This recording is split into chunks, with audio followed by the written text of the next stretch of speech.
Ageas Bowl on this bright and sunny morning. We are about to get underway. Day one of this County Championship Division 1 fixture between Hampshire and Warwickshire. Second against fifth in the table currently. Hampshire have won the toss and they are going to bat first. Now your commentary team today, a little later, in fact in the evening session, we'll hear from Southern Vipers batter Emily Windsor. But before that, with us, myself is Kevin James from BBC Radio Sonant and Richard Wilford from BBC West Midlands.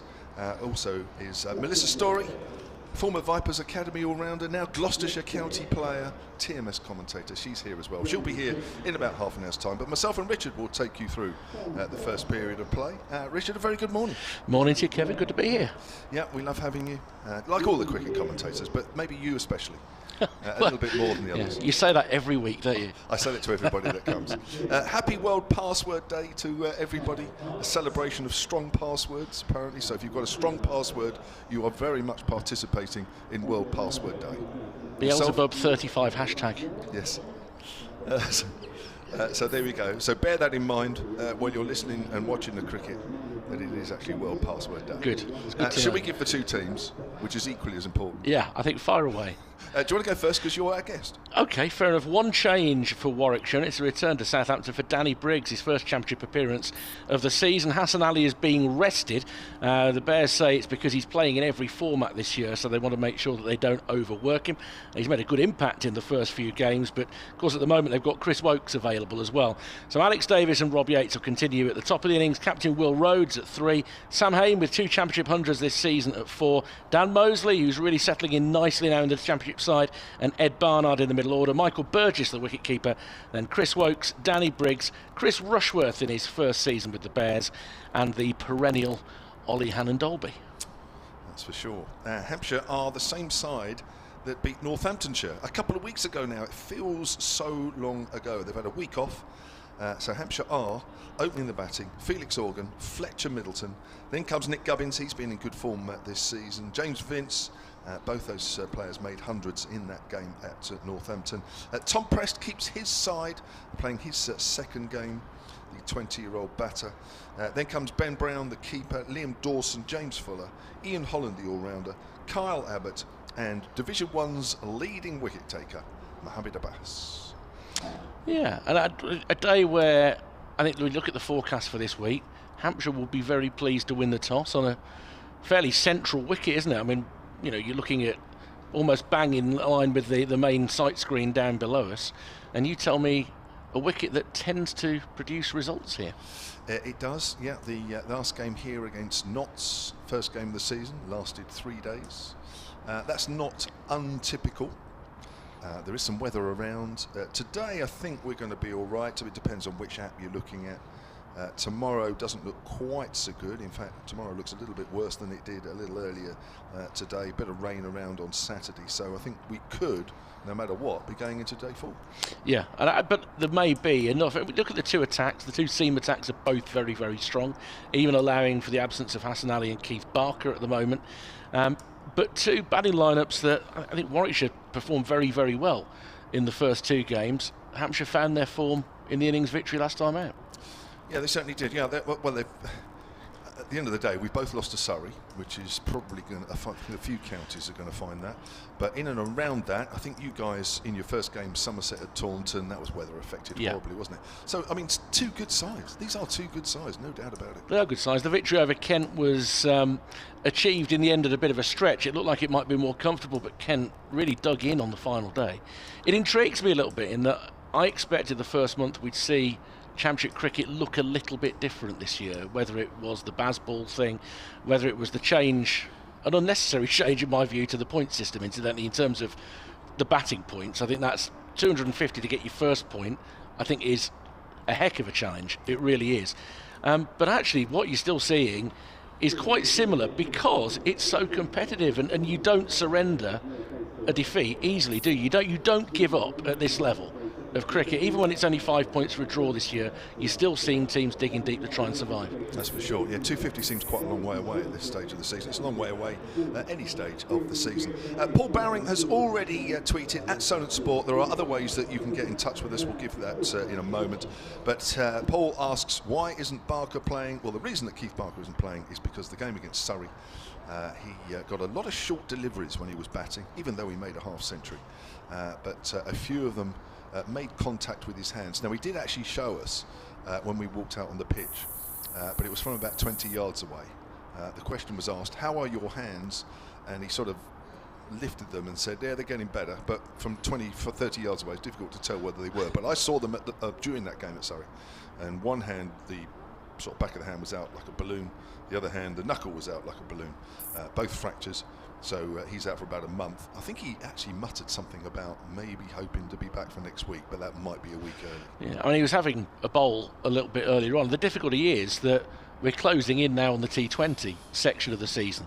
So if he doesn't play the next couple of weeks, it could be quite a wait until there are a couple of championship games strewn in the midst of the T20, which I don't necessarily think is a bad thing, particularly for those cricketers who are more red ball specialists. They're not going to be 5 weeks without a meaningful game of cricket. And Keith Barker would fit somewhat into that, I'm sure. Yes. There's part of him that would love to be playing a bit of white ball, but it's unlikely. Yeah, last year, he bowled a lot of overs, as did Abbas and Abbott, and when it came to the 50-over competition in August, he says, I'm having the month off. And he was like, I said, I'm absolutely knackered, I've had it.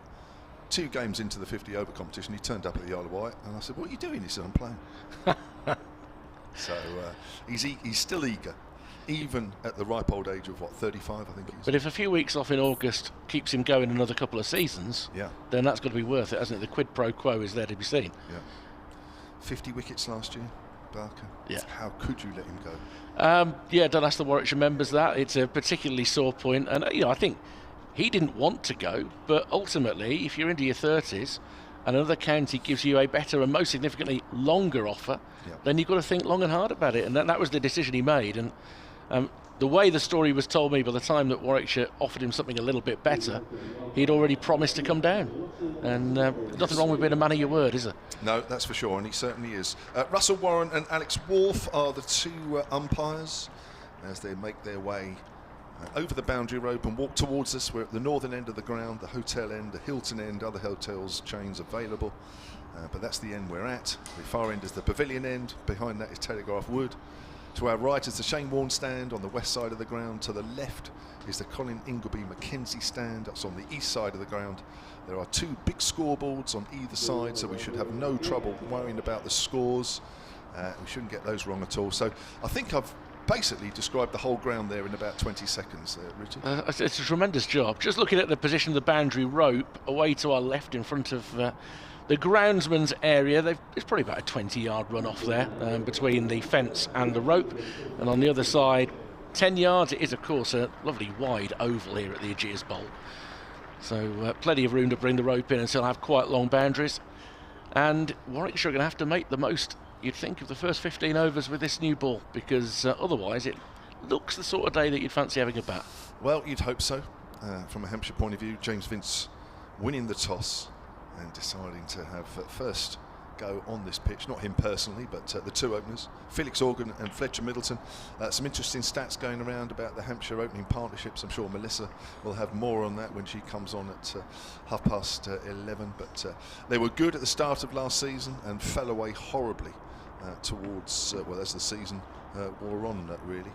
Richard will be back in a few minutes, so it'll just be me to carry things through for the first couple of overs or so. It looks like Chris Wokes, the England bowler, is going to start up at the far end, the pavilion end, and Warwickshire having well, it's quite useful, isn't it, being able to call upon his services at the moment.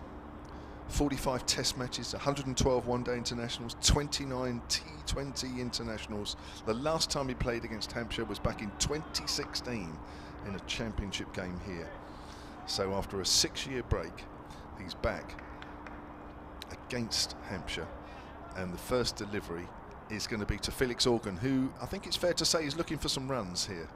this season as Wokes comes over the wicket. That's a lovely shape outside the off stump. Organ leaves that one alone as it goes through to keeper Michael Burgess. So just a reminder, the two teams, Hampshire unchanged from the side that beat Northamptonshire quite convincingly in 3 days up at Northampton a couple of weeks ago. They've had a week off.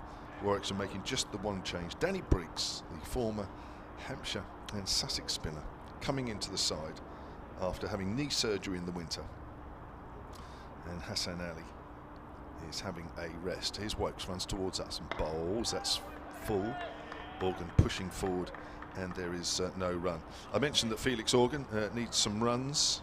He made 1-0 in the game here against Notts, 8 and 11 in the game against Surrey at the Oval, 38 in the first innings against Northants at Northampton, and he was dropped 4 times in the slips.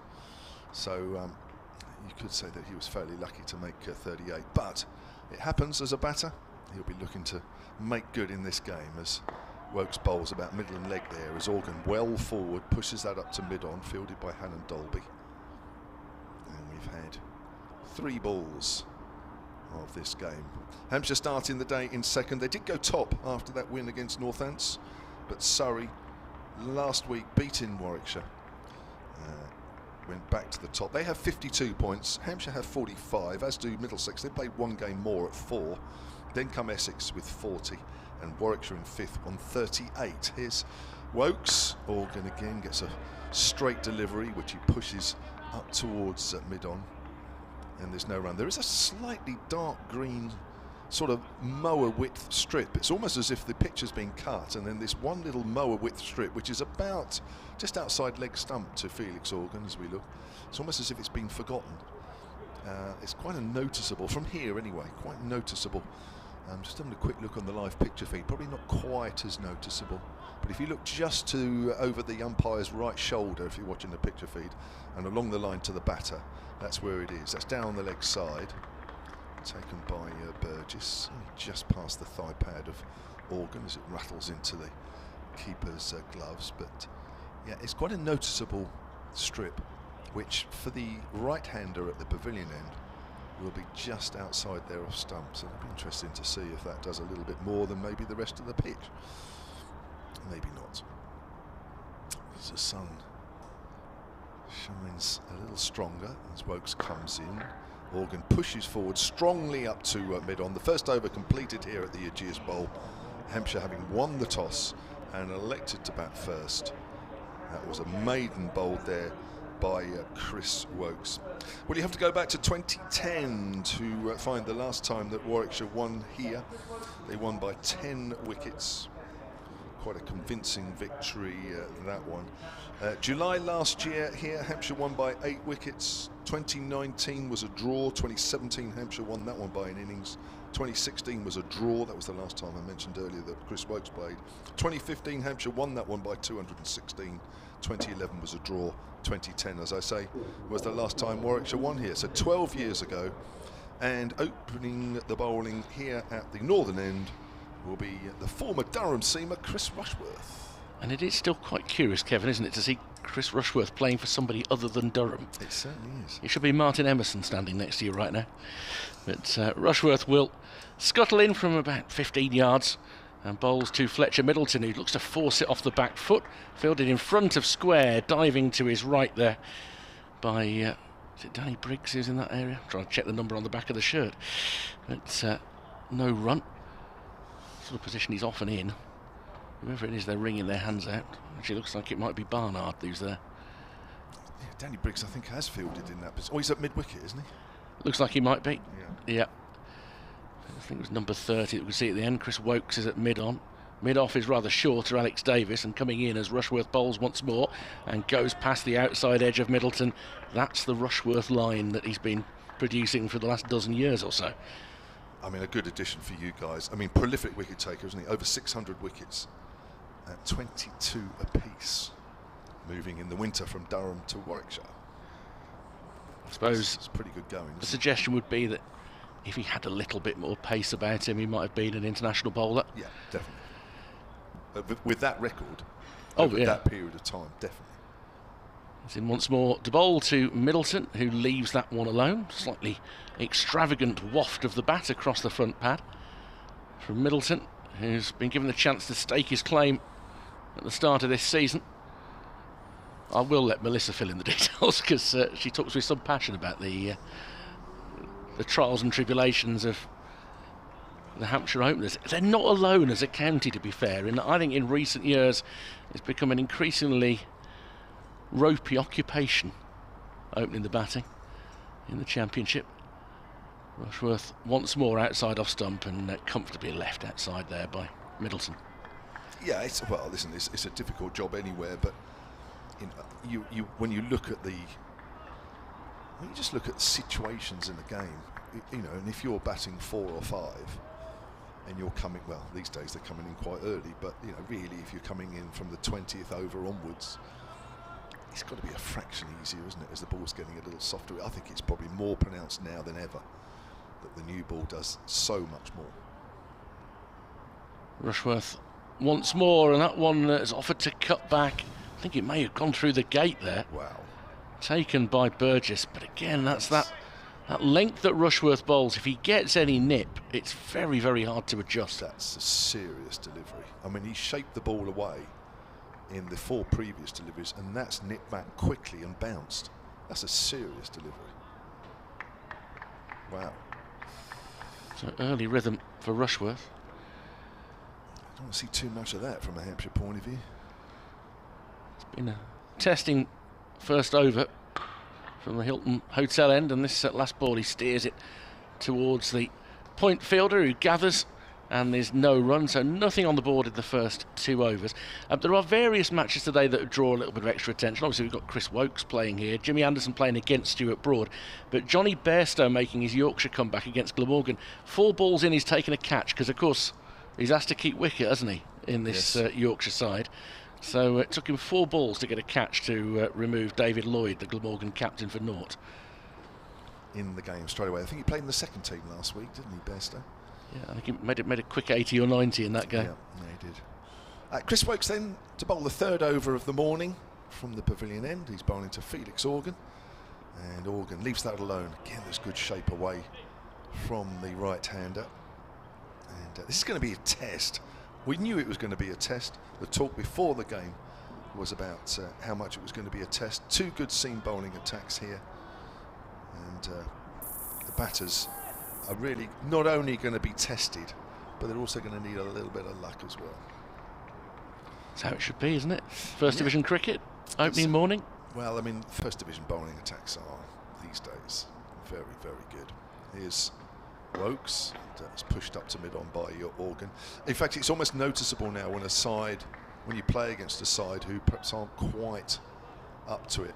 Maybe collectively they're all right, but they're not top-notch. Surrey, Hampshire, top-notch, both sides. I thought the not seam attack, even without Chris Broad, wasn't the worst at all. You guys obviously up there as well, and I think it's notable when you suddenly play against a side. I thought Northants were all right, but not in the same bracket. Wokes bowls, that's outside the off stump. Good bounce and good shape on that ball. Again, can't afford to make a mistake with balls on that line. I meant to state the obvious as well. I think you would put Kent in that second bracket. They are struggling to field a pace attack at the moment. When they came to Edgbaston, Stewart was out injured. Quinn pulled up lame during his first spell and gamely soldiered on during the first innings. Spent some time off the field, but would come on for short spells. But clearly he got a muscular injury. Here's Wokes again. Organ just shapes to flick that away on the leg side, but in the end has to readjust and plays that up the pitch. Got an email here from Liam Williamson at silentcricket@gmail.com. Have you got an email, you guys, that you use? They're better going through you, because it's you'll spot them.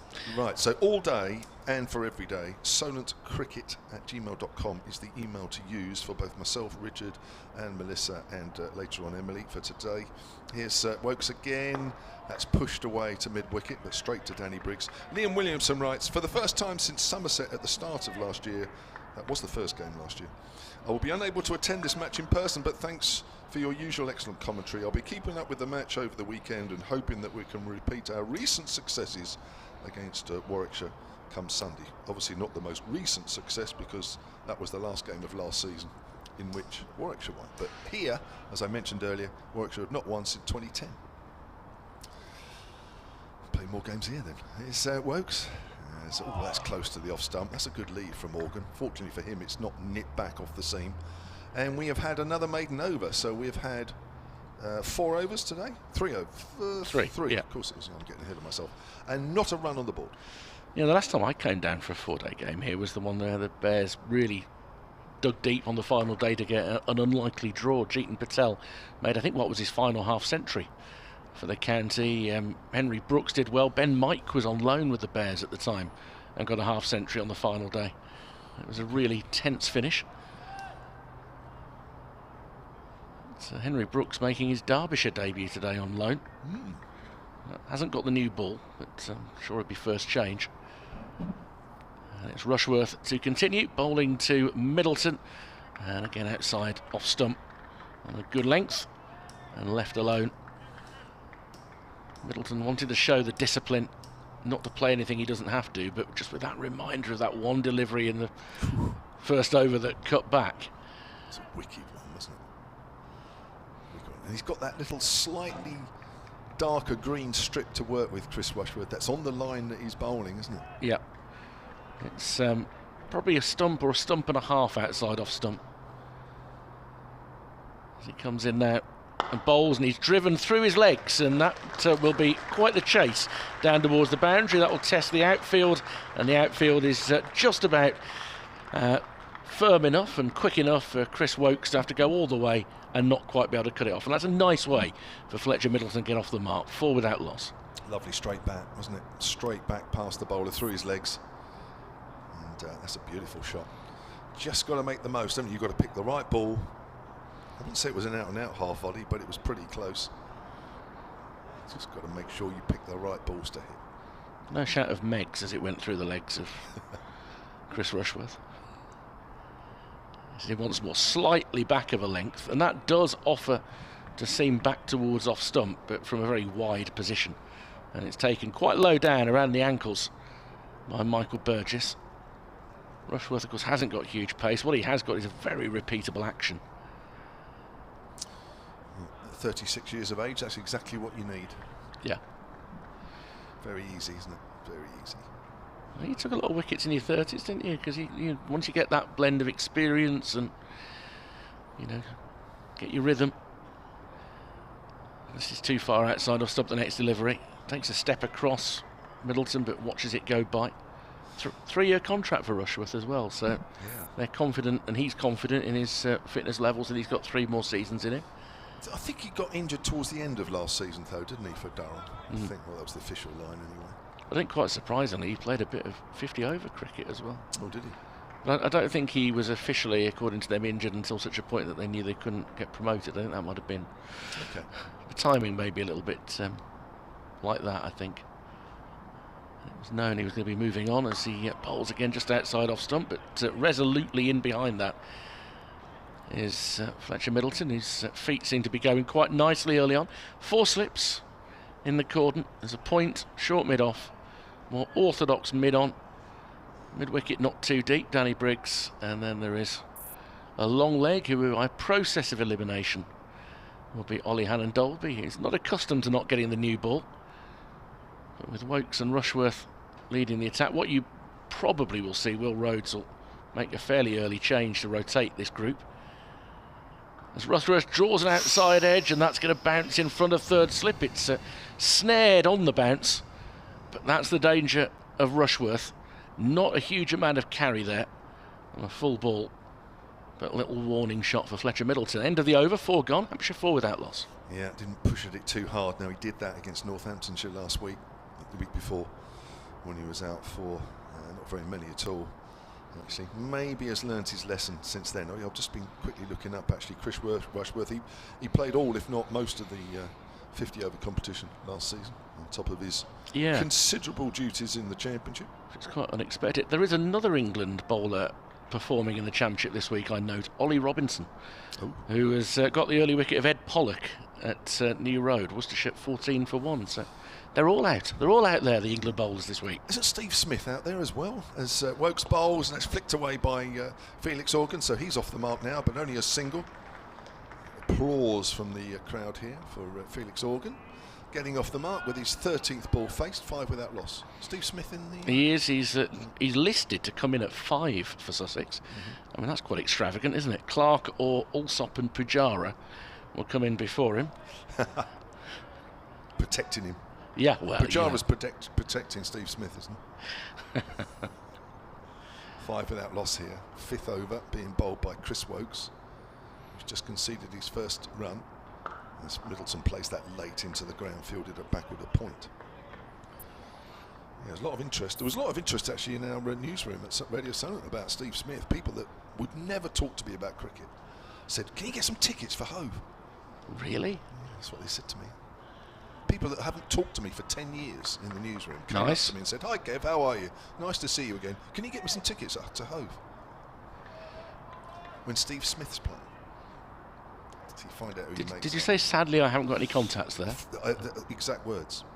Here's Fletcher Middleton. He gets a slight leading edge there, goes along the ground and fielded at point by, who's that at point? Barnard. Oh, it's Barnard, of course it is. Yeah. Former Worcestershire, talking about Worcestershire. Yeah, that was my standard phrase, without actually working out whether I did have any contacts on it. Well, I mean, if it was somebody who spoke to you regularly and was very good on the coffee run, then you might view the situation a wee bit differently. Somebody buys you a cake every week. Oh, that's nipped back, but it's outside the off stump. That's a good leave by Fletcher Middleton. So anyway, Steve Smith in action. I think we'll all keep our eyes on him when it's his turn to bat, as and when. See, that's one of those things I can't get over, this sort of childlike enthusiasm on the opening day of a round of championship matches. I have to look at all the 11s that have been selected. In fact, last night I found myself looking on Twitter at all the Twitter releases of all the squads that were going to be. Really? Yeah, Do you still do that even now? Yeah, I love it. Yeah. Wokes comes in. That's flicked away. I think off the pad. Middleton runs through the single. May look for 2 here. Think about it. Both batters took a couple of paces down the pitch, just waiting for the umpire to signal leg byes, which he does. Hampshire on to 6 without loss. That's good. Enthusiasm from you, commendable. Yeah, it's a great game. If I was at home, you're sort of choosing who you're going to listen to for a bit. Yeah. This morning, obviously, I want to listen to Warwickshire if I wasn't here at the game, but there would be moments where you want to hear Stuart Broad bowling or Steve Smith batted this week. Here's Wokes again, slightly wider of the crease. Forward is Felix Organ, back to the bowler. That's 3 overs completed by Chris Wokes. He's conceded just 1 run. 2 overs completed by Rushworth. He's conceded 4. And Hampshire 6 without loss, having won the toss and elected to bat first. It's going to be a challenging first hour, but so far Middleton and Organ have looked very well organised. They look like they've been very well briefed as what they've got to do. They know that these 2 bowlers are going to bowl a good length and line. Neither of them are going to put the ball up around their chins at any point. It would be a real surprise delivery. I mean, Chris Wokes has got a bouncer in him, but not something he's going to use particularly freely. There's no need at the moment either, is there? No. Not at the moment. I'm sure if this partnership was to last an hour or so, it might be different, but it's going to be hard work. The bowlers are just looking to see what they can get a little bit of nibble. Middleton won't have to play the first ball of Rushworth's over, which he did dig in a little bit shorter. And it was outside off stump, and it was down at the toes of Michael Burgess. Rushworth, for me, on the whole, is just a couple of inches too wide with his line. It's small margins, but it makes a bit of a difference. Well, he's been able to leave it 2 or 3 times now, Middleton, without having to give it any thought. And it's interesting, they're now bringing in a short mid-wicket. So down to 3 slips, but a short mid-wicket. Will Rhodes is going to field there, probably to tempt him to straighten up his line. And this one does cause Middleton to nibble. If anything, after pitching, it looks to offer away the ball. But I would suggest that is just to say, right, here's some reinforcement, straighten your line. Exactly what it is, because he's just wasting a few deliveries here, bowling too wide. By having the extra man on the leg side, it just means that it gives you the confidence to bowl straighter. And if the ball doesn't move, then at least you've got that extra insurance on the leg side.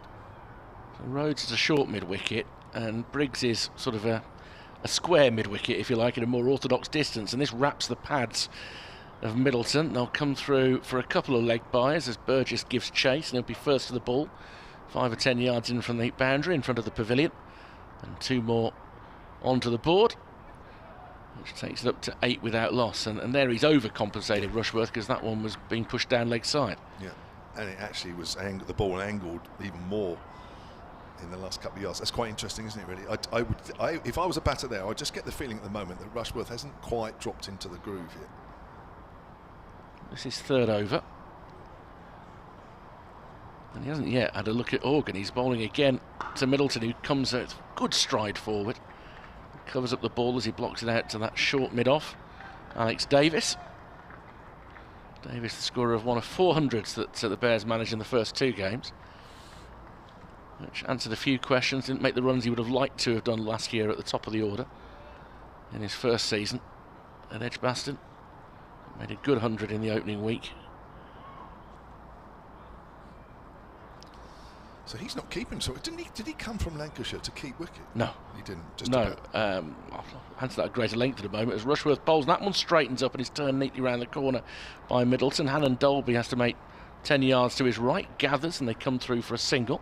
9 without loss, and for the final ball of the over, Rushworth will get a first look at Felix Organ. He came to be the wicket keeper in T20 because Dane Velas had started keeping wicket for Lancashire in that, and then Lavelle was keeping wicket in the 50 over, and I think Alex Davis was a bit frustrated by that. But they reassured Michael Burgess that he would have first dibs on championship keeper, and of course he made 2 really big 100s early last season, Burgess. A couple of 170s. Final ball, he's left it, he's been bowled. Organ, the first ball he's received from Rushworth, and Rushworth is full, it's cutting back and it's taken out off stump, and Organ's shouldering arms is gone for 1, and Hampshire are 9 for 1. Well, that's a good ball, isn't it, really? We've seen the extra field on the leg side, which has just helped Rushworth straighten his line. That's just nipped back. It would have been a good leave had the ball not nipped back a fraction, but it did. And the stump knocked out of the ground. That's a really good piece of bowling, and I'm afraid Felix Organ, who's been struggling for a few runs this season, those are the sort of deliveries you get. He's probably watched him bowl at Fletcher Middleton and thought, well, do you know what, there's a few balls that aren't quite right there, maybe a little bit too much outside off stump, and then when he overcompensated down the leg side, he's got an absolute beauty first delivery there, and he's faced 15 balls for that one.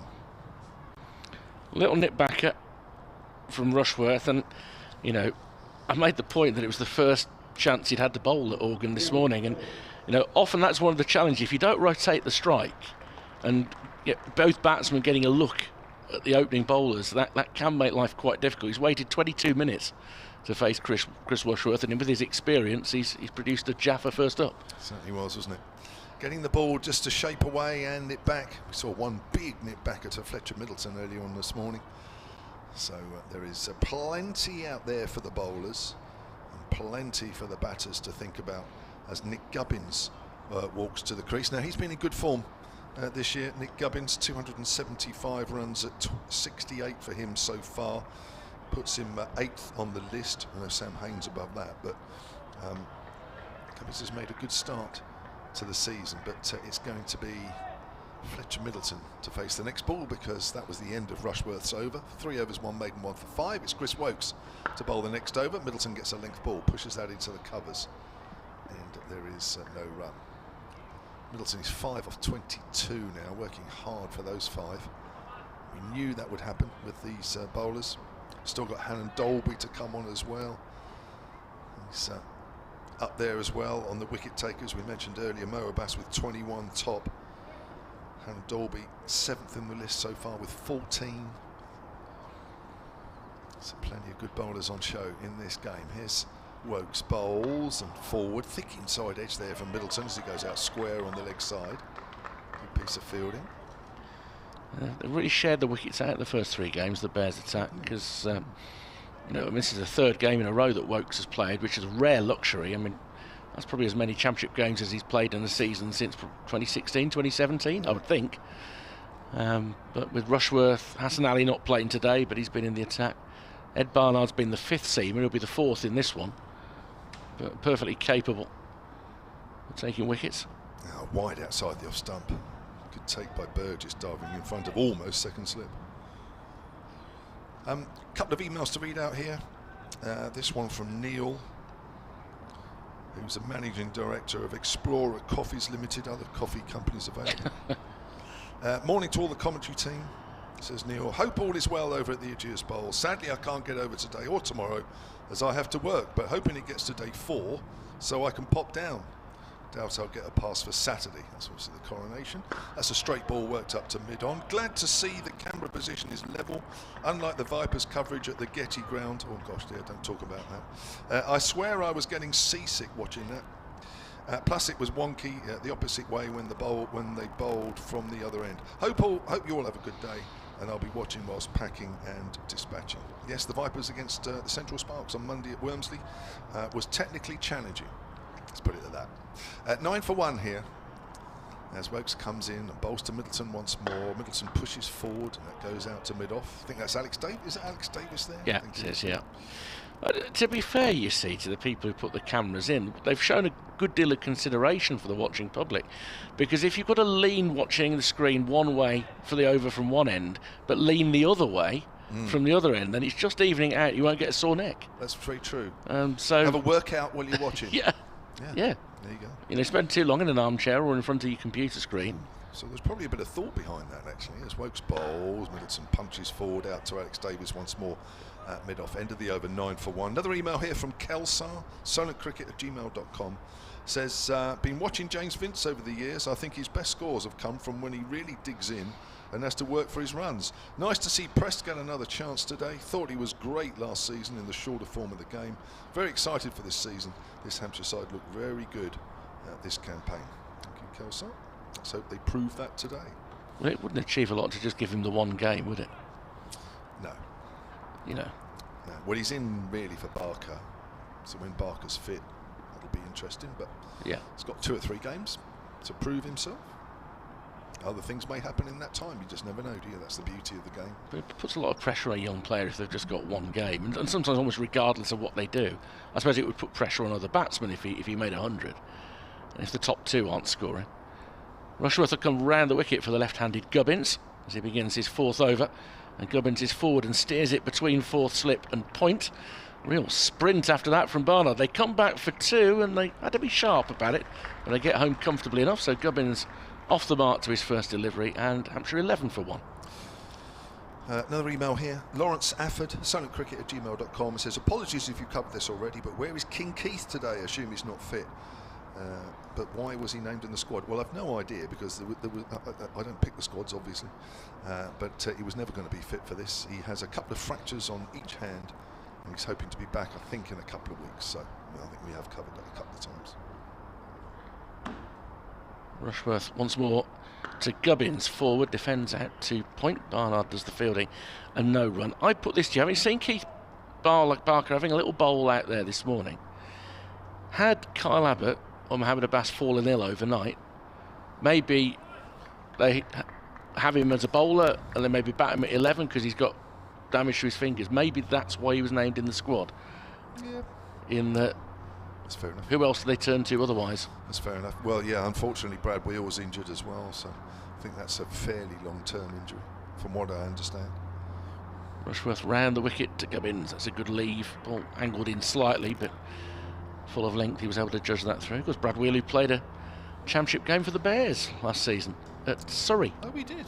Yeah. Yes, on loan. Yeah. On loan, yeah. I think he went on loan to you guys in Gloucester, I think, off the top of my head, for a little while. Seemed to have a good character. Certainly, he's good lad. He's top ran lad. in when he was asked to. Yeah, he's top lad. Sadly missed. He didn't have an awful lot of luck in that game. It was a strange old game that turned a bit on a final morning umpiring decision. As Rushworth comes in and is guided towards square leg, Briggs is in quickly. There was a very loud shout of no, which was probably a good call. And again, there's no run. Yeah, Sam Hain was caught down the leg side from a ball that swung from Kebar Roach. Swung nowhere near the bat or anything. It was one of those where the only person in the ground who detected any nick was the umpire, and I'm afraid the Bears fell over a bit from that point on. He's been in good form, isn't he? Hayne's been in very good form, and so's Roach. As Rushworth bowls and is steered towards mid-wicket, and I'm not saying it was the most athletic piece of fielding by Danny Briggs, but it proved effective enough in that it prevented a single. He parried it, not with terribly strong wrist, he wouldn't make a goalkeeper, but it rolled safely into the path of Chris Woakes. And there's no run. First senior appearance of the season for Briggs, who was such a crucial part of that championship win in 2021. He had a golden season in all forms of the game. Wide outside off stump, and that will be punished by Gubbins. He probably hasn't fully timed that cover drive, but it will make its way comfortably through for 4. It was there to be hit, and he's put it away. Hampshire 15 for 1 now, with Gubbins on 6 and Middleton 5. Email here from John Williams. John, this is a really nice email. I will read this out. We'll all gush at this, really. soniccricket@gmail.com to keep your emails coming in. Great to have the commentary team back, says John. The best on the circuit. That's really kind of him, isn't it, really? Only slightly biased, informative and humorous. Oh. Only slightly biased, I think we'll take that. So I've got to rise up to that standard this week? Well, what, being more biased? No. Being informative and humorous. Yeah. Well, you always are. When I heard it was you come in, I was ecstatic. Amongst other things. See his face when he said it. That's pushed up to mid-on by Fletcher Middleton. The sunshine has disappeared. Always a good listen, says John. Other county commentary teams, particularly, I won't mention these counties, should use Hampshire as a benchmark. Let's have another win. That's very kind of you, John. Also known as my dad. Is it? No, that's not true. Is it me or thee who's about to scoot to make way? I think you're going because you've got to do. No, I don't think so. No, but I'll come back at 3 minutes after 3 minutes past 12. Miss you already. That's Richard Wilford. He'll be back shortly, as he says. Woakes bowls, and Middleton just gets wrapped on the pad there as the ball just makes its way up towards mid-on, and there's no run. Where's the sun gone? There is sort of hazy cloud above us now, where the sun has disappeared. It was quite nice up until a couple of minutes ago. But I'm sure it'll be back at some point. But the hazy cloud is above us, which might not be a good idea from a batting point of view. Might just help the bowlers a little more. And in alongside me for the first time today, Melissa Story. Melissa, morning. Good morning. It's been an interesting first half an hour, I should say. Here's Woakes, Fletcher Middleton pushing forward into the covers, and there's no run. I was going to say, time does go slowly sometimes on these days, but maybe it's gone a bit quicker for you if you think it's already been an hour in the play. Yeah, gosh, not that quick. So I know you've got a thing about opening partnerships for Hampshire. Oh yeah, I do. I always keep a close eye on this because, you know, across the counties, you'd say there's some pretty intimidating opening partnerships. You wouldn't necessarily say that Hampshire was one of those. I'd say they have a very intimidating middle-lower order, actually. But we'll have a look at some of these stats after this delivery from Chris Woakes. 9 runs it lasted today as Middleton flicks that away nicely. Now there is a fielder out deep on the leg side now. I'm not quite sure if it's for a flick like that or for maybe a bouncer that might be coming, but anyway, out there in the deep was Hannon Dalby, who fields it. Middleton picks up a single, moves on to 16 for 1. So across this season and last season, there has been various opening partnerships. I'm just going to nip in there a minute, Melissa, because I've just got a quick 30-second update. Half an hour's play gone this morning. Hampshire winning the toss, electing to bat first. It's been hard work for them against especially England bowler Chris Woakes. They're 16 for 1. The one batter that went, Felix Organ, bowled by Chris Rushworth, the former Durham seamer who moved in the winter. He went for 1. Score then was 9 for 1. Nick Gubbins is in good form. He's 6 not out. Middleton is 6 not out. Hampshire 16 for 1. They're the same side that played Northamptonshire 2 weeks ago and won. Right, Mel.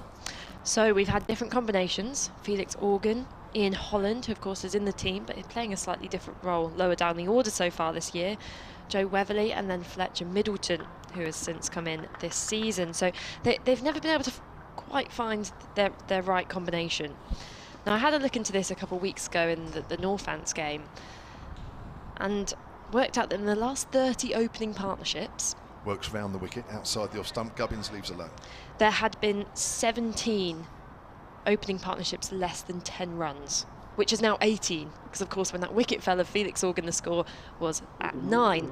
So it's not happy reading from a Hampshire perspective. So of those 30 opening partnerships, last 31, 18 of those were for less than 10 runs.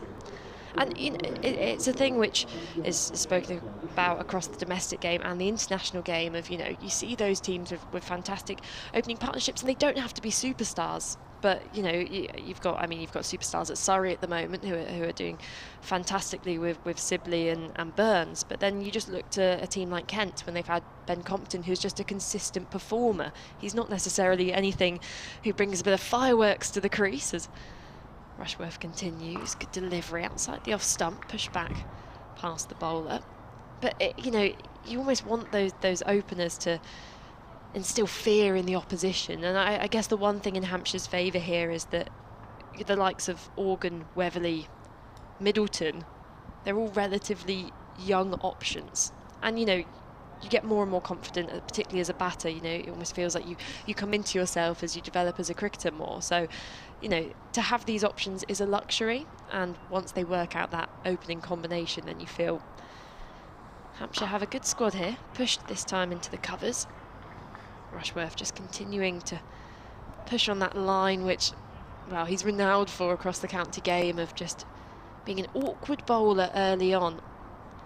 And I mean, the Warwickshire bowling lineup this year, to be able to have Chris Woakes in this game, of course, fantastic, and so used to seeing Ollie Hannon-Dolby with the new ball last year, that the fact he's coming in potentially as a first change is really quite, again, a luxury for Warwickshire in that regard.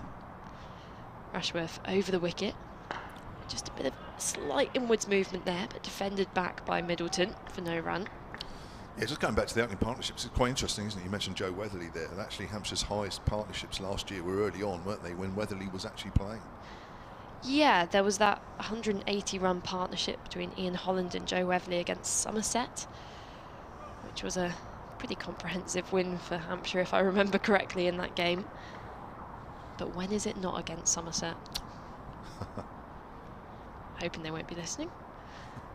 Rushworth bowls on the pads, flicked past the fielder at short mid-wicket, out towards the boundary rope. Trickles over the boundary, moves the score on to 20 for 1. And Rushworth, who doesn't give a lot away, just straying onto the pads of Middleton. And we've seen just how good Fletcher Middleton is at those shots on off his pads and through the covers. If you just overpitch slightly as a bowler, he's going to take you to the boundary. It's interesting, is it me, or has Chris Rushworth seemed to be now predominantly moving the ball into the right-hander? First couple of overs it was away, now it's more in. Yeah, the last few deliveries in this over have just seen that slight movement, and you wonder whether he's just trying something a bit different here with the seam position. That one again is driven down the ground, and there's two fielders in pursuit. Should just pull it in inside the rope, and in the end there, Chris Woakes, the fielder, gets the ball back into the bowler. Hampshire run through for 3 runs, score 23 for 1 at the end of the 10th over. So just to go back to that, so that partnership of 9 today, you were saying how many partnerships of I think it was less than 10? 18. Less than 10 since... Of the last 31 games. Wow. It's not happy reading. I put those stats out on Twitter a couple of weeks ago and got some very smug replies from our Sussex neighbours. It's Rushworth round... Oh, it's you, isn't it? Sorry. You described it perfectly, Kev. And actually, I was 1 ball premature because I called the over and there's still 1 to come. But it is a dot ball. Score remains at 23 for 1. But of course, Sussex do have quite a few things to be smug about at the moment with, as you mentioned, if you've got Steve Smith coming in at number 5. Yeah. And on that Sussex pitch, there's no help for bowlers whatsoever. It's going to be a batting paradise. But he's only playing 1 game there, isn't he, out of the 3? Yeah, I believe playing at Fire Gardens. Yeah. Another one. He might enjoy that, I don't know. It can. I mean, he'll be playing against Marnus Labuschagne there. It'll be the battle of the Aussies. Oh, yeah, there you go. Very good Ashes prep. Love this tweet. from Tim Rogers, at Solent Sports or at Melissa G Story if you want to tweet Melissa. Morning, Cav. Have to say I was most impressed with your co-commentator's bowling performance on Sunday. Oh, throw me in the deep end here. Going to get me all embarrassed. I'm sure Melissa will tell everybody who she was playing for, how she picked up those wickets. Is Hannah Dolby. You were talking about him. Here he is, taking over from Chris Wokes at the pavilion end as the sun comes back out. For how long, I don't know, because there's still quite a lot of hazy cloud around. Here he is, tall right arm, and Middleton pushes forward out square on the offside, and there's no run. Take it away, Melissa. Well, I could talk for hours, Kev. No, I'm trying to find the scorecard, but they're quite difficult to find, because for anyone who's less aware with the county game, you kind of have the structure with the regional setups at the top, and then you've got the county level, which is at the moment 4 weeks of cricket in April and May, which is slightly disappointing. So only just the 2 days left in terms of playing for my team Gloucestershire. But we were playing against Dorset in 2 T20s on Sunday down at Dorchester. Lovely ground. Hannah Dolby, always wrapped on the pad. Middleton bounces a bit. And yeah, got handed the new ball, which isn't something which happens often, and had the joy of running up a slight hill, which I do. I'm not a complainer as a bowler. If I get given the running up the hill, you know, someone's got to do it. I'll fight hard. It just shows off how physically fit I am as a bowler. I definitely wasn't panting like a dog in a hot car after 2 balls, but yeah, managed to pick up, I think, 2 wickets in the first T20 and 2 wickets in the second T20. There you go, eh? Where have you been the last couple of years? Here's Hannah Dolby, outside the off stump, good shape and a good leave. I've been spending my Sundays not running up a hill, but yeah, unfortunately for the state of my arm, I think I may have injured myself, so I'm not actually playing the next round of games, as I can't actually lift it very high at the moment. Really not? No. I'm getting physiotherapy specialist Emily Windsor to have a look at it when she comes into the commentary box a bit later on. Okay. She's qualified for all sorts of things. Of course, I forgot. Yeah, she's ideal for you. You two won't be on commentary. You'll be at the back, laying out on a bench, pushing forward there, Fletcher Middleton. Is she going to bring a couch over with her? Well, open it up and have you lying down and then working your shoulder? Maybe a massage table would be nice, and then when we swap on comms, you can go to the back and get a massage as well. Yeah. I reckon it's needed. Yeah, it could be a good day. Yeah, bit of commentary, bit of massage. So, well, hopefully your shoulder improves then at the end of the day. Hopefully, because we're playing our finals day at the county ground in Bristol on the main pitch, so it should be a pretty good opportunity for a lot of the players who have never played on an international ground before. Yeah, you need to be fit for that one. Here's Hannah Dolby again. Again, it's shaping outside the off stump, and again, it's a good lead from Middleton. And Ollie Hannon Dolby, who I'm sure Warwickshire fans listening will know this by now, but he's not got much hair on his head anymore. It's all gone. And you said before the game, when we were down at the toss, that he currently looks like essentially an elongated Adam Life. A taller version. Yes. Yeah. He does. It's the shaved head. I mean, it's a bit confusing having him and Chris Rushworth out there. There's a lot of shine coming off the heads from the sun. Yes. Here he is. Middleton gets the ball, which is straighter, pushes that up nicely up to mid-off. End of the over. We've had just under 45 minutes of play this morning. Hampshire making slow progress against some very accurate seam bowling. They are 23 for 1. Fletcher Middleton is 13 off 42. He's working very, very hard out there. Gubbins is 6 off 9. That 1 wicket to fall after 20 minutes, just over 20 minutes. Felix Organ got one that nipped back from Chris Rushworth. He wasn't playing a shot. The off stump knocked out of the ground. He went for 1. The score then 9 for 1. It was a lovely ball from Chris Rushworth, and I know he's quite active on social media, Twitter in particular, so whether he's the kind of player who would share the video of his own wicket later on. I would. If I had my games recorded and I got a wicket, I'd be paying to put it on billboards on the motorway. Change of bowling from our hotel end as well, as Ed Barnard comes around the wicket to Nick Gubbins. He works that off his hip, almost a short jab pull shot, which isn't timed. Fielder running backwards, gets the ball in, and Hampshire batters come back for 2 runs. Score moves on to 25 for 1. I mean, are you relieved that most of your games weren't aired or filmed, or do you wish you could just look as well. back? No, I've got a few on the old videotapes. You know, the old. Oh, do you still have like a VHS player? Well, I haven't got one, but there's in my loft. There's a few old tapes. Barnard Bowles, and just a late leave there from Gubbins. It looked as if he was going to be lured into playing that one. There's a couple gaps in the offside, which Warwickshire have just left open to see if Hampshire want to start piling on the runs a bit more. But as Kev says, it's been tough out there, and these new bowlers just making sure they can continue to apply that pressure, which was done so nicely with Rushworth and Wokes. Bowles, good late movement, left alone by Gubbins. So you have them in the loft, but there's no way for you to actually watch them. And I'm not one of those that sort of, you know, oh, I've got a couple of hours to spare, I'll just go and put a couple of tapes on. No, not really. I'm not. They're there. I mean, if ever my sort of, well, my girls were never that bothered. They're not going to be the sort of people that will say, Dad, can we watch you play? They're only sort of, they're taped from games when the BBC used to show the odd sort of, you know, cup games and Sunday League.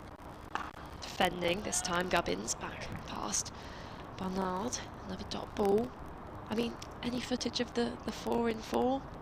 No, nothing. Oh, no. There was only a couple of photographers that took a couple of photos. So that was all. No, that was pre-streaming days, way pre-streaming days. Yeah. So yeah, so you just have to listen to me telling you just how good they were, rather than actually saying, do you know what, Kev, they weren't as good as you're making out. Barnard Bowles straying down the leg side, worked down to deep fine leg. Single taken as Hannah Dolby gets the ball in. Brings the right-handed Middleton back on strike, and the field having to just swap over. I mean, I think they were probably so good that my mind couldn't even comprehend it. I think it would be quite overwhelming if I actually saw the true reality of how good you were as a cricketer. No. You'd think, really? Was that you? Really? What, and you took how many wickets? With that? Cool, that's quicker than I thought you'd be. Barnard Bowles looking to play that one straighter down the ground in that mid-on region, and just getting a bit of a leading edge into the covers does Middleton. Completes the 12th over, 26 for 1. The score. I guess it's quite difficult for the modern player, because even a few years ago you wouldn't be getting this level of scrutiny, not only for, you know, as a batter, the shot you've played to be dismissed, and bowling performances, but I guess it's tough for the umpires as well, because you make a 1 LBW decision, it's plastered all over social media with lots of people who umpire casually on the Pub Friday League deciding that it's not out. Well, that's the thing, isn't it? I mean, it used to be just test level really that had that level of scrutiny, and now of course it's filtering down to whatever level now you've got cameras. So that, I mean that would be tough. I think I'd find it tough. It's Hannah Dolby's round the wicket to Gubbins. It's outside of the off stump, and he leaves that one alone. It's interesting to see which players kind of, you know, revel in that social media presence, because you've got some like Zach Crawley, let's say, who isn't on social media, probably for the best, and, you know, doesn't want to engage with any of these conversations, and then the Harry Brook type, who's been quite vocal during the IPL and saying that a lot of Indian fans were doubting him, and then he went and got 100, and he had a bit of chat to the media about that one. And Dolby's round the wicket again. He's got 3 slips in, straight as a Gubbins, who plays that quietly out in the offside. And then my favourite, Stuart Broad, who just, he's so good at winding people up, I think, in the media. And, you know, you kind of get this Ashes build-up, and Steve Smith was interviewed just yesterday saying that he's not playing in the county championship to prepare for the Ashes, because he already knows what it's like to play in the UK, so he doesn't need this kind of preparation. So, interesting remarks from Smith. And then we've had Broad come out and entirely discount the last Ashes series. He said it didn't count. Here's Hannah Dolby, that's wide, outside off stump, left alone. And there was, he's right in a way, isn't he? Yeah, I mean, it was an interesting kind of discussion, and I think it was taken out of context a bit, because he is that kind of player, and, you know, he can rile up the opposition, and actually he has kind of caught a few Australian fans hook, line and sinker with those remarks. But if you look at the you know, the conditions the England team were in, with lockdown restrictions at the time, and all that remarks at one point when COVID was spreading throughout the England camp, and they were debating whether some of the England support staff were going to have to put their whites back on, get Paul Collingwood back out there. Hannon Dalby is coming back a fraction at Gubbins, but it's starting too wide, so he leaves that one alone. But yeah, there's a lot of chat going on. And yeah, but that's always typical pre-Ashes, isn't it, really? That's always the case. You know, it's nothing different, isn't it, really? I mean, you know, do you believe that stuff Steve Smith said about, you know, I don't need to be playing anymore in England, I've played enough. So why is he playing 3 games for Sussex? Does he really need to be doing that? I think he generally is. He loves Div 2 cricket, that's what I've heard. Well, many people do. He loves Brighton and Hove. Yes. Said the pier is one of his favourite landmarks in the world. It's Hannon Dalby. It's a thick edge. Drives, gone down towards third man. There's nobody there. That'll be 4 runs. Just reached for that one, a fraction. Gubbins. Fortunately, it was all along the ground. He moves on to 9, 26 for 1. 13 he moves on to. Sorry, it's 30 for 1. That was too early. But one of my favourite tweets I actually saw about Stuart Broad's remarks was someone comparing it to when you were in the playground as a kid, kind of playing tag, and someone tagged you and you went, I'm not ready yet. I wasn't ready. That doesn't count. As if Stuart Broad was going, it doesn't count. I wasn't ready. None of us were ready. But yeah, there's a lot of truth in his remarks, but I think it is all part of this kind of build-up of, you know, interviews being taken from players and adding to that excitement. Here's Hannon Dalby. That's straight at Gubbins. Nicely in behind that one. Plays that up towards short extra cover. End of the over. 30 for 1 Hampshire. We've had just over 50 minutes of play here. 13 overs completed. Barnard's bowled just the 1 over. He'll bowl the next. He went for 3. Hannon Dalby's bowled 2 overs, 1 maiden, none for 4. And we've already had a couple of opening spells from Chris Rushworth and also from Chris Wokes. I'll give you those bowling figures in a moment. But it's slow progress for Hampshire against a ball which is moving around a fraction. And those 2 sets of bowling figures. Which I've got them if you... You've got them, go on. I have got them. Chris Wokes, 5 overs, 3 maidens, just the 2 runs. As Barnard over the wicket now to the right-handed Middleton. Drives, finds the fielder at mid-off.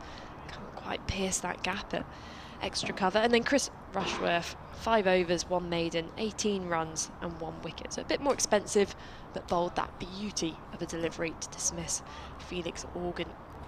I don't want to get behind here, a couple of tweets. We were talking about the opening partnership earlier. We'll go on. Tom Johnson says, talking about that, it's worth mentioning that Toby Albert scored a double 100 for the second team yesterday. Yes, he did. Barnard bowling. Late defence there from Middleton. Ball trickles to point. I was here yesterday, and somebody who is quite high up on the Hampshire coaching staff said, yes, that's put the cat among the pigeons, was his phrase to me.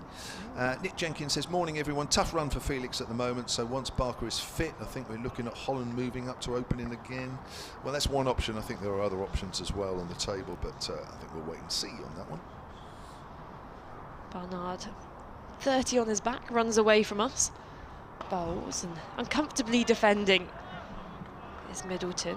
Just took a few steps down the wicket that time just to try and negate this swing, which, as we mentioned, hasn't quite gone away yet. And in fact, there's been a bit more swing behind the stumps. Oliver Hannon Dalby in his last over saw some hooping swing into the keeper's gloves. And of course, Hampshire winning the toss, choosing to bat, but hasn't been as easy as they would have liked. Barnard bowls full, driven again, finds the fielder Chris Rushworth at mid-off. It's a dot ball, 30 for 1. Email here, Dave Janaway, who's in a cloudy Cornwall, silentcricket@gmail.com. He says, love the coverage, but the camera used at the end when Rushworth is bowling, now this would be the same end that Barnard is bowling, seems a bit out of focus. All the players look as if they've had ready break for breakfast. I don't know what players who have had ready break for breakfast look like. I think energetic, like they're moving about a bit. Amazing Yorker there from Barnard. A big shout for leg before wicket. The ball races away for 4, and the umpire signals that there was bat on it. I mean, from my point of view, as anyone following on the stream can see that replay, it was a fantastic delivery from Barnard, hooping in full Yorker length, and it was managed to be squeezed by Middleton down to the fine leg boundary. And I think there must have been a bit of confusion about whether it was pad first or bat, but I thought he almost played the nutmeg there. the shot created by Nat Silver-Brunt, where she kind of hits the ball intentionally between her legs. I'm not sure it was intentional from Middleton here, but it was a similar looking shot. Serious delivery. Score Real moves. big reverse swing there, isn't it? Score moves on to 34 for 1. Just the 2 slips in for Warwickshire. Good length delivery. Fourth stump from Barnard, defended by Middleton, and it's the end of the over, 34 for 1 off 14.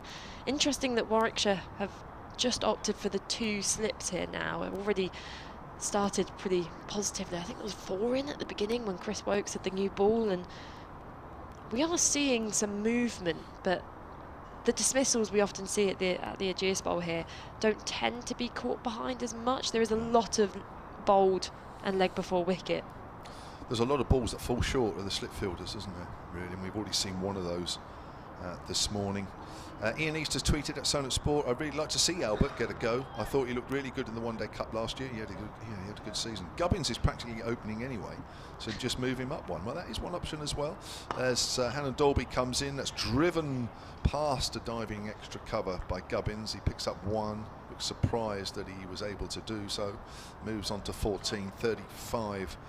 For 1. Peter Chapman on the email, sonetcricket@gmail.com, says, how long is it, do you think, before Felix Organ is dropped as an opener? Peter's in Penzance. Got a few listeners in Cornwall here today. Yeah, have Hampshire got a strong affiliation? They must have, yeah. They must do. Or maybe it's a good holiday week. Yeah, maybe a few Hampshire people have made their way down there. But even so, yeah. Hello if you're in Cornwall. If you're one of those that hasn't emailed in, then you're in the minority, because most people listening in Cornwall already have. As that's driven by Fletcher Middleton. Lovely shot through mid-wicket. Over pitch from Hannon Dolby.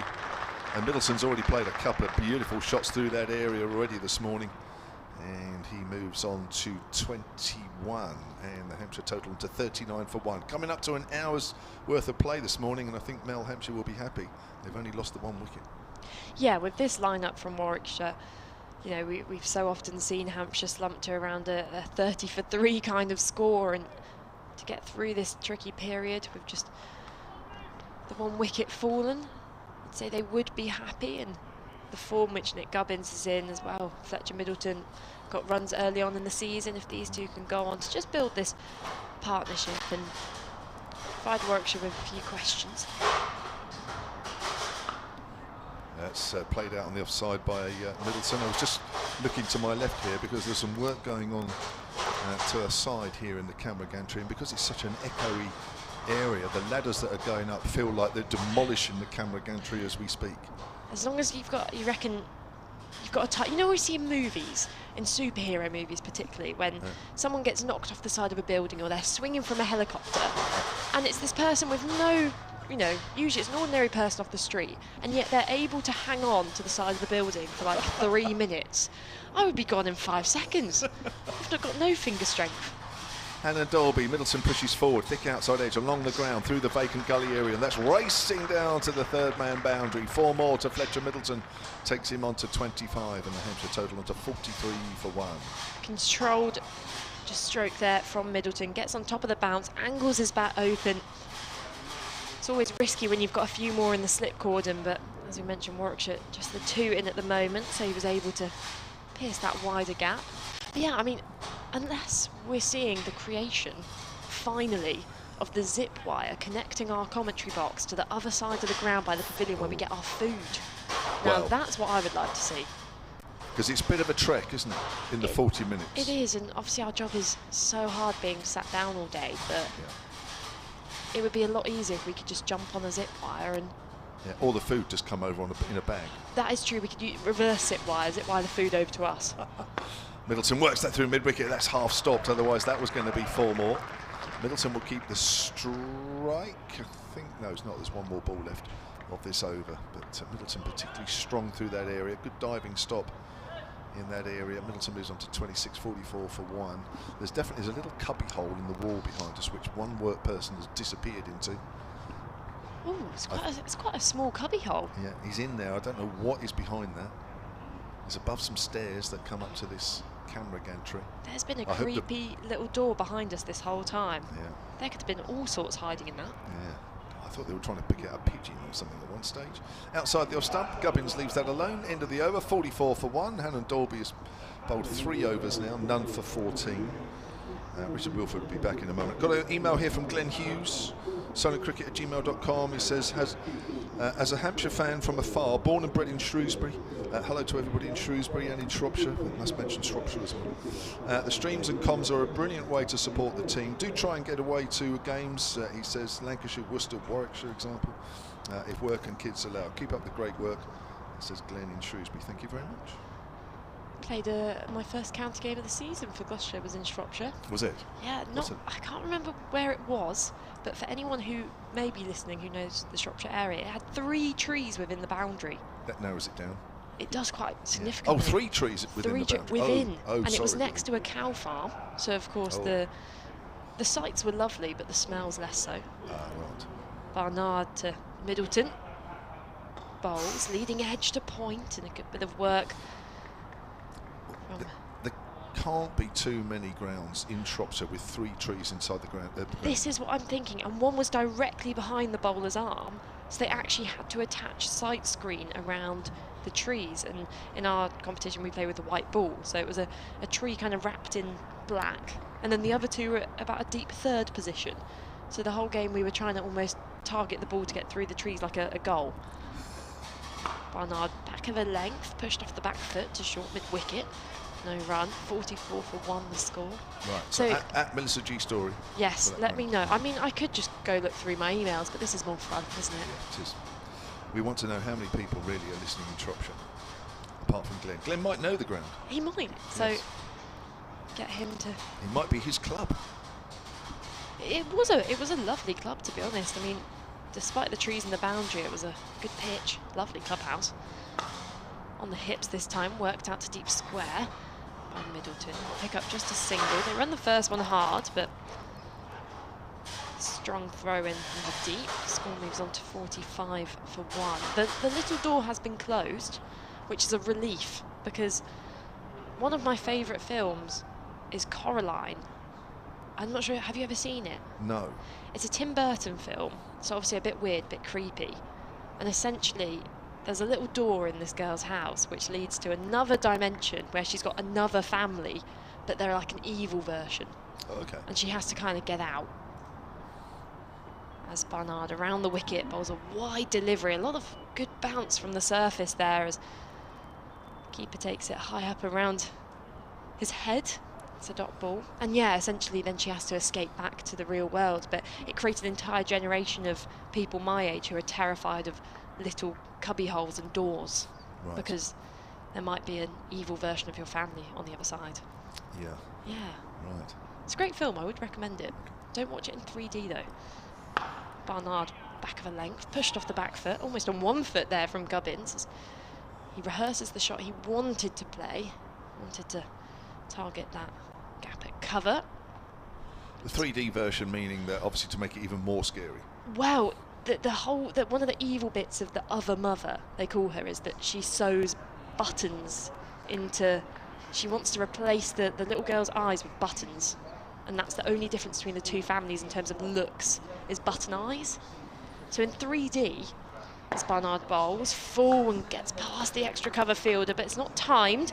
Mid-off comes round, fields, and actually fumbles the ball there. Chris Wokes allowing Hampshire to get through. I know, Chris Wokes fumbling the ball there, allowing Hampshire to get through for 2 runs to completely over 47 for 1. I'll essentially sum up that because she wants to sew buttons into the eyes, sorry if you're just joining us now, it's very out of context, but in 3D the needle would be coming out of the screen. And it's an animated film, but it was terrifying. Childhood trauma. Right, Melissa's going to come into my position. Richard Wilford will be coming back from BBC WM. Just while we're changing over, Dave Janaway's back on the email, silentcricket@gmail.com, about Ready Breck. Surely you remember the old TV adverts where the little boy goes to school with a glowing halo around him because he's eaten his Ready Breck? Or am I that ancient? No, I am certainly that ancient. And a man who probably won't remember that because he's far too young. Melissa certainly doesn't. Richard Wilford, do you remember those Ready Breck adverts? I do, yeah, absolutely, yeah. It's an orangey gold halo, wasn't it? That, yeah, you were warm inside and outside if you had your Ready Breck in the morning. I mean, other porridge oats are available. Scots, for instance. As Hannon Dolby comes in the bowl, wicketkeeper standing up now to try and keep Middleton back in his crease. A lot of batsmen these days liking to advance even in the championship against Seam, and he defends him out into the offside, and it remains 47 for 1. I mean, these were the days before you had the little pouches of porridge that you get now. I was going to say, I think my main experiences are with pouches, and they've put me off a bit, I must say. I'm not the biggest porridge fan in the world. I know it's good for you. I know I should be a porridge fan, but I can't get behind it. There are all sorts of oats jokes available, all of which I'm going to leave as Hannah Dolby comes in again, and it's forced off the back foot beautifully square for 4. Lovely timing about that from Middleton, who is growing in confidence, and he'll move into the 30s, brings the Hampshire 50 up as well. In the 17th over, they're 50 for 1, and that was as authoritative a shot as we've seen all morning. Yeah, he's just growing in confidence here, and we do see this at the Ageas Bowl, that there's periods where it looks incredibly tricky to navigate batting out there, and then just things go completely, I don't want to say dull, but there's nothing out there for the bowlers, and it just feels like we're entering one of those periods where the runs are coming a bit more freely now for Hampshire. He looked to batting surface first thing. As Hannon Dolby onto the pads of Middleton, who steers it towards short mid-wicket, gathered there by Will Rhodes. Mentioned so many England bowlers in action today. We've seen Chris Woakes here. All honours are to Ollie Robinson, who's taken 4 wickets in his opening spell for Sussex against Worcestershire. I get a feeling that Worcestershire are still struggling a little bit to get wickets ready. I know they had another flood over the course of the winter, and at one point there was talk they might have to stage some early games away from Worcester. So whether it's the surface or whether it's just brilliant bowling from Robinson, he's become a good act, hasn't he, to watch. Hannon Dolby is in, and that's a thick outside edge that will race down towards third man, and it will beat the fielder down there as well on the angle. Probably one of the shorter bits of the boundary where that has gone. And Middleton gets his second boundary of the over. He's to 35, and Hannon Dolby at the moment unusually expensive, going for a runner ball in his first 4 overs, but at least 2 boundaries have come through edges, including that one. But gathering pace, Hampshire 55 for 1.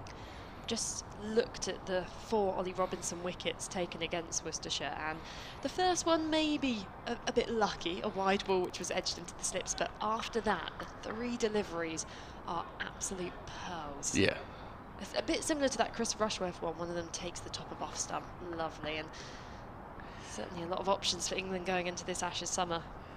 well, you think Broad, Anderson and Robinson sort of a top of the list at the moment for Test match cricket. Ball on off stump, guided up towards mid-on.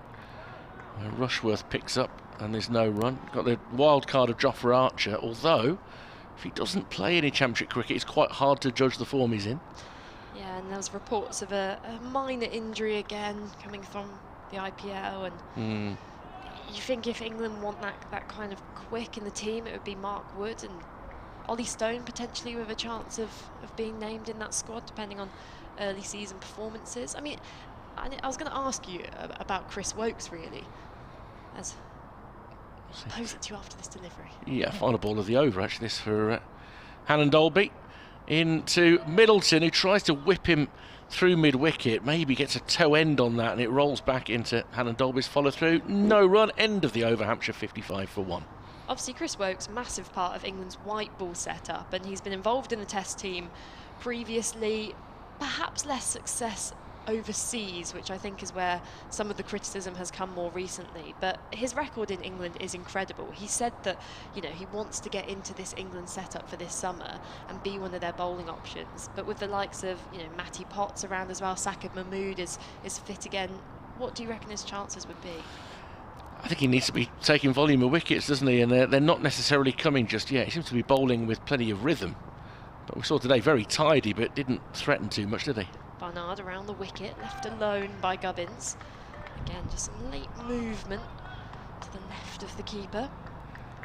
Yeah, he bowled economically, going at below 1 and over, but as you say, it's particularly with this mould of Test cricket England are playing at the moment, you feel as if they're very crash-bang wallop. They want those big wicket-taking spells, which Ollie Robinson seems to have produced today. Barnard straying onto the hip, worked square, and the ball is racing along the outfield for 4. Hannon Dolby at fine leg can only go collect the ball from the advertising boards, and Nick Gubbins is looking in fine form. It was quick hands, it was whipped away. And it's such a difficult shot that to actually generate that kind of pace across the outfield on. It brings up the 50-run partnership between Middleton and Gubbins. 52 runs of 68 balls. And after quite a quiet first half an hour this morning, things are certainly livening up. And you say, Richard, it looks like a good batting pitch. Barnard in again to Gubbins, left alone by the line from Barnard.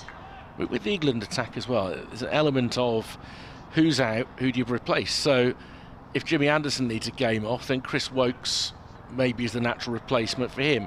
If Stuart Broad is out, then you may be looking at Potts being the replacement for him. Ollie Robinson, you know, quite hard with his height, and that you mentioned the top of off stump line that he bowls. You know, maybe you prefer Wood's pace.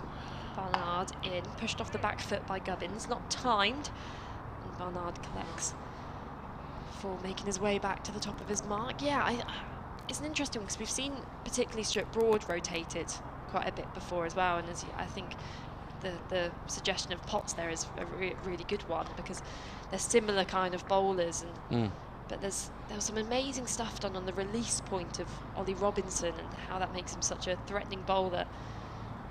He's playing the red ball game, straighter and defending his Gubbins into the onside, crouches down to just really reinforce that defensive shot, and the score 61 for 1. But there was something about Ollie Robinson's release point which is so unique.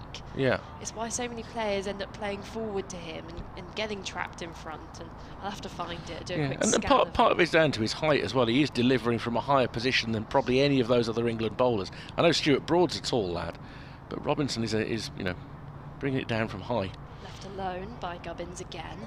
Good battle here going on between Barnard and Gubbins. I think Ollie Robinson is one of those players who is deceptively tall. I think. Yeah, he's a big unit as well. He's a big unit, and I think he's a bit like Kyle Abbott. He's got a long torso. Yeah. And whilst you've got players like Hannon Dolby and Broad who are a bit more leg, so I always forget how tall he is. Barnard in, worked to mid-wicket.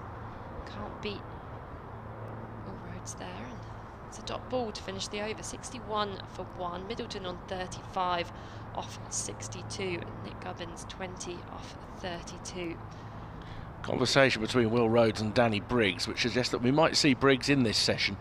May well be asking which end he would prefer today. The second pair of seamers have not had the control that Wokes and Rushworth had. So let's see the decision there. The knock on Ollie Robinson in recent years, well, since he got into the England side, has been reliability in terms of fitness, and he's had 1 or 2 back problems. And yet, prior to being an England bowler, he was getting through 550, 600 championship overs a season for Sussex. Wasn't missing a game, was bowling long spells. You know, in the modern game, a lot of overs for a pace bowler. The sort of numbers that Ollie Hannon Dolby's been getting through for Warwickshire in recent seasons. As he begins a new over and is guided down towards point. He was quite short there, Barnard, which may be starting to reflect the fact there might not be a lot of pace in this surface. The fielders are able to stay in quite close. Just a single slip at this point as well, barely an hour and 10 minutes into the game. I think it was something like Hannon Dolby and then the 3 Hampshire seamers of Abbott, Abbas and Barker were in the top 5 most overs bowled last year, or top 10, which is pretty remarkable from seamers. Probably up there in the top 5 for wickets as well, as coming forward is Middleton. No real timing, just pushes it up towards mid-off, and there's no run. All of them certainly recorded over 50 wickets in the season, I believe. Yeah, that's about right, yeah. And again, you know, the days of 100-wicket seasons in the Championship are long gone because of the number of games that are played these days. You know, I think to the younger generation that thought that all-rounders used to be able to get 1,000 runs and 100 wickets in a Championship season. You know what, now that's mind-boggling. And Dolby and Burgess continuing to stand up, and that's a neat take behind the stumps as Middleton leaps. Wasn't Tim Murtagh as well recently got his 1,000th wicket, first class wicket? I mean, and he's had to play till he's 40 to do that. And there was a really actually interesting discussion I was listening to driving down this morning on the Zero Ducks podcast with Stephen Finn and Daniel Norcross about how we're probably never really going to see those kind of figures anymore with the kind of influx of franchise cricket, that someone like a Tim Murtagh passing that 1,000 wickets mark we're not really going to see that anymore. And Dolby with the ball that does seem away, but from an already outside off-stump position. Again, a good take by Burgess. If you had a 20-year career as a bowler now, you might get up to 240, 250 first-class games. So if you average 4 wickets a game, it's plausible, but it's a real standard that you have to set, and you have to stay fit for a long time to do that. How many T20 wickets will they have, though? I mean, I think Rashid Khan is one of those players now who's illustrative of the modern franchise player. Pushing forward Middleton, firmly defending up towards mid-off. Yeah, I mean, there's barely a franchise league that he doesn't play in, is there? I think his passport must be one of my things, which is really sad, but I love collecting passport stamps because they don't stamp your passport anymore. And I went to Spain in the holidays and they stamped it. Well, they do now. Delighted, so delighted. But Rashid Khan's passport must be covered stickers and it must be bulging. he's getting criticised this year at the IPL as in comes Hannon Dolby, and steering it towards short mid-on this time is Middleton. End of the over, a maiden from Ollie Hannon Dolby. No addition to the Hampshire score. Now, it is actually quite an extraordinary stat in this year's IPL that Rashid Khan is conceding 2.2 runs per over more than he did last season. So maybe he's tiring himself out with all this travel, because isn't it true that pilots have a lower life expectancy because the amount of time they spend in the air? And I'm worried that Rashid Khan is spending so much time in the air, he's actually damaging his bowling. He's weakening his body, or whatever science is behind the life expectancy of pilots. I'm not too sure, but that's a wonderfully random stat that you've thrown out there. I love it, that. I am in the strangest places on the internet. But there is a change of bowling. Danny Briggs, as you mentioned, who was just in discussion with Will Rhodes, is coming into bowl. Going to see a bit of spin. Only 19 overs into his first innings. Life expectancy of pilots, is it higher or lower than dentists? Oh, a dentist quite an endangered species as well? I don't know if they're an endangered species, but I'm just curious. Briggs then around the wicket to Gubbins, who's cautiously defending into the onside. Well, I know the pilots is certainly true, but I've never heard the dentist, and I hope not, because my sister's just about to become a dentist. She's in her final year of uni, so Warner. I'll send her a message right now. Maybe not. Quit while you can. Another ball worked to mid-wicket. Briggs probably just told here to target those stumps. There is a slip in play, but there's also a short leg. Just for if you can find that bit on the pitch, which is offering a bit more bounce. A good Yorker dug out by Gubbins, and he jams his bat down on it. Works it square of the wicket. It's another dot ball, 61 for 1. Well, it's true in America that a pilot, the average life is 67. A bit shorter this time. Flicked, but can't beat the fielder at mid-wicket. Was looking to work it into that vacant square leg region. Was Gubbins, apologies, but it's another dot ball. We're gonna go into a deep dive on pilots' life expectancy. We're not, but it's an accepted fact. Pushed to mid-on by Gubbins. Tight bowling here from Danny Briggs. Of course, into the side for Hassan Ali, who's being rested for this game. Briggs' final ball of the over. Fuller flicked to mid-on. Quick single taken, direct hit. May have been close, as Gubbins just desperate to get a run from the over. Moves the score into 62 for 1. 20 overs gone. You often see here Liam Dawson just playing the role of the spinner who holds down an end, and he typically does bowl from this end closer to us, the hotel or commentary end, whichever you'd prefer to call it. And he does a good job He was a bit in doubt for the start of the season, Liam Dawson, because he had sustained an injury in one of these franchise competitions, and there was a few question marks. But fortunately for Hampshire fans, he's been in the side. And meanwhile, there is one Warwickshire bowler who's having a red letter day. Henry Brooks started his lone spell at Derbyshire today. In his first 4 overs for Derbyshire, he's taken 4 wickets. So Brooks has currently got figures of 4 for 1 at Grace Road. It always happens when you loan a player, doesn't it? Just typical luck. 2 slips in there for Hannon Dolby to bowl to Gubbins, who's cutting outside off stump. He beats the infield, gets it down to Briggs at third man for a single. 63 for 1 Hampshire. Who are his victims then? Brooks has got Budinger for 31. Bear in mind the score's 49 for 5, so Budinger was the main man. Hill for a second ball duck, Ackerman for a 10 ball duck, and Mulder for a 3 ball duck. 2 caught in the slips, 1 LBW, 1 caught by the wicketkeeper. So I would say that Henry's having a day. There's a couple of teams 5 down already today. I'll have to run us through those scorecards.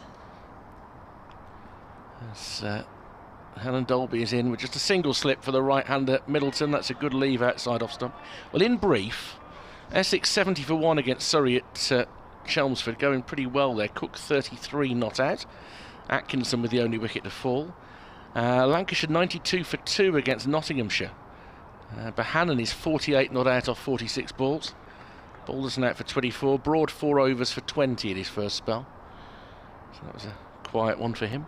Northant 61 without loss against Somerset at Taunton. Vasconcelos is 32 not out. Got a few extras on that one. Alan Dolby advances once more and pushed into the covers. Davis will field, no run for Middleton there. In Division 2, Leicestershire 49 for 5 against Derbyshire. Those 4 wickets for Henry Brooks. Worcestershire 68 now for 5. 68 for 5 against Sussex. 4 wickets for Ollie Robinson. Adam Hose is 14 not out. And Glamorgan 40 for 2 against Yorkshire in 19 overs after losing both openers for Ducks. Ben Code got both wickets. North East 25 not out.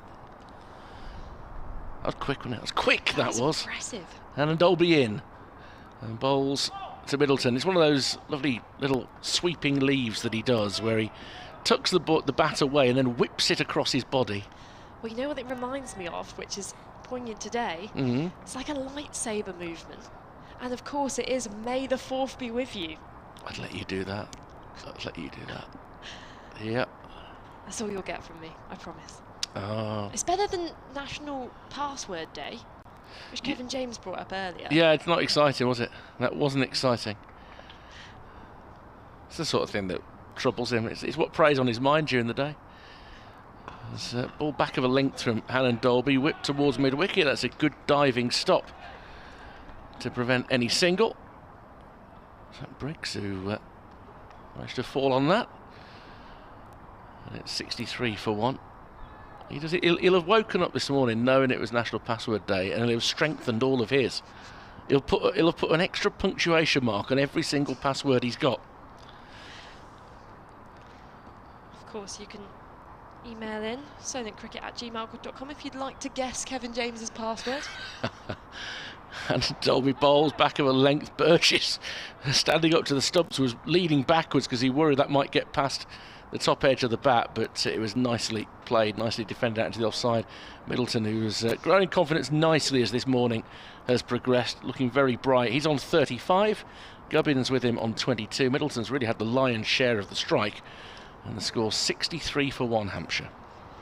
We were saying just now about Tim Murtagh at Middlesex getting all those wickets, and actually he's one of those bowlers where the keeper has just been standing up to him a lot more now, because obviously he's into his 40s now and potentially not as much pace as there was before, as Briggs continues, pushed to mid-on by Gubbins and no run taken. But, you know, I like it as a tactic. There's been some fantastic takes from Michael Burgess so far off that last over from Hannon Dolby, and by just having the keeper up to the stumps, as coming down the pitch, a muted shout for LBW as it's almost kicked away by Gubbins to short mid-wicket. It just applies that little bit of extra pressure, and any swing there is out there, the Hampshire batters can't come out of their crease just to negate it. pushing off the back foot is Gubbins. The ball just trickles to vacant point and he gets through for a single. 64 for 1, the score. Just another quiet period here as we saw a pretty influx of boundaries about 20-30 minutes ago, but Briggs and Hannon Dolby just keeping things economical here. Field just changing for the right-handed Middleton. Got a slip and a leg slip. Fielder from short legs coming to that position. Briggs bowls, left alone by Middleton, but goodness me, another layer of varnish on that off stump, and could have seen the second Hampshire wicket fall today, leaving the ball. Well, it's very full. It's an arm ball, because I mean, he's not going to get much turn at this point, but he was drifting in towards that off stump. Briggs straighter, driven to extra cover by Middleton. A little bit of drift again there. It's the one thing he's got to work with at the moment. There's a bit of a breeze, and he's just getting that little bit of drift. Over the wicket, defending Middleton. A strong position, head right over the ball there, and nothing piercing those defences. End of the over, 64 for 1. And we saw on the nursery ground today, the Southern Vipers are doing a bit of practice, or at least they were. I'm not sure if they've moved around to the nets area. Fortunately, it's a bit of a warmer day today. We've seen them down there before, having to train in some very, very brutal conditions. But of course, they're playing the Rachel Hayhoe Flint Trophy at the moment, the women's 50 over domestic competition, and the Vipers sat comfortably in the middle of the table after beating the Central Sparks, the Midlands side, on Monday by 3 wickets. And the player who hit the winning runs in that game will be joining us a little later on commentary in the evening session. Change of bowling, Chris Rushworth. Yeah, he's having a second go before lunch. Only had 5 overs in his first spell. Took the only wicket to fall, but it's a change of end for him as well. He'll come in from the pavilion end. It's a little gloomier than it was at the start of play. More cloud cover. There's a slight risk of a shower or two this afternoon. As Rushworth comes in round the wicket to Gubbins, who just covers up off stump and defends out into the offside, and there's no run. Yeah, there's a bit of a drizzle in Southampton at the moment. Yeah, told, on the radar, quite a bit of it in this session is passing us, but they were off for a while at Taunton, and a lot of the weather is coming down from that sort of direction today. But it was a brief while that they were off there.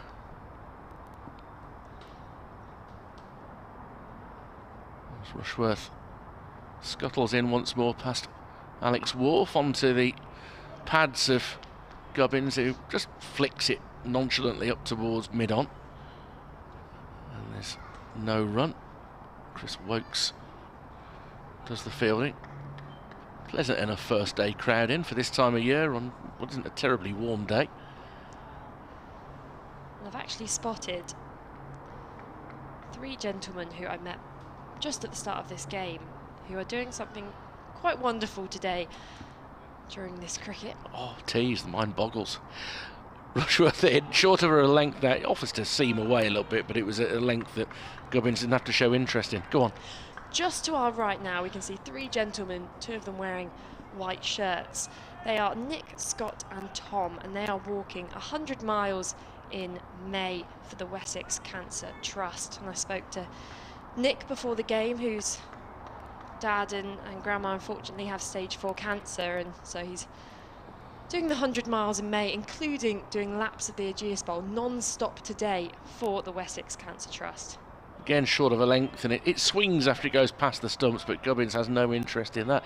They'll get in a fair distance if they keep circumnavigating this ground today. They are. We were trying to work out how many laps it would take to kind of do a mile, and they're going to keep going as much as they can. I didn't meet Tom at the start of the game because he was sourcing a bacon roll for a bit of energy. And when you say sourcing, was that trying to find or putting ketchup on? Oh, that was bad, but kind of good. I think trying to find and then trying to source. Okay. Rushworth in again, straighter, wraps Gubbins on the pads. I think if anything, we're probably offering to go down the leg side. That we'll maybe see in the replay here. But it was not much of an appeal. Might have been a bit of bat on it. They lost interest very quickly.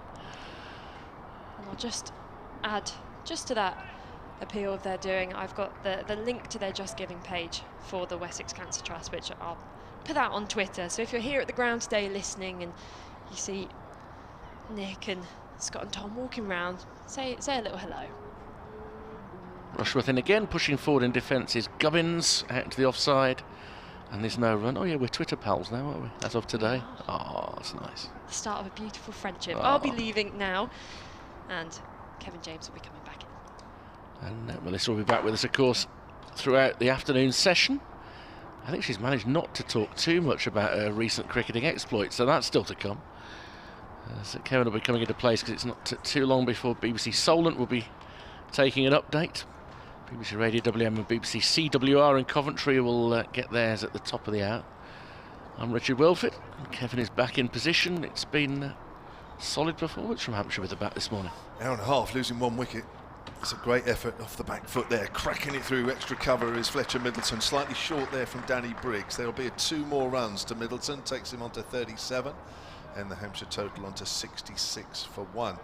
I mean, at times it's felt a fairly slow scoring, but I have to say, in an hour and a half where the ball's moving around, I think you'd be happy with 66 as well as not only losing 1 wicket. Here's Briggs again, runs away from us. That's a low full toss, which Middleton hits straight up to mid-off. It's been Danny Briggs' first game of the season. There'll be a little bit of full toss watch going on here, because that was an issue he had a bit last season. The full bungers were a bit regular. Comes in again, he's got a leg slip and a slip. That's nicely guided into the gap in front of square by Middleton off the front foot. Moves on to 38, and that's 67 for 1. Yeah, he had knee surgery, didn't he, during the winter, Danny Briggs, which...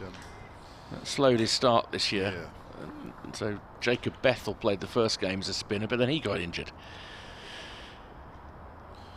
Briggs is over the wicket to Gubbins, trying to find some of those footmarks outside Gubbins' off stump. That's fairly full.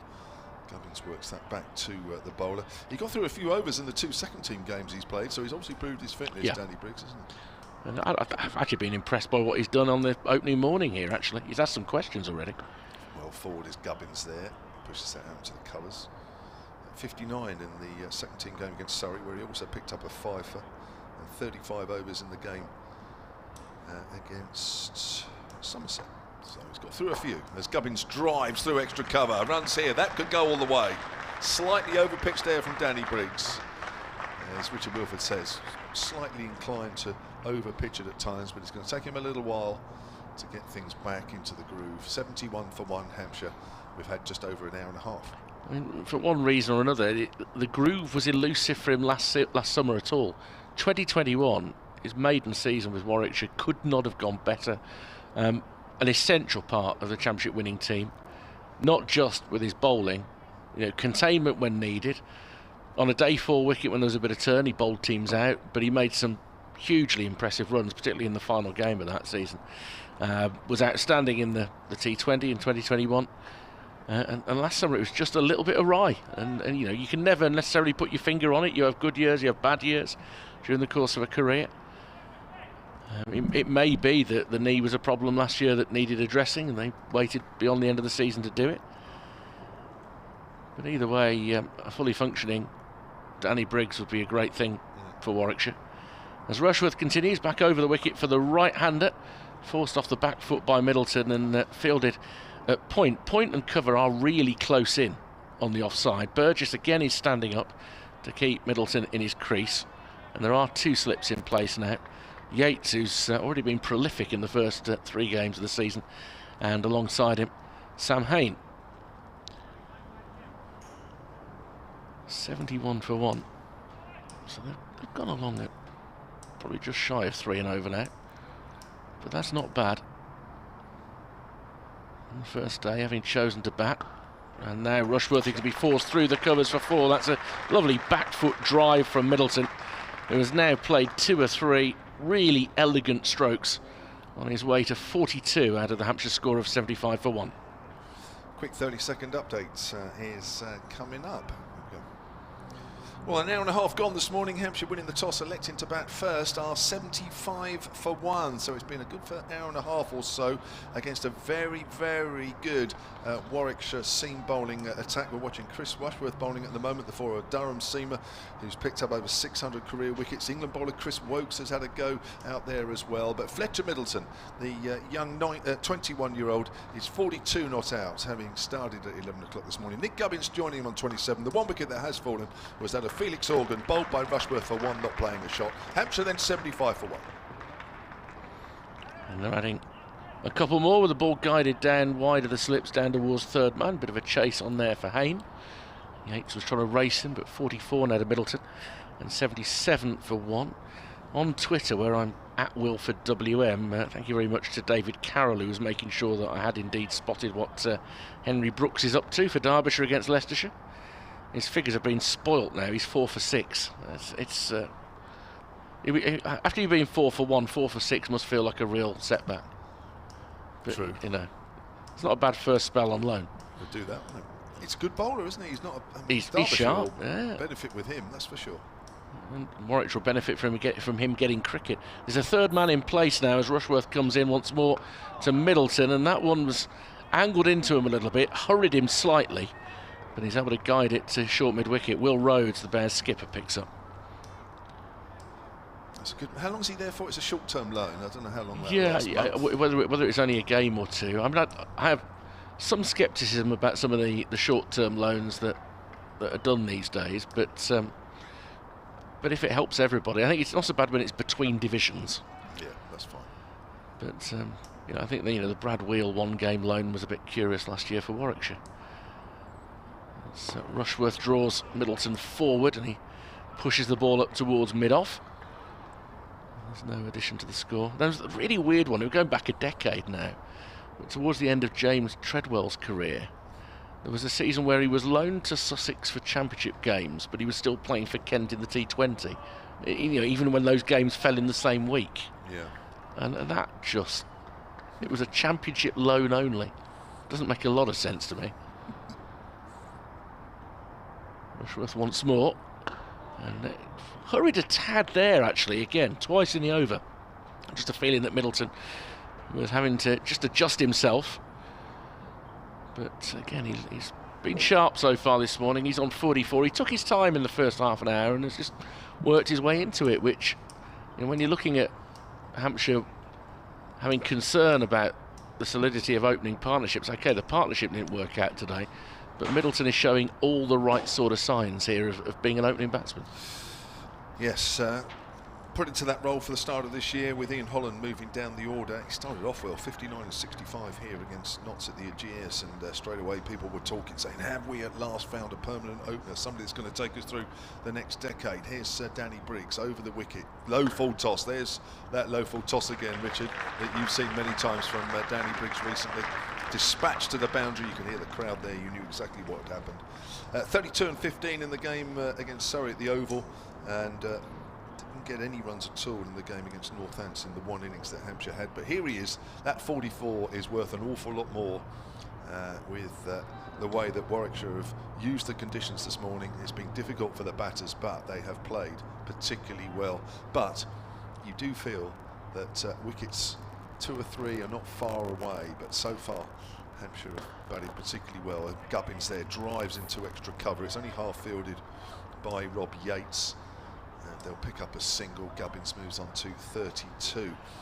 Henry and Romsey emailed just a little early. We were talking about Ready Breck, which people over a certain age will remember and people under a certain age won't. Henry and Romsey, who emailed silentcricket@gmail.com, he says, those who had Ready Breck for breakfast were surrounded by a visual warm glow. Don't expect the Advertising Standards Agency, would allow it these days. Keep up the good work. It wasn't real, Henry, sorry to disappoint you. Those warm glows weren't real. They were just TV graphics. There's a nice drive, which is half stopped at extra cover, and there's no run. I think, in fairness, it would be allowed. Do you think? Because anybody taking that literally would have to be a little bit out of kilter with life. There are certain things in adverts that you don't think are going to come true, Forward is Middleton quietly out into the covers. I was never tangoed, for instance. No. Have you seen that latest advert, the Tango advert? My younger daughter absolutely loves that advert. Oh. Yeah, I didn't see it. I will fast forward through adverts. Melissa's looking at me as if I'm mad. Have you seen the latest Tango advert? The Red Bull. Other energy drinks available, of course. That's played out behind square on the offside, 83 for 1. Yeah, no, yeah. The claim that energy drink gives you wings, they eventually did have to withdraw that, didn't they? Yeah, because people are actually thought they were that suggestible. Yeah. Wow, what a society we live in now, Richard, where somebody actually believes they'll sprout wings by drinking enough cans of that particular energy drink. I mean, you're never going to get on holiday with your case, are you? With those sort of wings, surely. Here's Danny Briggs again. He's got the short leg in for Gubbins, who pushes well forward, plays it back to the bowler. Briggs has completed 4 overs, none for 15. Hampshire 83 for 1 with about 20 minutes to go until lunch. Yeah, good session for Hampshire, and I mean, you've always got a slight element of cup half empty to you, Kevin. And you say the second and third wickets don't look like too far from coming. I don't think they've looked like creating a chance particularly, and the ball didn't do a lot. Rushworth got it to sing a bit.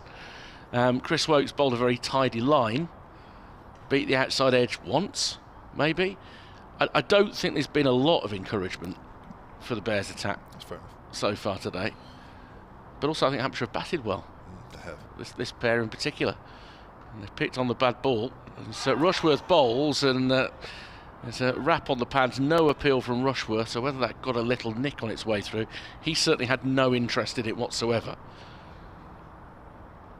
That would have been the commentator's curse in action if that had gone through for an LBW. I'm already regretting saying what I've said.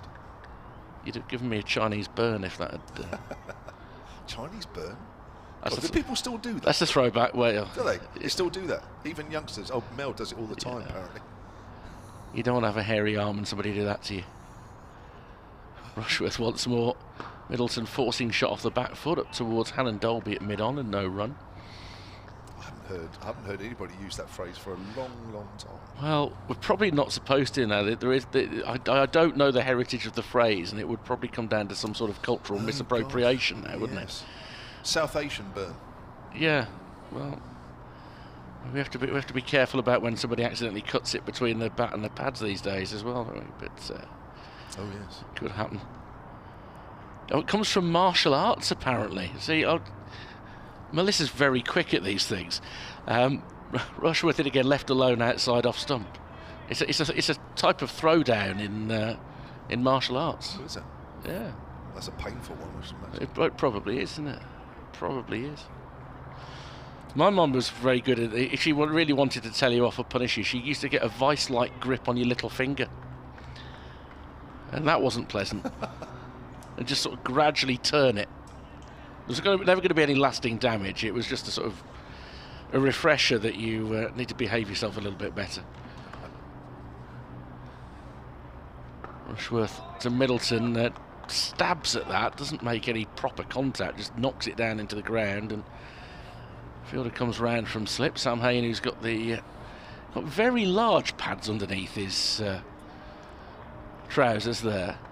They're not the little shin guards that you sometimes have to field short.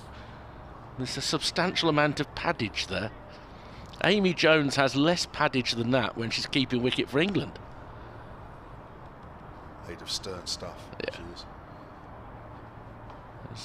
Rushworth bowls just outside off stump. Good leave, lovely take from Burgess, his pads don't look as big as the ones that Sam Hain's got on either. I'll tell you what, for me, shortly, even that wouldn't be enough. For you? I'd want more than that.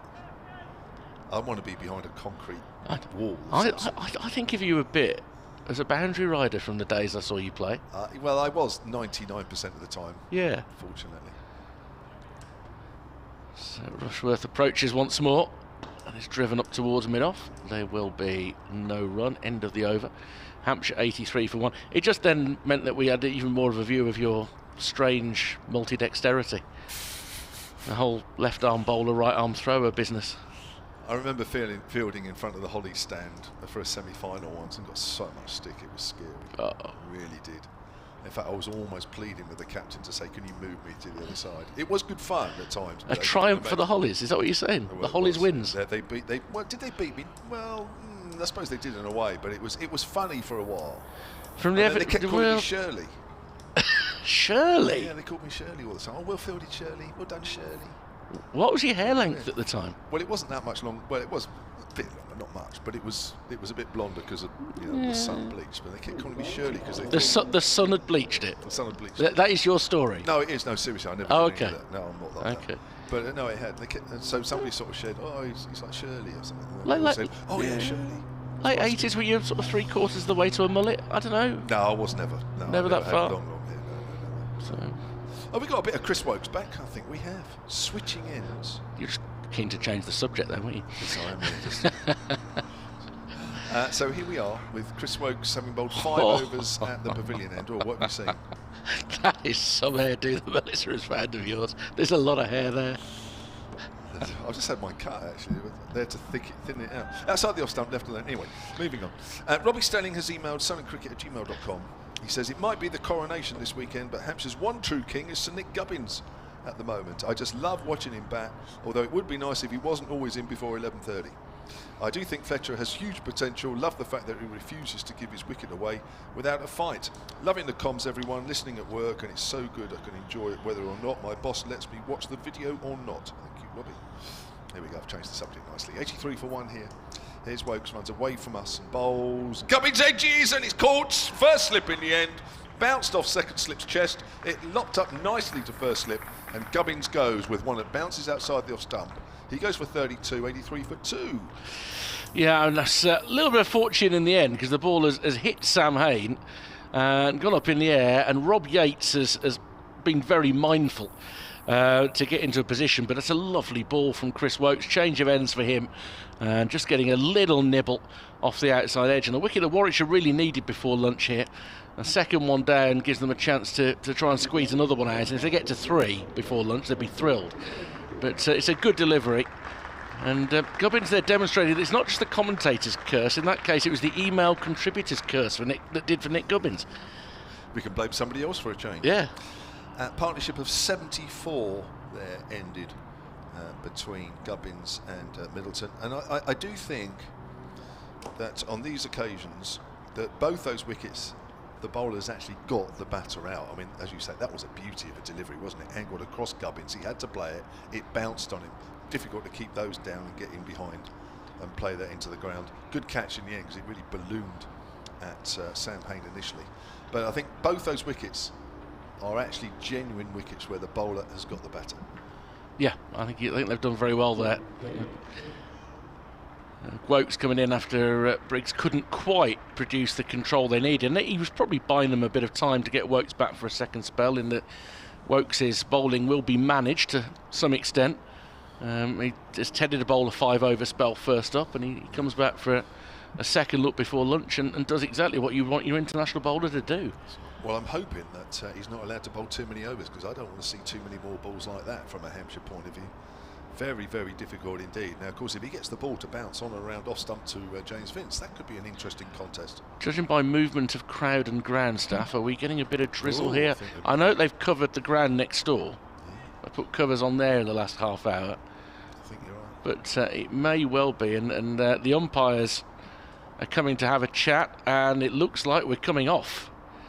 So it could well be, given the time that we're at now, that we end up having a bit of an early lunch here, because with the score on 83 for 2, in fact, James Vince, having walked to the wicket, is walking back towards the pavilion. The umpires have not yet made their mind up. Vince has made his mind up, and now the umpires are going to agree with him. What, the players didn't want to go? Well, understandably, they'd love to have a couple of balls at James Vince whilst there's a bit of doubt over the weather. But now they're going to have to trudge back. But Vince has rather made their mind up.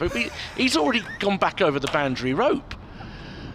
So, I mean, there's a bit of pressure on Messrs Wharf and Warren there to rule one way, isn't there? Love it. I don't think I would have loved it if somebody from Warwickshire had done it, but as it's one from Hampshire, I absolutely love it. So I think we can fairly safely say, even though we can hardly see it rain, if at all, at 83 for 2 with 27.2 overs bowled this morning, Fletcher Middleton has played particularly well for his 45 off 94, that I think we're going to have lunch. Yeah, and I think, you know, this way, by going off at this juncture, it means we shouldn't lose any play, because if this is just a passing period of rain, then we should be okay to come out just before 1:30. That would be the ideal scenario here. And it's probably because of that wicket coming just before the shower, and that will frustrate Nick Gubbins all the more. It may well be that that's been an even session in the end, in that I don't think there's a lot of encouragement for the bowlers. I think Middleton and Gubbins batted pretty well, but the wickets for Rushworth and Wokes, one at either end of that session, mean at 83 for 2, it's probably a 1-all draw before lunch, if you like. Love it. Love it. Thank you very much, Richard. More from Richard, more from me, Kevin James, more from Melissa Story. And then later on today, Emily Windsor as well. What a lineup. Almost as good as the cricket that we've been watching this morning. We'll be back with you, I think probably somewhere around 1:30.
slightly early for lunch with a very, very light rain shower, just as James Vince was walking out to bat after the fall of Nick Gubbins, and Vince didn't even make it to the crease. He walked back again, and in the end everybody followed suit. 83 for 2 then, 27.2 overs bowled in that morning session. Felix Organ made 1, Nick Gubbins was out for 32, a wicket for Rushworth and for Chris Wokes. Your commentary team this afternoon, a little later you'll hear from TMS commentator, Gloucestershire county cricketer now, and former Vipers Academy all-rounder Melissa Story. But to take you through this first period of play up to the top of the hour is myself, Kevin James, and from BBC WM, Richard Wilford. Good afternoon, Kevin. I note from the Warwickshire Twitter feed, and Melissa was talking about how it's difficult for anybody to get anywhere near 1,000 first-class wickets these days. But that wicket before the interval was Chris Wokes' 550th first-class wicket. So it's a minor landmark along the way, but nonetheless, that's a serious amount of wickets in the modern game. And when you consider he's lost best part of a couple of seasons in his career to injury, and it's he who will continue the unfinished over and bowl into the new batsman James Vince, who turns his first delivery round the corner through square leg for a single, which will take Hampshire to 84 for 2. That last action of the opening session, the catching of Rob Yates at slip of Nick Gubbins for 32, and that means Fletcher Middleton is now joined by Vince Middleton, who looked very well organised in the morning session, reaching an unbeaten 45. He prepares to take strike, just looking to see who's whirling away. Looks like Chris Rushworth is likely to bowl from the pavilion end. He was part way through his second spell of the day when a very light shower, I think is the fairest description of it, ended play 12 minutes early. Hence we're back on that little bit sooner than you might have been prepared for today. As Wokes is in again and playing well inside the line of that, effectively a leave, is Fletcher Middleton. A couple of slips in, point, cover, mid-off, mid-on, mid-wicket, and a long leg, and in fact a third slip now coming into position. Yeah, the cloud is still, well, it's a bit more cloud rather than a hazy cloud, a little bit thicker. Odd patch of blue sky. I think we're going to get the odd shower. We're expecting at some point this afternoon.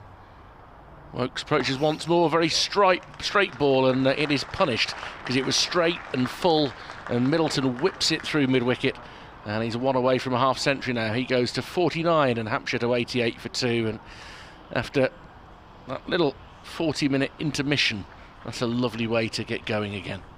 He's played 1 or 2 handsome drives through mid-wicket. As Fletcher Middleton played very straight today, being very disciplined as well. And I have to say, try not to get too excited about him, but he does look to be a real find.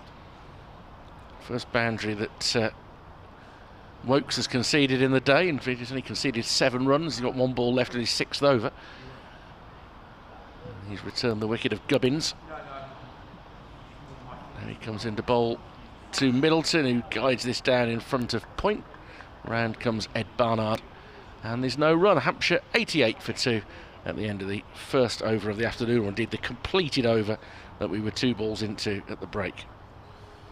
28 overs completed, still 68 overs to do today. The over rate is +1, so nothing too much to worry about, although we have had a few overs of spin. Danny Briggs sneaked in 4 overs. The left arm spinner, formerly of this parish. Nice to see him back playing here at the Ageas Bowl. And it's going to be Oliver Hammond-Dolby to bowl the 2nd over after lunch from that far end. He's been bowling predominantly with the keeper standing up. Is that something that happens a lot for him now? Yeah, the last couple of seasons Michael Burgess has done that. There's one very memorable stumping he took in the early part of last season for a ball down the leg side, and it was a deliberate trap. And there's just this desire of batsmen, and James Vince is amongst them, to try and get out of their crease. So anything that keeps them pinned. Yeah. You know, Hammond-Dolby, he's brisk, but he's hardly super sharp. And Burgess is a good keeper. He's very tall, though. Hammond-Dolby comes in again and bowls, and Vince is forward. Pushes that out into the covers, where Alex Davis does the fielding. Sam Hain at first slip, which is pretty much standard for Warwickshire. Dan Mousley in at 2nd. Now the only catching fielders. There's still no 3rd man. There's been a few runs that have found their way down in that area so far this morning. It was always going to be. But just enough movement this morning, wasn't there? It wasn't extravagant, but just enough that the batters had to work very hard, and the bowlers always had that a bit of encouragement. As Hannah Dorby bowls, Vince forward, pushes that up to mid-on. The ball of the morning, really. Well, there was two balls of the morning for me, both bowled by Chris Rushworth. One that nipped back incredibly, a lot to Fletcher Middleton, went over the top of the stumps, having bowled a couple of balls that just shaped away before that, and the one that actually got Felix Organ, which nipped back and uprooted it off stump, with Organ not playing a shot. I can't think of any. There probably was some others there, Richard, but they were the two that stood out to me. Yeah, no, I think you're absolutely right. Well, here's Hannah Dorby bowls, and Vince works that up to mid-on, and there is no run. I think Chris Rushworth himself would feel he maybe should have got one or two more balls in the right areas than that. I think it's certainly true of when Hannah Dolby and Barnard came on, that there were one or two too many four balls. The question I think you always find yourself asking here is, with that little bit of movement, wasn't extravagant, with that little bit, how would Mohamed Abbas have performed? Well, there you go.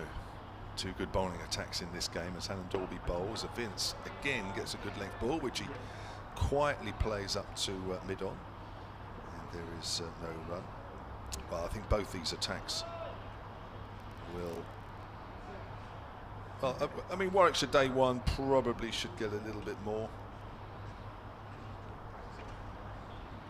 But it was, fairly bright sky the first 45 minutes. A bit of cloud gathered after that. Yeah. So there's not that additional assistance today. Agreed. And it looks a pretty decent surface, although it doesn't look like there's a lot of pace about it. No, there's never a huge amount of pace here as Hannah Dorby comes in again, and Vince always playing at that one, just shaped away. Didn't follow it though, with the line of the bat coming down, but a good delivery nevertheless. Well, we're into the second over after lunch. We had a slightly early start to the afternoon session because we had a slightly early finish to the morning session with a very light shower of rain about 10 minutes before lunch. Hampshire, well, they've done pretty well really. 88 for 2, having won the toss, elected to bat first. There's some good bowling going on out there, most notably from England bowler Chris Wokes, who's picked up one of the two wickets that fell this morning. Nick Gubbins caught in the slips for 32. Felix Organ bowled by the former Durham seamer Chris Rushworth, not playing a shot. He was out for 1, but Fletcher Middleton has stood tall out there. He's 49 not out, on the verge of another half century for the 20-year-old, and James Vince is at 1 not out. So Hampshire 88 for 2.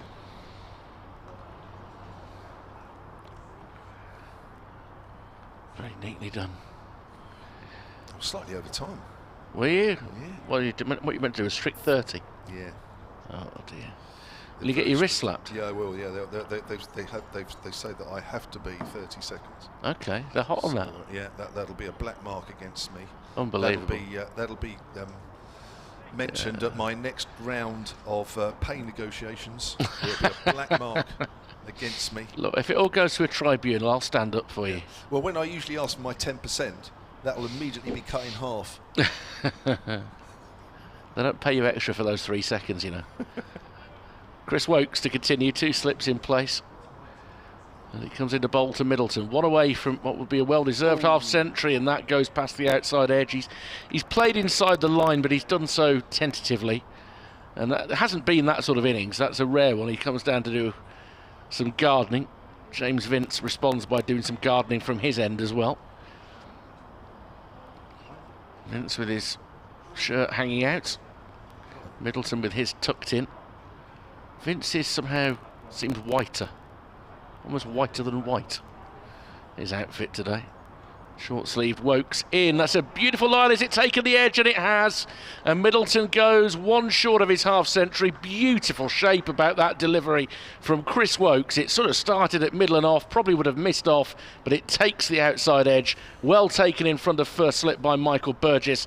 And the Bears have their 3rd wicket. Middleton gone for 49. Yeah, I mean, the ball before, I think, gave an idea as to the way the ball's shaping for Chris Wokes since lunch. It was shaping for him before lunch, but the first one went quite late, and that one just went off the pitch more than anything. I don't think Fletcher Middleton's done a lot wrong there. Just pushing forward, has to play a line. It's just caught the outside edge. But that's a very good 49. I know you'll be disappointed. But I think this morning, when you're opening the batting against this attack, if somebody said to you, do you know what, you'll get 49, I think you'd say, okay, you know, I'm going to have to play pretty well to get 49, and he has.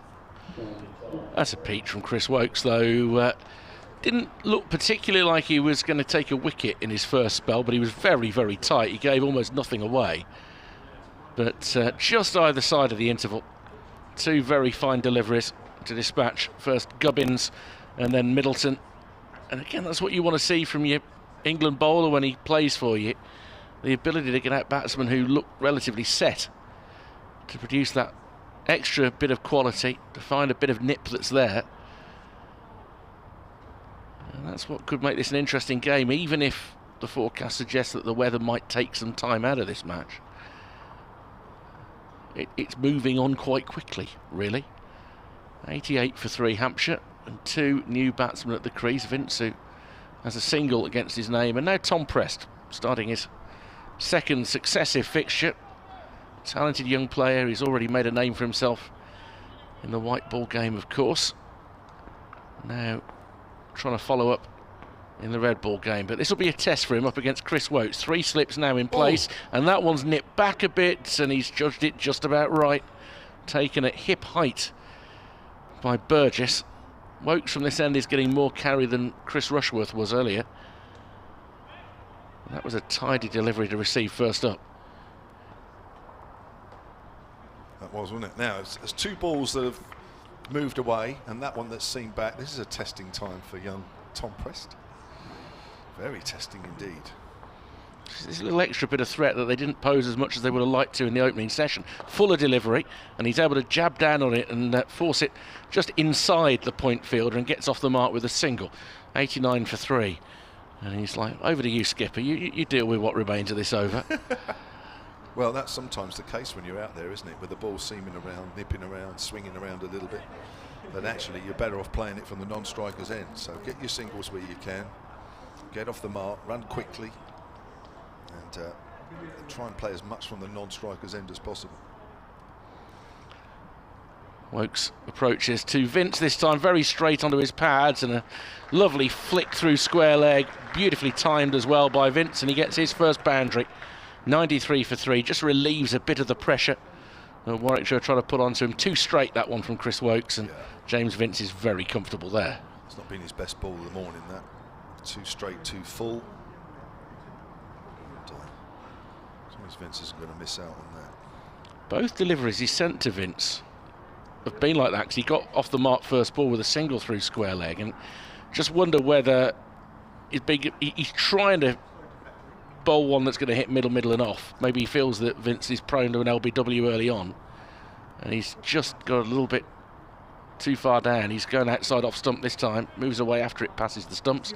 Good take by Michael Burgess, but 2 successive wicket-taking overs either side of the lunch interval for Chris Woakes. Hampshire 93 for 3, and looking to build a second substantial partnership of the day. Yeah, lost 2 wickets, 4-5 runs either side of lunch. Gubbins and now Fletcher Middleton. It's still that sort of day where, even though the ball is into its, or will be shortly into its 31st over, there's still enough there for the batters to be very wary about. And this is, as we've said many times, a very, very good bowling attack of Warwickshire's. And they won't let up at all. The batters are going to have to work very hard, no matter how old this ball is. Here's Hannon Dolby, the keeper, standing back now to Prest, who just plods forward at that one as the ball works its way out square on the offside. With Hampshire then 93 for 3. Cloud is quite high, plenty of it though, but it's very high. It's not particularly threatening. In fact, I think we've hardly had any rain at all. The fact that we lost 7 minutes before lunch. Oh, it's a bit more than that actually, wasn't it? But 13 minutes before lunch. But you couldn't really notice it. That's a lovely delivery which just shapes away from Prest, and he leaves that alone.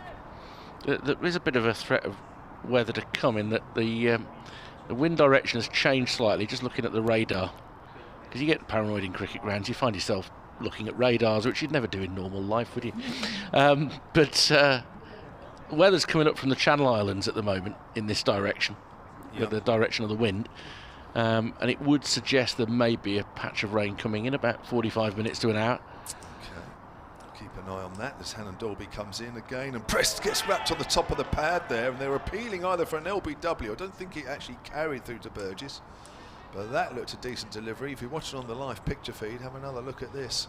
Try and work out what's happened there, and it's just come back at Prest there a little bit, but hit him high on the pad. Yeah, it might have been thigh pad, but it certainly... There was no hint of battle glove about that, and I think in the end you find yourself appealing for what was a good delivery more than you do for... Well, you're almost appealing for an umpire to make an error, and that wasn't going to be happening. I think it's Alex Wharf at the far end, isn't it? Yeah, it is.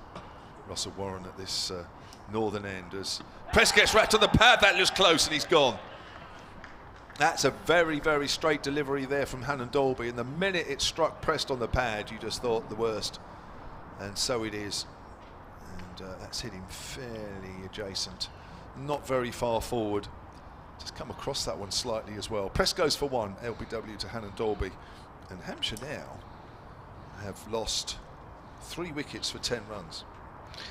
Yeah, again, not for the first time. You look at the batsman being set up a bit by the previous ball that was shorter, but Hannon Dolby goes fuller and straighter and gets him in front there. The footwork was uncertain, hadn't really got either forward or back, needed to get forward, and trapped on his crease. I'm afraid that's a fairly straightforward decision, and it's a tough time to come in because the bowling since lunch is the best that we've seen so far today. This combination of Woakes and Hannon Dolby, far more threatening than we've seen in terms of a pairing at any point so far.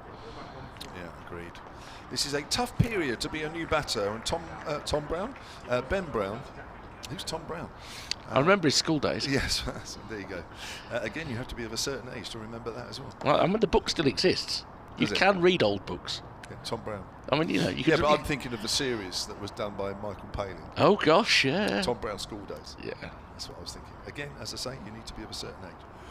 So Ben Brown, who averages 40 in first-class cricket, that's always handy when you're walking out in situations like this, but you need some experience because this is going to be very tough indeed. It has been tough so far since 11 o'clock, but as Richard says, it just feels a little tougher since lunch.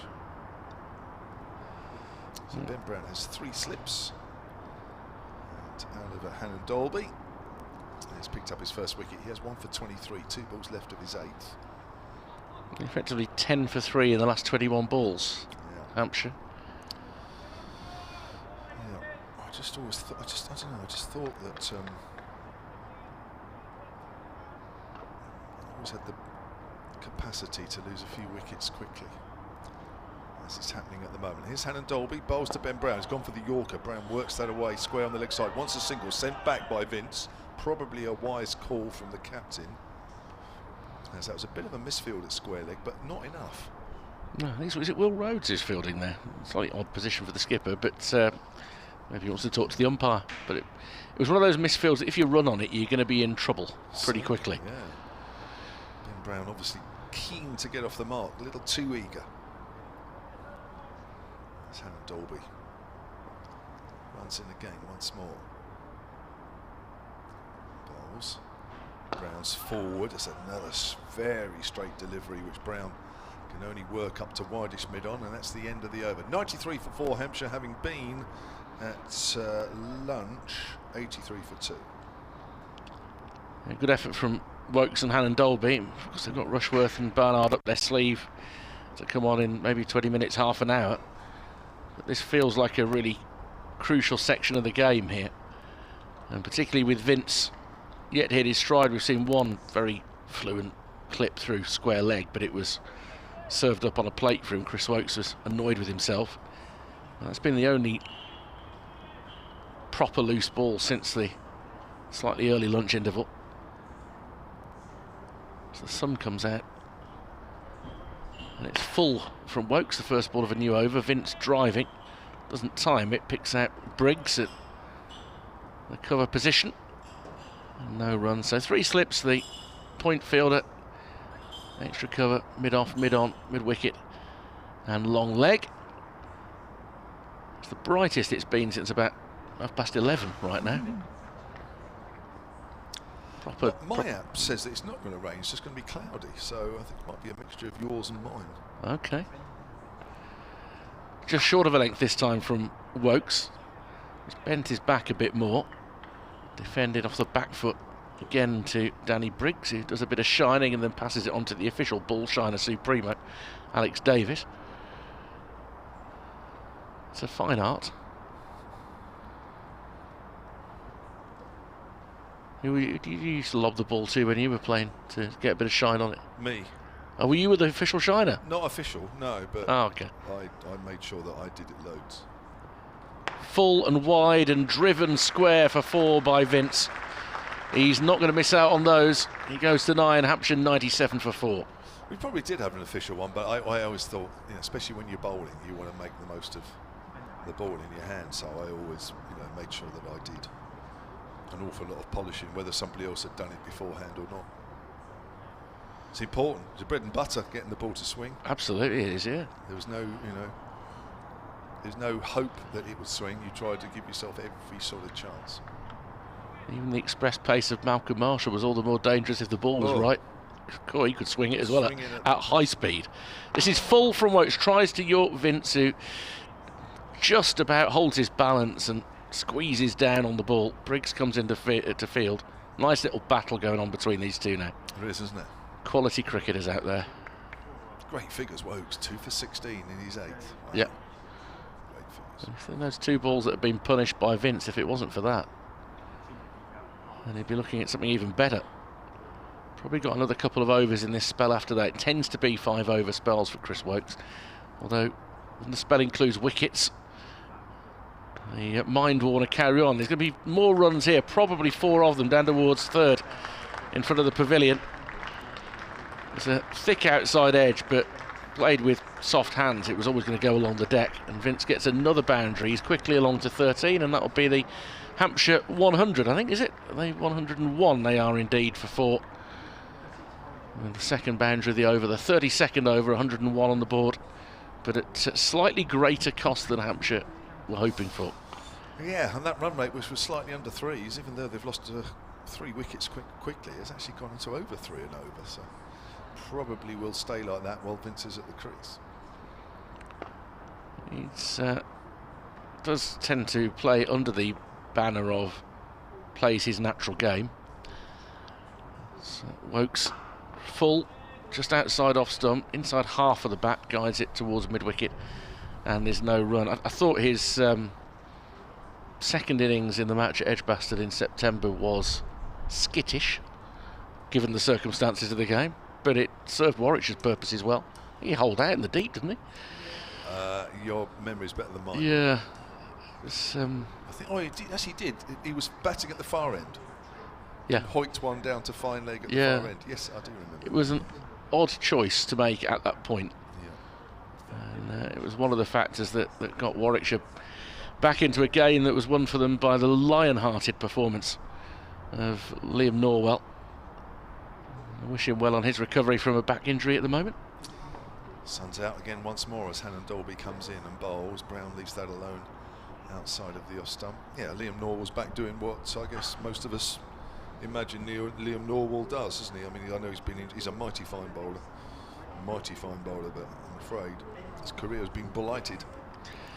It's a shame, because when he's in full flow, and he was outstanding in 2021 in the championship winning season, got himself into an England reserve spot, and then has had issues with his back. Also had an awful blow on the head in the early part of last season, which kept him out for a while.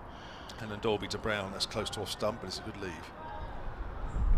It was one of those, at the moment he was hit on the head, you knew that was trouble. It was a concussion injury. Craig Miles had just left the ground, having done a commentary stint with us, and got called back and managed to get in time to come in at 99th wicket down. It's a pretty good effort. He got most of the way home. So 2 wickets since lunch, and then Fletcher Middleton for 49, Tom Press for 1. Here's Hannon Dolby. Comes in and bowls to Brown once more. Brown gets a full delivery, nudges that back to the bowler, and there's no run. Craig Miles, another good bowler. Is he? I guess he's injured as well. No, he's here. Oh, is he He's here this week. He's 12th man this week. Okay. At least he's starting the week in that role. I think he was out during the lunch interval having a little bowl. Okay. It's an impressive battery of seam bowlers you have at Edgbaston. Well, when you look at Henry Brooks in the wickets today on his beginning of his loan spell, you see him not getting any games at the moment. No Miles, no Norwell. Hannah Dolby. And Brown gets another straight delivery. Wants a single, can't find one as that's worked up to mid-on. Has to play straight. Is there anybody else in there? I can't think of anybody else that you... I mean, I know Will Rhodes bowls a few seamers, but I mean, it's not quite the same. I mean, but he's gone. But he's gone from bowling a lot to not needing to bowl at the moment this season. Doesn't need to now, does he? Particularly while Chris Wokes is available. How many more games are you expecting with him? I mean, he's played every game so far, hasn't he? A lot will depend what England want of him, really. And he didn't play the first, but this is his third in a row. Which, seriously, it's some years since that's happened. Well, good for you guys. There's Hannah Dolby bowls, and it's down the leg side. It's touched away by the keeper as well. I think that may have come off the pad. Or did it? It was come off the bat. Now, Burgess had an awful lot to do, and I think he did well getting half a glove on it, but I suppose technically that is a quarter of a chance. Yeah, it's a drop catch by virtue of the fact that he got to it. But it was a very, very difficult chance. But you can see from his body language afterwards that he knows that was a chance. Well, as a keeper, you're always thinking about the glory. And you will, over your career, you will have taken catches like that. Probably not many, but you will have taken them, and that's all you think about. Gosh, if only that could have been another one. Here comes Hannah Dolby. The keeper standing up this time. That's outside of the off stump. Vince leaves alone. Hannah Dolby's completed 9 overs, 1 for 24. And Hampshire are 102 for 4, having won the toss and elected to bat first. Yeah, standing up to Vince because he's rather more likely to want to step forward. But, staying back to Brown. I think wicket keepers these days, they hold themselves to high standards, don't they? And yeah, everybody does. He would have desperately wanted to take that. I think he's a good keeper as well, Burgess. I think he's become a very, very good keeper. Yeah. I think there was a time when the news had filtered through that Alex Davis was arriving before the start of last season, that he would have been concerned about his immediate future, and he will be frustrated that he doesn't get as much of an opportunity in white ball cricket as possibly he deserves. They were rather overburdened with good options last year in terms of their batting lineup. That's changed a little bit, and there'll be no Adam Hose for them this year, but of course Glenn Maxwell is coming in, the big show for the T20 Blast. Might miss the first couple of games or so because of the IPL. As Brown will face Wokes the first time, just jabs him out in the offside, and there's no run. Yeah, I don't know. I quite like him as a cricketer. I remember him batting here last year. I think he got 60 odd. I just thought he looks a really good player. He's a bit like Ben Brown, really. To have batters that good, keep well. Top draw. Well, the 2 big hundreds he made last year were made in the company of Ollie Hannon Dolby, which was the extraordinary thing about it. The ball is left alone outside off stump, including Ollie's remarkable innings where he didn't score for his first 66 deliveries, and it was quite frustrated when he got a little glove on one and had to come through. He was hoping it would be signal for a leg by, but Burgess was, I think, something like 70 when Ollie came to the crease and ended up making 170. And it happened again, twice in successive home games. He ended up doing that with the last wicket stand, getting to 170 something. Can score quickly. Brown awaits and shoulders arms against Chris Wokes. The line was a foot outside off stump. 102 for 4. Well, you'd be looking at the board thinking, well, there's only 9 balls possibly of Wokes' spell left. His second spell, he's been quite impressive, isn't he? He was impressive opening up, but I think he's just had a little bit of more of an edge straight after lunch. I was surprised that he picked up that wicket of Middleton caught behind for 49.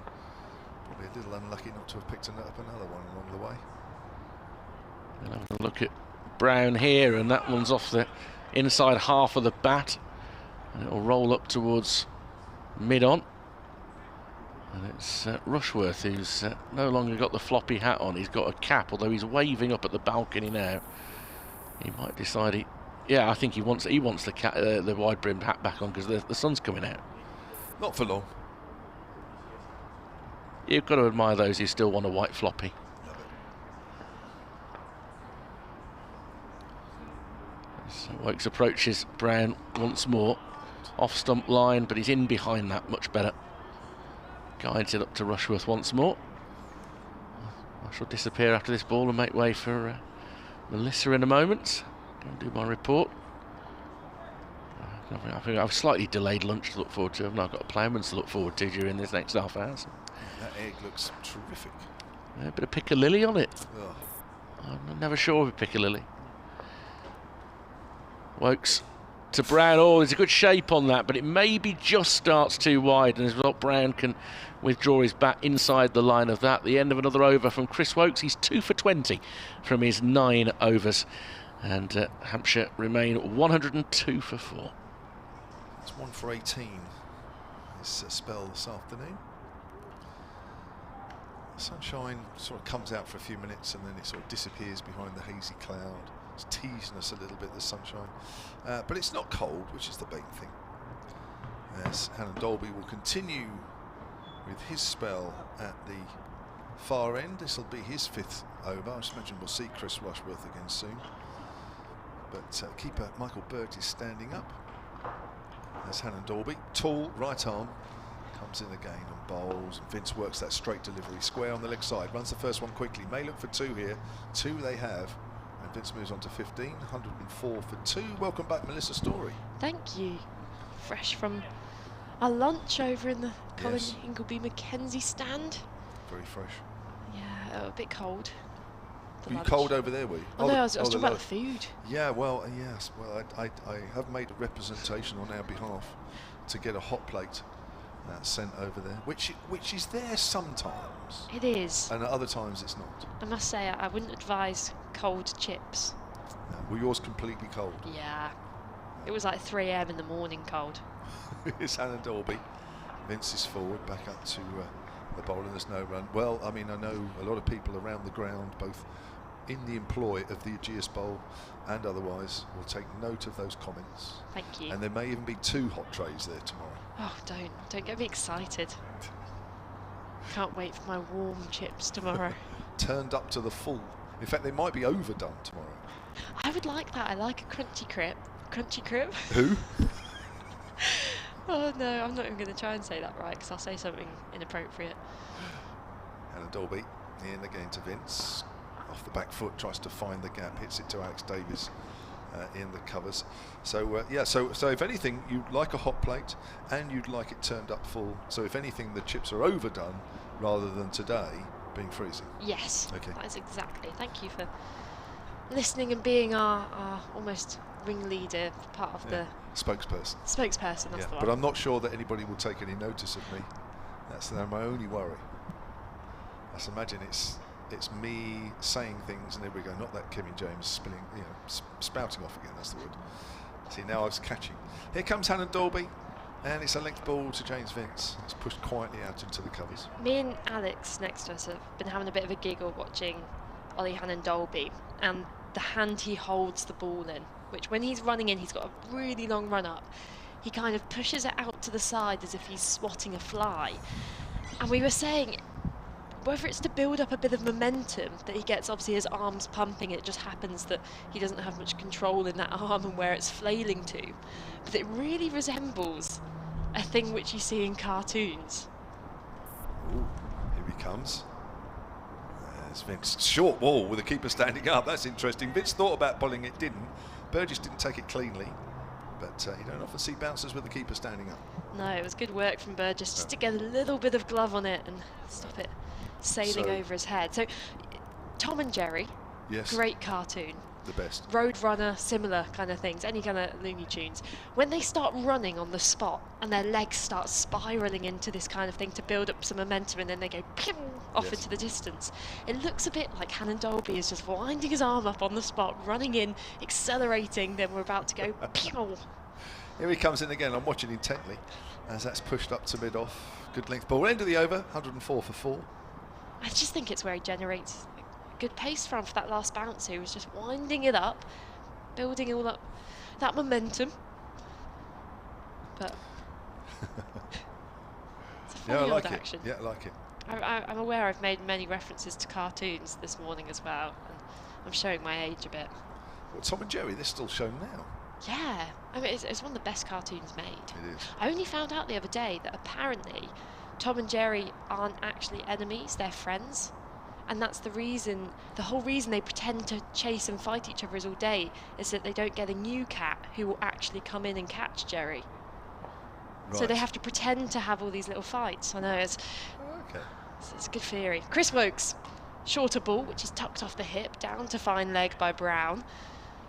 Looked a bit cramped in playing that one, but I quite like their ice cream. Their ice cream? The Tom and Jerry? Tom and Jerry? Oh, I didn't know if Tom and Jerry had started a business venture. He's giggling to himself here, but it wasn't that good. Was it not that funny? I'll give it a 6 out of 10. Chris Wokes turns at the top of his mark, running in with 3 slips in place, defending cautiously as Vince right behind that one. And of course, James Vince coming off the back of a lot of runs at Northamptonshire, and Hampshire just benefiting from that week off last week. I saw a lot of players choosing to go on holiday, make the most of a week off in the spring, allowing them just to come back a bit more fresh this week. James Vince will want to carry on that form.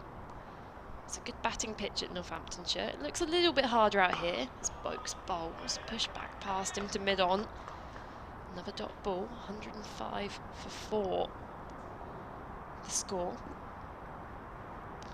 I also bumped into a listener, Glenn, just as we were coming back from the lunch break, who actually tweeted in a few weeks ago and referred to me as a pinball. And I had the explanation for that, that I jumped from topic to topic, essentially with a lot of energy. So Wokes bowls, defending again, it's Vince. Wokes turns and makes his way to the top of his mark. And it was a very nice conversation. He said that he loved our commentary, loved the energy. And if Glenn is listening, I would just like to say, I meant to say it at the time, but I missed the opportunity. He was wearing a brilliant jumper, and I was actually really jealous of it. It was a very fashionable kind of, I'm not sure if he knows how fashionable it was, but it's very in trend right now. It looked a bit vintage. Wokes bowls, driven, can't beat the fielder at mid-off, and James Vince just holding his bat, looks down there, knows he didn't middle that one, and it was over-pitched from Wokes. There's a gap at extra cover. So it was the style of the jumper rather than the slogan on the jumper? Yeah, style of the jumper, like a knitted, kind of colourful jumper. I just, in case Glenn is listening, I just need to make sure he knows how trendy he is. Got to compliment our listeners. Wokes. 1 ball left in this over.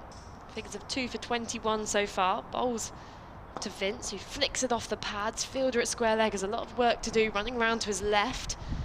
Picks the ball up just inside the boundary rope, and Vince and Brown come back for 2. Score moves to 107 for 4 at the end of the over. So just those 2 quick wickets after lunch. Fletcher Middleton for 49, Tom Press for 1, to Chris Wokes and Oliver Hannon-Dorby respectively. Took Hampshire from 83 for 2 at the break to 93 for 4. Here they are at 107 for 4. As Brown and Vince try to build another partnership. Top partnership of the innings so far is for the 2nd wicket between Nick Gubbins and Fletcher Middleton. They put on 74 before Gubbins went, called in the slips for 32. Good ball that from Wokes, which bounced. Had to play it at Gubbins as well. And at the far end, it's Chris Rushworth who's going to take over the bowling duties from Oliver Hannon-Dolby. Rushworth 8 over 3 maidens, 1 for 24, picked up the wicket of Felix Organ, and the score was 9. Bold bowler replacing bold bowler. Yes. There's not a lot of hair between them. But the thing is, Ollie Hannon-Dolby has the choice to have hair, but he seems to have just had a moment, had a Britney Spears moment, and just taken it all off. Yeah. Unlike your dashing haircut back in the day, I've been getting up some pictures of you. Found a great team photo of you on the phone, actually, and it was a phone about the size of a brick. Oh gosh, I remember that. Yes, his Rushworth always playing a miss in the ball, shaping away as Brown was trying to drive that through the covers. It was a pre-season photo call, and yeah, a few of us had phones in our pockets, and that went off. Well, in between some photos, so I was able to actually answer it. Yeah, I know the photo. I remember it because it was up in our office as well for a while. Somebody printed that off and put it up, saying, "What were you doing there?" And those phones in those days were very big. You're right. Here's Rushworth. Bowls again. Right arm over, and that's left alone this time. A little wider of off stump. I did get the picture up, but I won't be sharing it on social media, don't worry. Yeah, the phones, yeah. See, we all thought they were trendy in those days, but of course. I mean, would they be considered vintage now? Oh gosh, yeah, retro. Imagine showing up with one of those. Oh. Be the coolest one there. I remember, because in those days, you know, if you weren't like, a lot of cricketers didn't go away. Here's Rushworth. Forward is Brown, pushes out, square on the offside. If a lot of cricketers didn't go away for the winter, and you know, a lot did. You know, sometimes you went away, sometimes you didn't. I worked for a company that was sponsoring Hampshire at the time, and they said, "Oh, come and work for us for 6 months if you're not going away." So I did, and I remember learning the ropes for a little while. And the guy that I went out with had one of the very early sort of portable phones.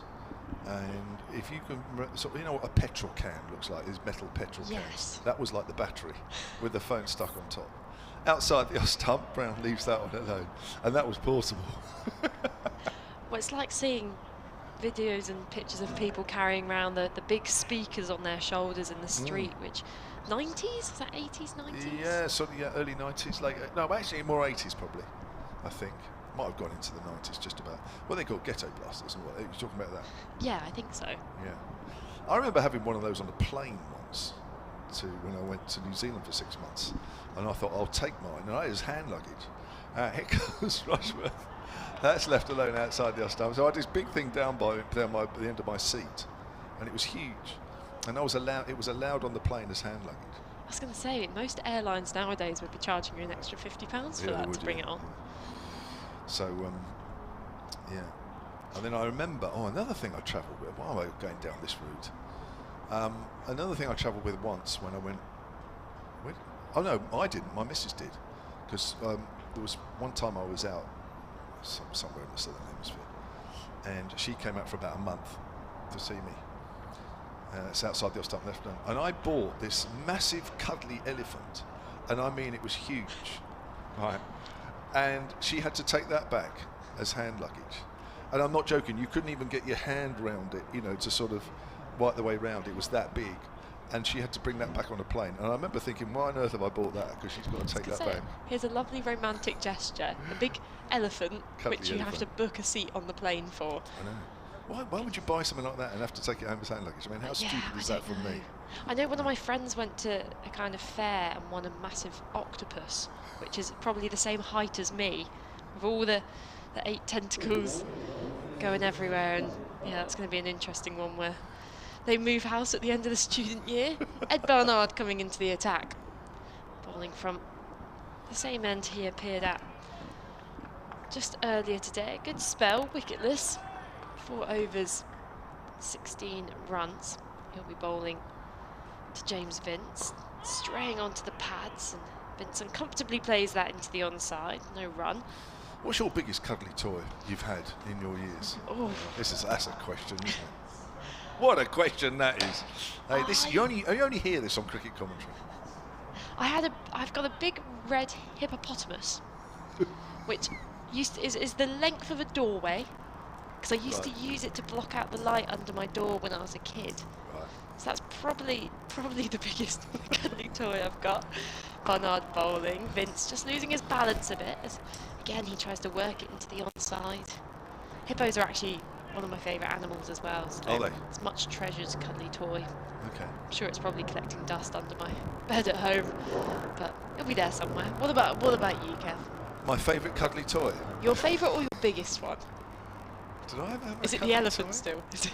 Well, that wasn't technically mine, even though I bought it. Is it still in your house? I don't think so. Outside the off stump, push off the tiptoes by Vince. Straight to cover, no run, 107 for 4 the score. Well, if it is, it's up in our loft, and I wouldn't say it isn't, and I wouldn't say it is. I actually don't know. Along with the VHS tapes of Yes. your bowling performances. Probably right next to them. I think we need to take an adventure up into your loft, because there's going to be a strange mix of memorabilia and giant elephants. Just strange. That elephant's got a whole family up there now. Haven't seen it for 20 years.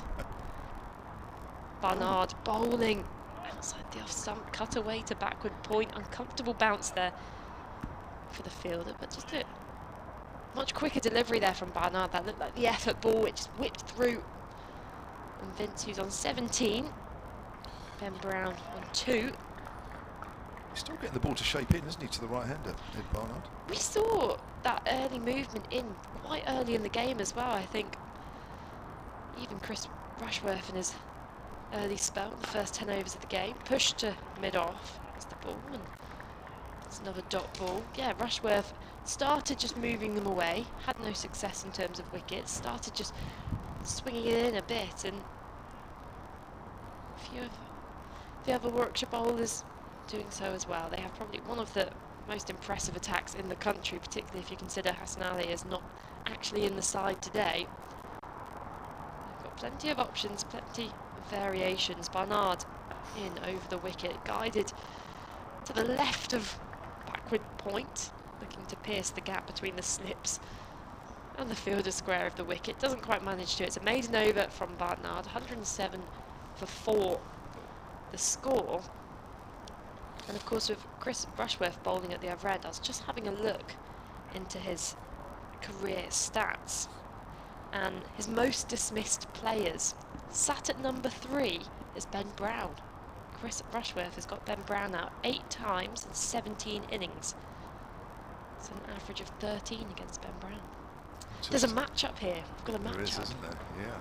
Does it say how the dismissals are? Just that he's got him out? I'll do a bit of snooping if I can. Here he is then.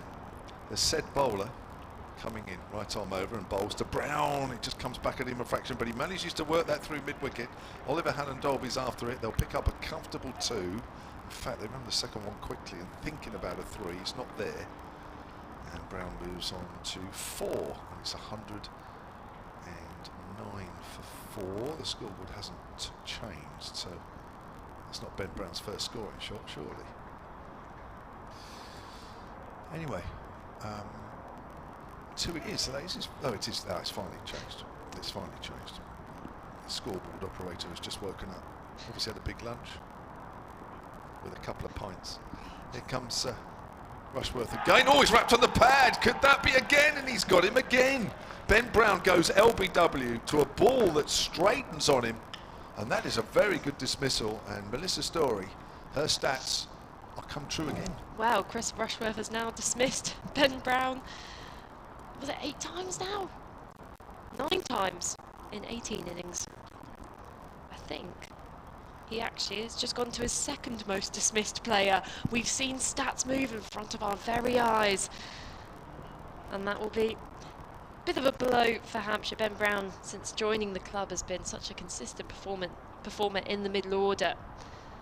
Now you feel with Liam Dawson coming to the middle to join James Vince. James Vince really key here to Hampshire, getting that good first innings score on the board. I mean, they won the toss, elected to bowl first, which is pretty common at this ground. I mean, it tends to be that in around half the games played here, the team batting first goes on to win the game in recent times. But Hampshire will need a much bigger total than this. I think around the 250 mark is normally par for first innings totals here, but Vince is only on 17, bear in mind, you know, he's only been out there 33 balls. He was only out there for about 2 minutes when he first came in and decided to walk off again. James Vince decided it was raining when none of the Warwickshire players did, and Kevin James absolutely loved it. We loved that. Well, I loved that. Did you not love it even just a tiny bit? Oh, I loved it a tiny bit, but I was trying to stay, you know, unbiased. But I was off air, so I could have clapped it for all I wanted. Yeah, cheered. Now, we thought at 83 for 1, Hampshire had done a particularly good job, and they had. But things have changed a little bit since then because they've lost 4 wickets for 26. either side of lunch. The ball is just doing enough still as it was before lunch. And batting, where Gubbins and Fletcher made it look as though you could get on top of the bowling, whilst not scoring freely, but certainly negate the swing and seam movement that there is out there. Now batting just looks that little harder. And it is Liam Dawson facing Chris Rushworth, who has 2 for 26 in his 10th. Right arm over, comes in again and bowls. Dawson forward, pushes that out towards extra cover, and there's no run. Oliver Haven Dolby's figures, by the way, since lunch: 4 overs, or his little spell, 4 overs, 2 maidens, 1 for 3. Really putting the squeeze on Hampshire here, Warwickshire. Probably felt a little bit disappointed with the morning session. They did pick up 2 in the end, but certainly making up for it here, where they've picked up 3 so far. See, I'm worried I've told a lie now. Oh no, go on. What have you said? My stats database has just reset. And I'm not sure whether Chris Rushworth has actually dismissed Ben Brown many times before. He's certainly done it once, I can confirm that. Shall we rewind the last 10 minutes? That's outside the off stump and left alone. I'm blaming technology for this one, but always do that. Whoever's stats it was showing me had dismissed Ben Brown a few times, and it worked the trick. So if there's any Warwickshire fans listening who want a few more wickets for their team, I'll just make up some insane stats that Chris Woakes has dismissed James Vince every time they've played together, and I'll just speak it into existence. So has he never got out Ben Brown before then? Is that the first time, or is that what you're saying now? It's Rushworth to Liam Dawson. Oh, he's wrapped on the pad. That looks close as well. Oh, he's gone. Yeah, a little bit of a late decision there from the umpire, thinking about that one, but it looked very close indeed. And Liam Dawson it is that's wrapped in front. It looked a little leg side-ish and a little high, I have to be said. That's why the umpire's taken his time on calling that one. I'm not sure Liam Dawson's totally convinced, but Dawson goes for no score. And it's a bit of a procession here for Hampshire at the moment, with the score now on 109 for 6. 2 wickets have fallen with the score on 109. The class of Chris Rushworth, of course, making the move from Durham. For anyone following on the stream, there's another replay there. There was late movement. Rushworth pleading with the umpire, who, as you mentioned, just took his time. And now, I mean, there's worse people to be coming to the middle than Ian Holland, who, of course, is usually opening the batting for Hampshire. He's going to be coming in a little lower down the order, as we've seen so far this season. Yeah, it's worked reasonably well, actually, isn't it, for Ian Holland further down the order. Of course, it was Holland and Felix Organ were the regular openers last year. Holland batting at 7:31 in the first game here against Notts, 5 and 46 not out against Surrey at the Oval, 20 not out against Northampton, the only innings that he's had. So he's getting those starts, you feel, and it's a similar story to what we've seen when he's been at the top of the order as well, of just making sure he doesn't get himself out, because, you know, he's got the tenacity and he's got the patience of that opening batter, and we've seen him play some extraordinary innings where he's really occupied the crease for a long time. This is one of those times he needs to do that from Hampshire's perspective, because it's not easy out there. The Warwickshire bowlers have come back with a bit of fire in their belly after that lunch break, and Chris Rushworth in particular has looked really dangerous, particularly since him and Chris Woakes has swapped ends, contrary to their original ends they bowled in the morning session. But with 3 slips back in place, you can just tell that Warwickshire are back onto something, and there's something behind the bowler's arm. Chris Rushworth here just getting a few people just to get back inside the changing rooms. Here's Rushworth then, bowling to Holland. Is short bouncer. Don't think anybody was expecting that. Holland ducked underneath that quite easily. 109 for 6. Hampshire at lunch were 83 for 2. So they have lost 4 wickets for 26 since lunch. Eek.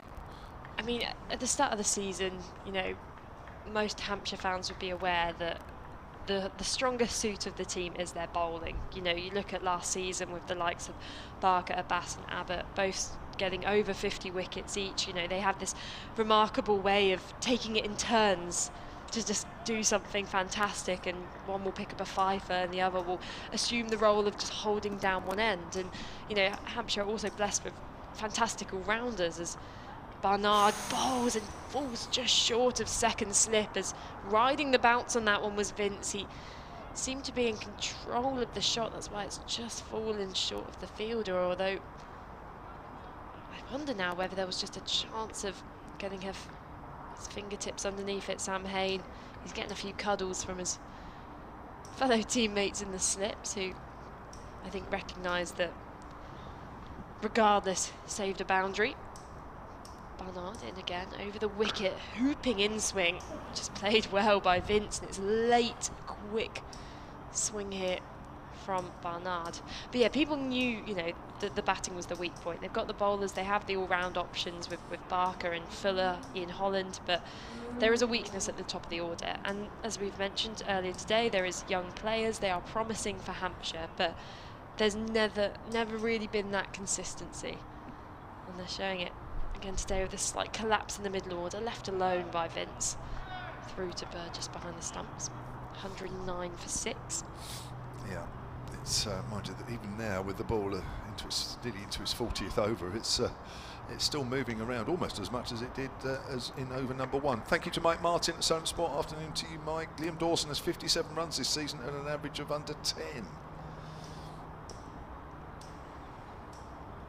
Barnard turns at the top of his mark, comes in past the umpire, defended by James Vince. I love this one from Richard Shelley at Solent Sport on the Twitter feed. Listening to the cricket commentary is like listening to the conveyor belt on the Generation Game. So far we have heard mention of a video, a mobile phone and a jumper, and not to mention, of course, the cuddly toy, which was always a big thing on the Generation Game, the cuddly toy. You probably wouldn't. Again, you're too young, Melissa. Yeah, I was going to say, I don't know what the Generation Game is. No, you wouldn't. Barnard in, flicked wristily around the corner by Vince, down to fine leg.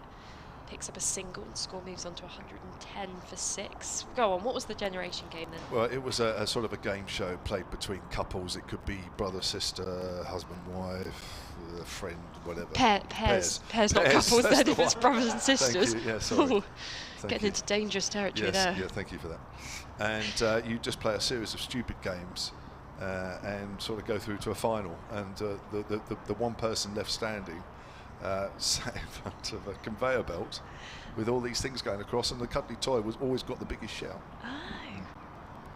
Barnard bowls and ball jagging inwards again. Holland knows what to expect, as I'm sure he's got a fair warning from his partner out there in the middle. End of the over, 110 for 6. Richard is also helping you out here. He's tweeted again at Sun Sport. Tell Melissa not to worry, as Chris Rushworth has dismissed Ben Brown 9 times, 6 LBW, 2 caught and 1 bowled. Keep up the good commentary. There you are. So it was right. You were right. Oh, there we go. Thank you for that confirmation, because I think the Wi-Fi has been a bit temperamental for me this morning here, so I think my database is having a bit of a rough morning or now afternoon. But it's good to know that the stats backed up the wicket. There you are. I always love when that happens. Richard is now Melissa's new best friend. I've made lots of friends today, it's great. The guys that are walking for charity. Here's Chris Rushworth. Forward is Vince.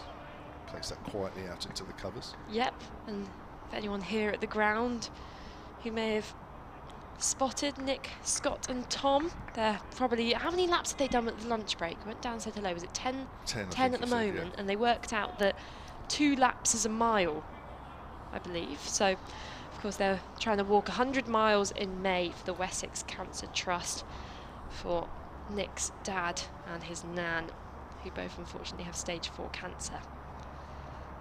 Rushworth bowls, rats Vince on the pads, but that looks quite high. And the link for that donation page for the Wessex Cancer Trust I have tweeted out on my Twitter at Melissa G Story. So if you want to, if you can and they're able to donate, but if not, if you could just give it a share. There they are. They were, well, I think we just caught sight of them earlier, didn't we? I think they might be just below us. I mean, I love doing a lap of the ground here, but I couldn't imagine almost non-stop all day. They're going to be exhausted. Especially on a hot day, which isn't quite that at the moment. 110 for 6. Here's Rushworth, bowls to Vince. Vince ruts that from fairly straight down to fine leg. I think they'll get 2 here. Should be a comfortable 2 as Danny Briggs runs round just to our left. 112 for 6. I'm coming off in a moment. I just want to mention this from Paul Spencer, solentcricket@gmail.com. He says, speaking of those vintage mobile phones, I wonder how much a 5-minute call to cricket call. Remember that? And again, Melissa won't remember that. Anything that's about 2 weeks ago, Melissa won't remember, would have cost them one of those. It would have cost, I think it was about 40p a minute back about 50 years ago. The Ageas Bowl looks almost as cool and blustery up as Lancaster does today. So that's Paul up in Lancaster. That's Vince pushing forward, goes out square on the offside, and got another one here. Paul's back on the emails, says, was always on the generation game conveyor belt, I recall. Jimny Cricket was the official soft toy of the inaugural 1975 World Cup, says Paul. Don't remember that. But anyway. So yeah. You have to go on YouTube to find the conveyor belt at the generation game at some point. Just type in generation game conveyor belt. I'll have a look in the tea break, I reckon. Yeah, have a look. It's my entertainment for the 20 minutes. It's like a highlight of my week, that was. Here's Rushworth. In again to Vince, who's on 20. And bowls. Vince just plays that very late into the ground. Good testing stuff. And all the bowlers since lunch have all bowled testing spells. That's why Hampshire have lost 4 wickets since the break. At the end of this over, I'll get Richard to come into you, and then you can come into me, and then you'll have time to do a quick 30 seconds update in about 2 or 3 minutes' time. So Vince is 20. Holland yet to get off the mark. He's only faced 2. As Rushworth turns, runs towards us once more, and bowls, and Vince just pushes that into the ground and fielded at backward of point by Ed Barnard, and that's the end of the over. So 112 for 6. Melissa will come in to replace me, and Richard Wilford from BBC WM will come in alongside her for the next half an hour or so. The sun has disappeared again. It's pretty much like that, sort of out for a while, in again and out again. But the Warwickshire bowlers, Richard, they've bowled particularly well since lunch. And as a unit, I think that's the difference between the morning session and the afternoon session. That sometimes as well, you find with the ball that it does a bit more 30 to 40 overs. Maybe this one has. It's nipped a bit, and Barnard is getting it to move a bit now as well as he bowls, and that does offer a swing, albeit from a position that was already outside off stump, and it goes through to the wicketkeeper, left alone by Ian Holland, who's yet to get off the mark. Richard, you must be feeling pretty happy about this progress after lunch. Well, you know, you try, like a football manager, not to get too high at the good moments or too low when things are going against you. You know, measured is where I'm going to be for the moment. And once you've done your report, my word, we've got a lot of generation game chat to go. Trust me. Can't wait. Barnard in, and that one is covered up just outside off stump by Holland, and there's no run. And there's cuddly toyage to debate. I mean, there's all sorts going on. Oh, are you a cuddly toy fan, collector? Is that a thing? To some extent, but no, there's a story. There's a story somewhere. I actually remember one of my first games I did back in 2021 was with, I believe his name's Paul, for the Essex. Ah, yes, Commentary. Paul Newton. Paul Newton, who had his teddy bears. Yeah. Next ball is left alone outside off stump. Again, there's some late swing there for Ed Barnard, but he's not getting it into an area that's going to trouble Ian Holland, so he's giving Holland quite a good long sighter of things at the moment. But yeah, Paul came to the T20 Blast game with his 3 teddy bears positioned in front of him, and yeah, at least one of them in a cable sweater. Yes, and I did kind of think, I was like, is this something I need to get used to? Does every commentator bring a cuddly toy bear for good luck where they go? But for now, it's only been Paul, I think. Barnard sprinting in. That one was a better line to start, but again, as it moves away, there's no need for Holland to show any interest in it. There may be a small bear in my suitcase to keep me company for the next 3 nights. For the lonely away games. You know, my wife and daughter want to know that there's somebody looking out for me. And does this teddy bear stay in the suitcase, or does he make guest appearances? Oh no, he'll come out of the suitcase. The suitcase is still in the car at the moment. As Barnard bowls full outside off stump, touched into the offside, and there's no run. Now I drove down this morning, so I'm not yet checked in. So I don't know whether I have a pitch facing or non-pitch facing room. I'll keep my fingers crossed for you. It depends which way you think I want, really, doesn't it? I mean, yeah, are you one of those people who just wants to be around the cricket at all times, that reminder, or are you just turn my back on it, I want to go have a look at the golf course Turn my instead? back on the office. I am a turner backer. Barnard, again, fairly full, but once more, that line is just helping Ian Holland. He's having a good sighter here. He hasn't really had to play it any more than one delivery in that over. 112 for 6 Hampshire. It's certainly been Warwickshire's session since lunch. They've bowled very, very well. And Barnard would like to get in amongst the wickets. Yeah, 4 wickets to fall for just 29 runs, I believe. And a real good opportunity for the Warwickshire bowlers to just sneak in a few more here. Of course, Keith Barker not playing for Hampshire, didn't play in the last game as well against Northamptonshire. Just got a quick 30-second update coming up in a second. Here we go. At the end of the lunch break, Hampshire were 83 for 2, but there's been a flurry of wickets since then, with Fletcher Middleton edging behind for 49. Tom Prest went for LBW, and Ben Brown and Liam Dawson as well quickly dismissed after that. Out in the middle at the moment, James Vince and Ian Holland focused on the recovery for Hampshire, but the Warwickshire bowlers got a bit of momentum here and they're coming back hard. The score 116 for 6.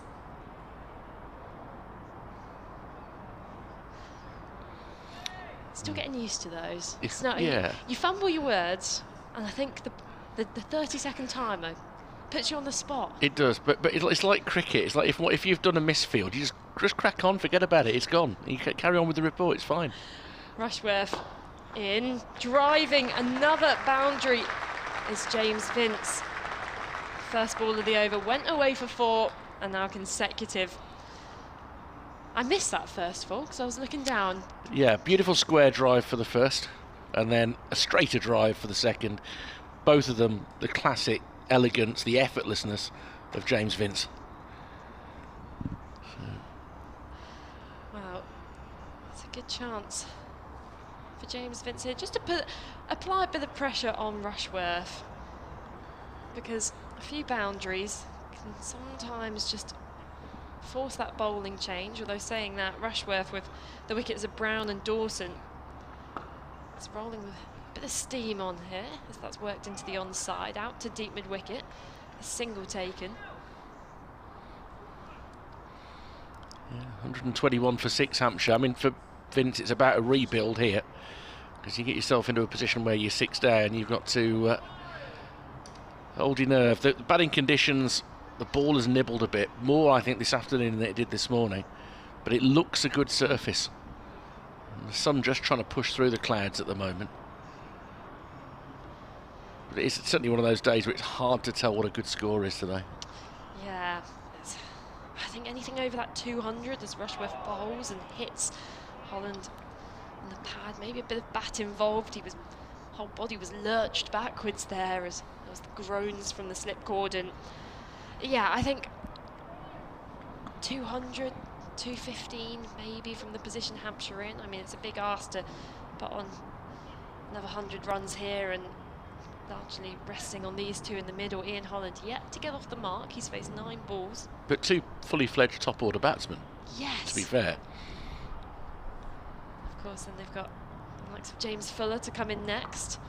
Edged but controlled to third slip on the bounce. Good bit of fielding in the cordon. And I'm loving the energy which is coming from the slip cordon for Warwickshire, because we saw Sam Hain do a fantastic bit of fielding from the other end, and he got a few cuddles from his teammates, lots of pats on the back, and they all seem to be rallying around each other. They pick them up when they're on the ground, they give them a little squeeze. It's lovely, good vibes coming from the slip cordon. Rushworth bowls, defending is Holland. Again, cautiously, yet to go off the mark still. Score 121 for 6 after those first 2 balls of the over went for 4. Now, earlier, Kevin was saying, oh, well, of course, Melissa won't remember the Generation Game. The most recent incarnation of the Generation Game was in 2018. So only 5 years ago. Presented by Mel and Sue. Oh. And it went down so well with the public, they only ever showed 2 episodes. But that was the most recent. There was a version that Jim Davidson hosted for a while. So, who was the main host? You've got to educate. For many years it was Bruce Forsyth. He had 2 spells hosting it. He was the classic host. Then a guy called Larry Grayson, who was a very camp comedian from Warwickshire. He was the host for quite a while. As Ed Barnard continues, bowling to Vince. It's a short ball. He's pulling it behind square. It will just be a single. Now, he perished with that sort of shot at Edgbaston last September, and it was notable there. There was a backward square leg and a long leg in position. So that was bowling to a plan, but he's controlled that pull and gets a single. 122 for 6. And the thing about the generations is that it couldn't be father and son. It had to be father and daughter, or mother and son. It had to be different genders. But of course, these days you have different types of families. Yeah. So the modern version was going to reflect that.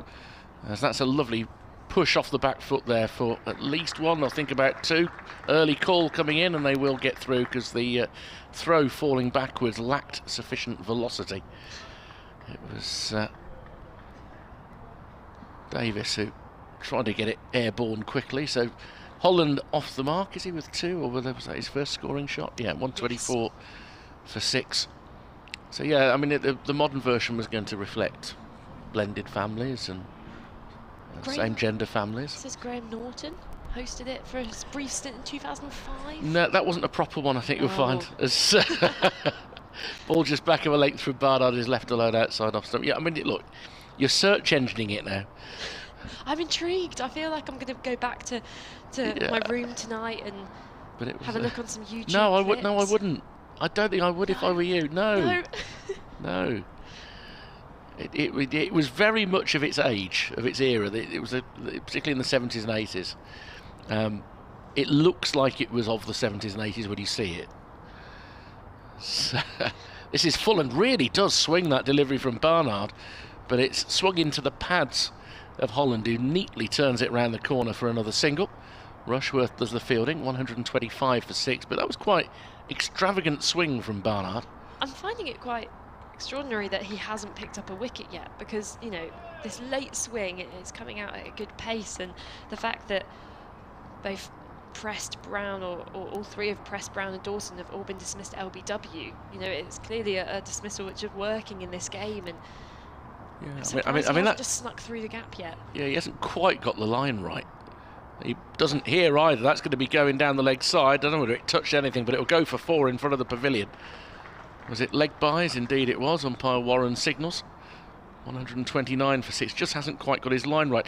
Warwickshire's lone bowler, as in on loan, Henry Brooks, on his debut for Derbyshire, has ended up with figures of 6 for 20, with Leicestershire all out for 122. And a colleague at the ground says that he's bowled with plenty of fire, but basically he's bowled a really good length. And he's got that height as well. I'm not saying it's a long-suffering follower of Derbyshire. He said for once we've held some catches. As that again has a bit of induck about it from Barnard. But Vince looking set now on 30. So would have guided up towards mid-on. And there's no run. Have we found out as well whether Ollie Robinson, there felt like there was a race to the fifer. He was on 4 wickets. He's on 4. There is another 5 for today, though. Brett Hutton for Nottinghamshire against Lancashire. Lancashire 186 for 9. Hutton 5 for 66. A couple of wickets for Stuart Broad. Jimmy Anderson's batting at the moment. Always entertaining. And brief. It's like a cartoon. Continuing. It's Rushworth. Bowls a straight line, so consistent in this spell. Just brought him 3 wickets. Yeah, I mean, really, it's a strange one because obviously last season Lancashire performed well in the championship, and their performances this year they're down at 8 in the table, and everyone was kind of citing. I swear one of the big cricket magazines said that they were going to be the team to win the championship this year, and their performances thus far have not suggested that. As defending is Holland, he whips his bat away to almost retreat from that shot, and the score 129 for 6. I mean, it's a strange one. If you look at the team on paper, they're packed full of talent, but the margins, especially early in the season, the margins are so tight, aren't they? And it could be a little bit of weather disrupts a game that you're on top of. Fitness of bowlers. They've lost Keaton Jennings at the moment with a hamstring problem. He's captaining them this year. Interestingly enough, they've got the worst strike rate of all the teams as a bowling unit so far this year. It's defending as Holland into the offside. The stat guru, aren't you? I do like. I mean, they're good stats. It's not a criticism, but a stat guru. Really. I mean, some of them are accurate. It's just some, now and again. I take it in turns. The Ben Brown, Chris Rushworth one, he had a really checkered existence for 20 minutes, that did. Well, we found out it's true. Yeah. So, you know, I just wanted to add to the drama, you know, keep the listeners on the edge of their seats and also put that bit of doubt into their mind to ever trust anything I say. Whose mind was in doubt? I think it was yours, wasn't it? Certainly. Rushworth bowls left alone by Holland. Through to Burgess behind the stumps. I mean, Warwickshire are looking pretty good in terms of team strike rates. 46. Have one of the lowest economy rates out of the team so far. So, as we've said many times, they've got a star-studded bowling lineup. And it might reflect some of the conditions they've played in as well. What's it been like at Edgbaston so far this year? It got flatter, the game against Kent. The fourth day it was quite hard to force victory, but they managed to get over the line. Rushworth in, defending, taking a few steps down the pitch as Holland. It's another dot ball. Last week it was pretty overcast and the Surrey bowling attack was just too much, with Roach and Worrell in excellent shape. I mean, I think most teams are quivering in fear of the thought of playing Surrey this season so far. Of course, the reigning champions, and they seem to be continuing their path of destruction this season. As Rushworth runs in towards us, bowling to Holland, who's pulling out to deep square. Well, there's a fielder patrolling the boundary, and they'll collect a single. Score moves on to 130 for 6. And that is, of course, with the point system changing this year, because there was a few Hampshire fans last season who, when things were getting close at the end, kind of pointing out that Hampshire had technically won more games than Surrey, and Surrey had drawn more, yet the points didn't reflect that, and now draws this year only worth 5 points. Do you know, though, one of the extraordinary things is they set the rules for last season before the season started. So, as a result, they got fewer points because they didn't bat well enough. So that's why they didn't win. You can bellyache about anything. You can say, well, great, you managed to win more games, but you didn't bat well enough. I think the batting points in the end was about 16-14 difference between Surrey and Hampshire. Barnard in to begin a new over. That's going to be turned wide of Alex Davis at point to his left, and Holland will bustle through for 2 more. He's to 6, 132 for 6. There's no point complaining about anything. The reality is they got fewer points than the team above them. They also slipped away quite dramatically at the end with the, I think, 60, 63, 68 all out against Kent. And the final day and the final demise. Day you got to witness. Yeah, look, Hampshire were a really, really good side last year. A few more batting bonus points would have gone a long way for them. And at the moment, 6 down. Well, it's a similar story today, isn't it? As Barnard again, he's guided through third man, but this time with more timing, and it'll hurtle down towards the hover cover and goes through for 4. That was a good accomplished shot from Holland. Allowed a bit of width from Barnard. He goes to 10, 136 for 6. You know, Hampshire and Surrey were the 2 best teams in the country last year, and the margins are going to be very, very tight. What Surrey were particularly good at, and one of the things that made them champions, is they scored runs quickly, got them on the board, and then bowled teams out twice. It's a great formula they've got. They've got a very, very strong group again this year, haven't they? They had 11 more batting points than Hampshire last year. The point of difference. Barnard, that's a straighter one again, a bit of induck, but Holland has watched it onto the bat and drives it up towards mid-on. There's no run. Needs to shift his line just an inch more to the offside, because, as we said, there's that real risk of being bowled almost through the gate. LBWs we've seen so far, and think his line is just a bit too straight to begin with here. That one was a bit better, but when you're generating that kind of late movement. Let's see if he can do it again. That one's a better line. But from coming outside off stump, it was heading towards the top of off, but he's got that lined up quite nicely as Holland, and he defends. Chris Woakes and Will Rhodes are both warming up at the moment, which would suggest that a double change may not be too far away. This is Barnard's 4th over since succeeding Will Rhodes, beg his pardon, Woakes. Rhodes has been sparingly used, but he is the 5th seamer available. It's Barnard again, getting it to angle in. I just think that it's kind of a predictable level of swing, isn't it? So right now, Ian Holland's got it lined up. He's expecting it. Maybe a scrambled seam the next ball with the same line might cause a problem. And Rushworth was, varying between those outswingers and the in-swingers and just leaving a bit of doubt in the batter's mind. But as you say, it maybe just becoming a bit too predictable, and even a scrambled seam or a cross-swing may just get some unusual bounce from this pitch as well. Final ball is onto the pads of Holland. Burgess chases it down behind square, and they'll come through for a leg bite. 137 for 6 at the end of the over Hampshire, with Vince on 30 and Holland on 10, and it feels in the context of this game that this is a very significant partnership. Just wondering, out of this potential double bowling change, who we're going to see coming in from each end. It looks like Chris Woakes, taking his jumper off now, is going to be coming in from the pavilion end, which is the end he started at, of course. Yeah. I think he looked arguably a bit better from the end we're at. He took his 2 wickets from this end. And it looked a bit quicker, a bit more bounce, and I do have a preference for this end, mainly because I love being behind the bowler's arm, but I do think we've seen some incredible spells like Keith Barker. When he gets going, it does tend to be from this end, and yeah, I think that you see a bit more unusual bounce as well from this hotel end, but clearly there's, I think if you're making the double bowling change, then you would be asking Chris Woakes what end he wants, and it seems he's decided to go for that one. Well, Woakes and Rushworth have both bowled from each end.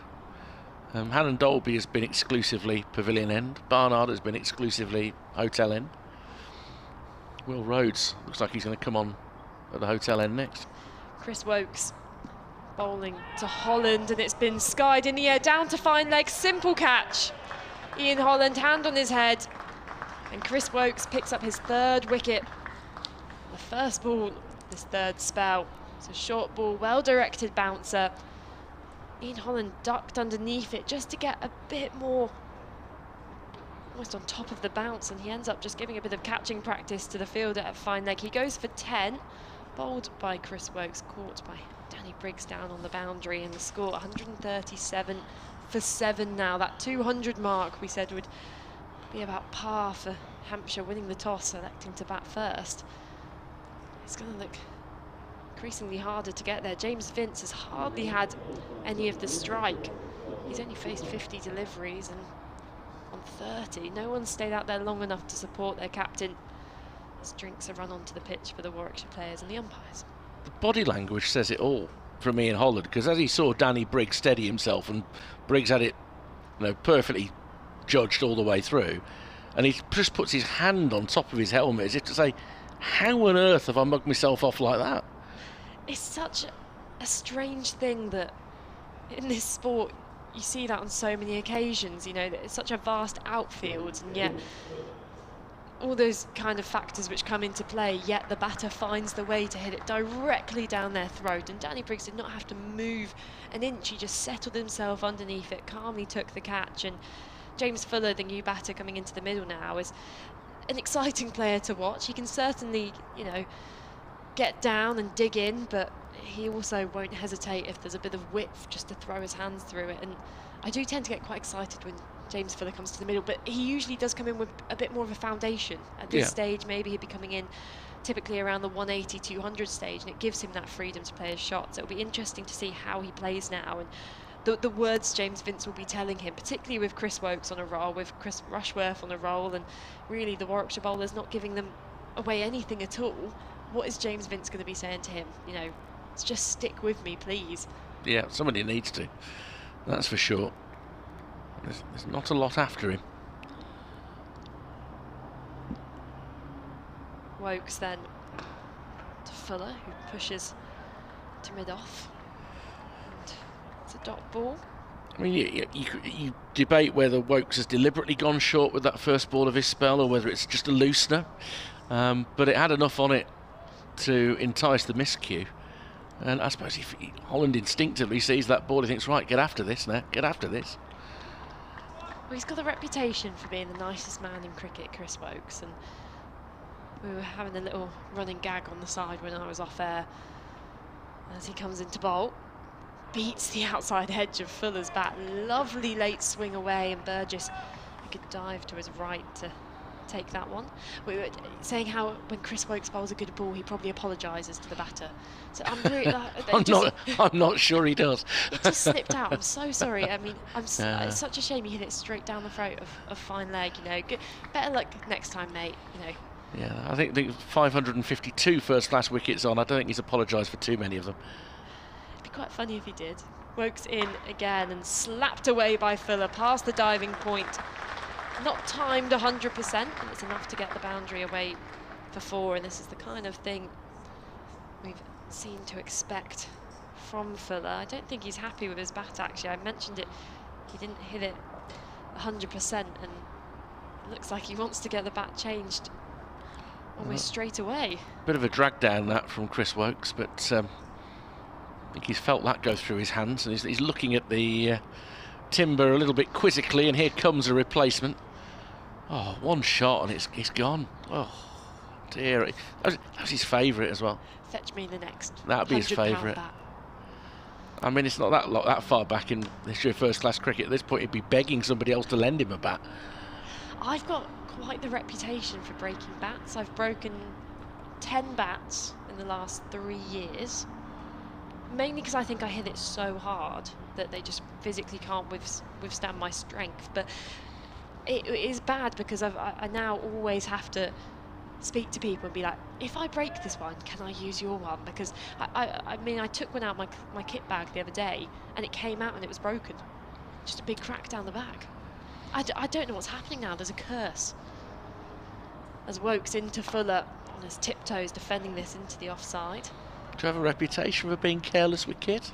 No, I treasure my kit. And the funniest thing is that most of the bats are broken all in different ways. I've had a chip off the bottom, I've had one crack horizontally, one vertically, the handles come off another, and the one the other day was crack along the spine. I mean, no names, but I'm thinking change manufacturer. Where are you getting them from? The Middle Isle of Little. That'd be great if they sold them there in the middle aisle. Dropped into the onside, quick single taken by Fuller as he adds another run to his total. He moves on to 5. James Vince on 30 is deprived of the strike yet again. End of the over, 142 for 7. He came home with a cricket bat, a litre of emulsion and a fire guard. Sounds like a successful shop if you ask me. Throw in a pack of chocolate as well, and it's a good Saturday. But what are we having for tea? Oh, I forgot that. I did get some coleslaw. Get a spoon. 142 for 7 at Hampshire. It's been a very good afternoon for the visitors. 59 runs added for the loss of 6 wickets in just shy of 20 overs. Wokes and Rushworth have hit their straps. Alan Dolby chipping in with a wicket of Tom Prest. And Will Rhodes hasn't had to over-bowl anybody just yet. That latest wicket is going to lead to another over. Fred Barnard, I think, was close to being withdrawn. And Fuller is forward a little bit in stages there, but he defends it out into the offside. Danny Briggs picks up. Fuller is another of the whiter shirt brigade. There are definitely some who've got whiter shirts than others. He and Vince are both, you know, proper washing detergent advert white. They are the 2 examples. They line up next to each other, or not necessarily these 2, but some of the kits are definitely, say, a bit dirtier. Barnard with another in-swinger, which would have hit middle, but Fuller is forward with more authority and driving up to mid-off. I know what you mean now. Looking at James Vince is slightly blinding. It is, isn't it? Maybe he got it from the middle aisle. It's a searing shade of white. Are you a whites or a cream whites kind of person?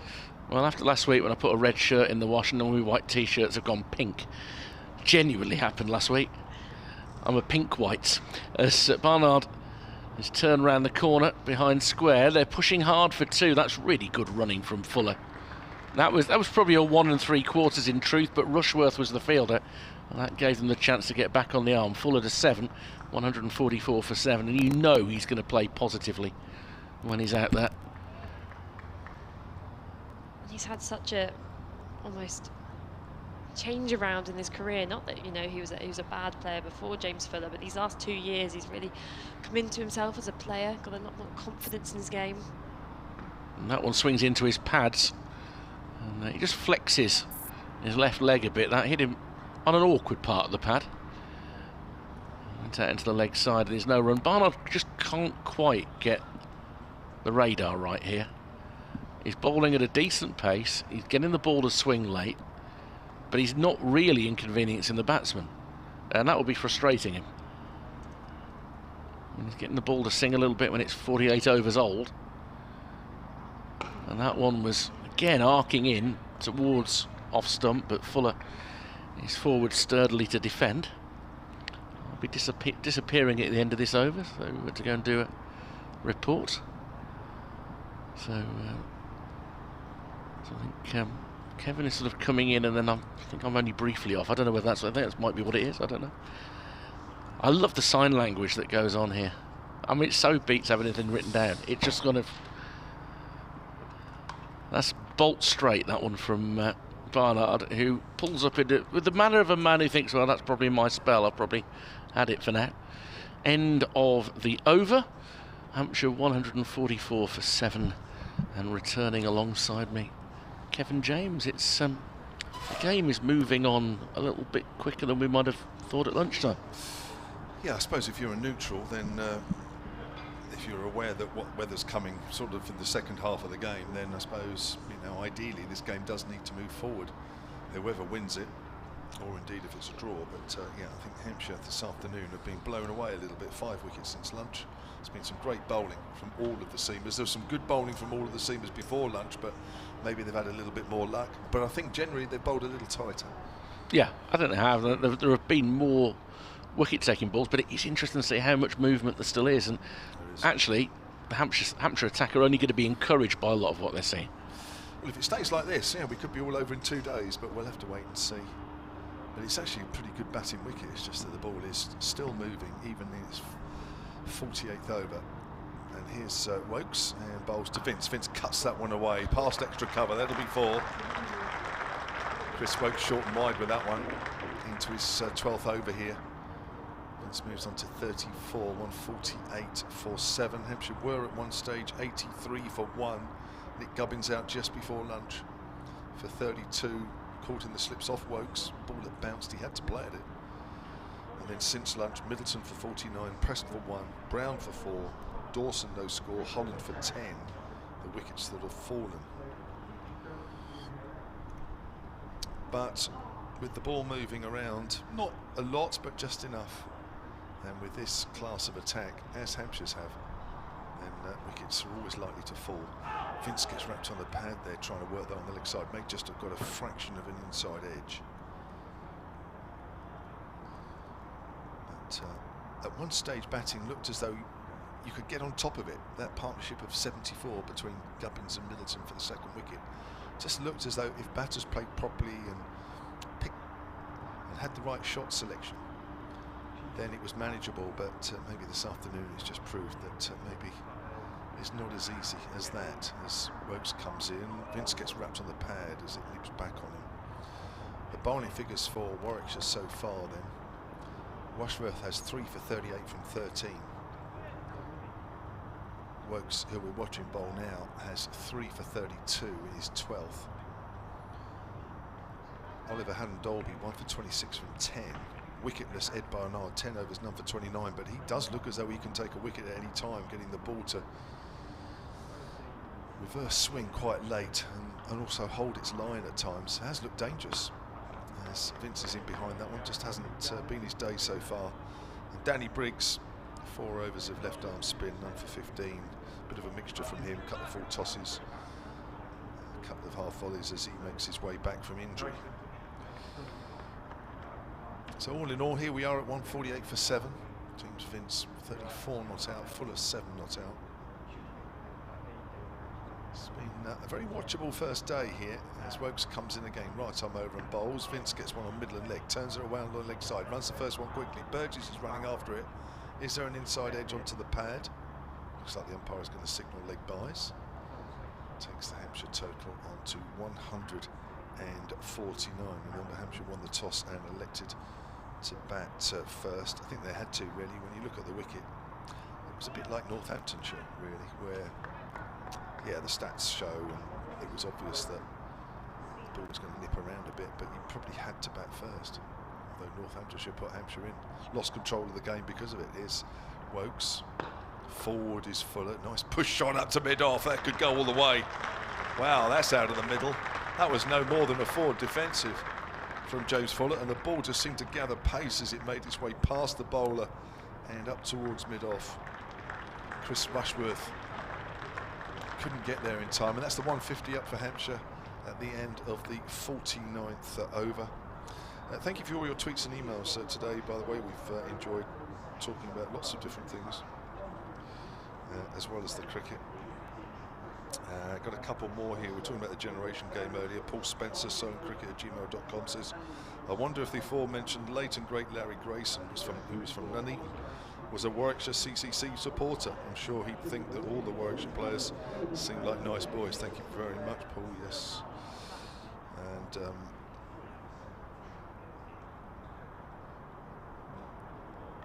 who's this coming on? It's Chris. No, it's Oliver Hannon Dolby, who's coming on for Ed Barnard. It's one of Larry Grayson's sayings, that one. So yeah, we've had a bit of fun with that. Here's Hannon Dolby's bowled 10 overs, 1 for 26 so far. Picked up the wicket of Tom Prest, LBW, for 1. He was the second wicket to fall since lunch, and Richard Wilford is back. Again, listen, I was just talking about, it's interesting that bowlers haven't stuck to one end today. Been moving around, haven't they? Hannon Dolby then with the keeper standing up. Bowls, and that's on the line of leg stump. Big shout for an LBW. That looks as though it's going down the leg side to me. We are quite with pretty good position, actually, almost directly overhead. That ball always looked as though it was going down, so it was. I think this is his first time this end, though, isn't it? Hannon Dolby. The first time Hannon Dolby switched ends. All the others have switched. It's is it? I mean, is it flat out there? Is there no sensible slope? Is there from one end to the other? Not really. It's just. Well, it's a fairly still day as well, isn't it? Really, I don't think it's a ground where bowlers would mind either end, to be honest. But having never bowled here myself, I couldn't really offer too much on that one. Hannon Dolby bowls length ball, which Fuller pushes forward to mid on. When I've stood out there, it doesn't make too much difference either end. Sometimes most grounds have subtleties, don't they, about them? But you don't find yourself leaning. no, not too much there. It just looks big when you're out there in the middle, though. I know that. Yeah, the rope a nice distance in from the boundary edge as well. So I can't stand fielders having to deal with things that are right against a fence. There's no excuses for banging yourself into boundary balls here as Fuller pushes up to mid on again. Yeah, I don't think we'll be seeing anybody sliding into the ball there and hitting the boundary balls. The rope well in, all round the ground. We're pretty central. In fact, we probably must be just one wicket off the very centre here, just to the right. Certainly the most. Well, it's only the second championship game anyway, but certainly more centre than the game against Nottinghamshire. 154 for 7 is Fuller on 11, facing Hannon Dolby outside the off stump, and Fuller cracks that away wide and mid off. That'll be 4. Doesn't miss out on those, James Fuller. In fact, both batters out there will be looking to hit through the covers. Deliveries of that nature. Takes Hampshire on to 154 for 7. I wonder whether Hannon Dolby might actually drag his length back for Fuller, because he can get a little bit more bounce than the others can, because he's 6'7", and that doesn't give Fuller such a chance to free his arms up. And he has got the protection on the leg side with a deep backward square and deep long leg as well, a proper long leg. So he can probably afford to pull it back a bit. Yeah, got 2 slips still as he comes in again. It's again slightly full, and Fuller works that up to mid-on. That'll be a single fielded by Chris Woakes there. 54 for 7. Still looks quite mobile there, Chris Woakes, even though he's got through 12 overs. Don't think I'm being unkind, but I think sometimes with England bowlers, they won't have done a lot of bowling in the last few weeks. He hasn't done a lot of high volume bowling in the last 3 years, Chris. So much of it has been shorter spells with the white ball, which I know do take more out of you than 10 overs of red ball. But Hannah Dolby's got the keeper standing up now. Forward is Vince. That's a thick outside edge past the diving backward point. Runs here. Vince will pick up 2. Don't think there'll be any more than that. Fuller's going to call him through actually, and does. That's good running. Looked odds on 2. Fuller turned it into 3. 162 for 7 at the end of that over. So these two have added 25 now in reasonably quick order, just under 4 overs. And he's not going to wait around, Fuller. If he just tries to hold up one end, he'll find a way of getting out. But actually, if he looks to strike anything that's in striking range, then he'll keep the scoreboard ticking over quite nicely. It's probably the best way to play. Both these batters really can still put pressure on the Warwickshire attack. A little bit of luck as much as anything.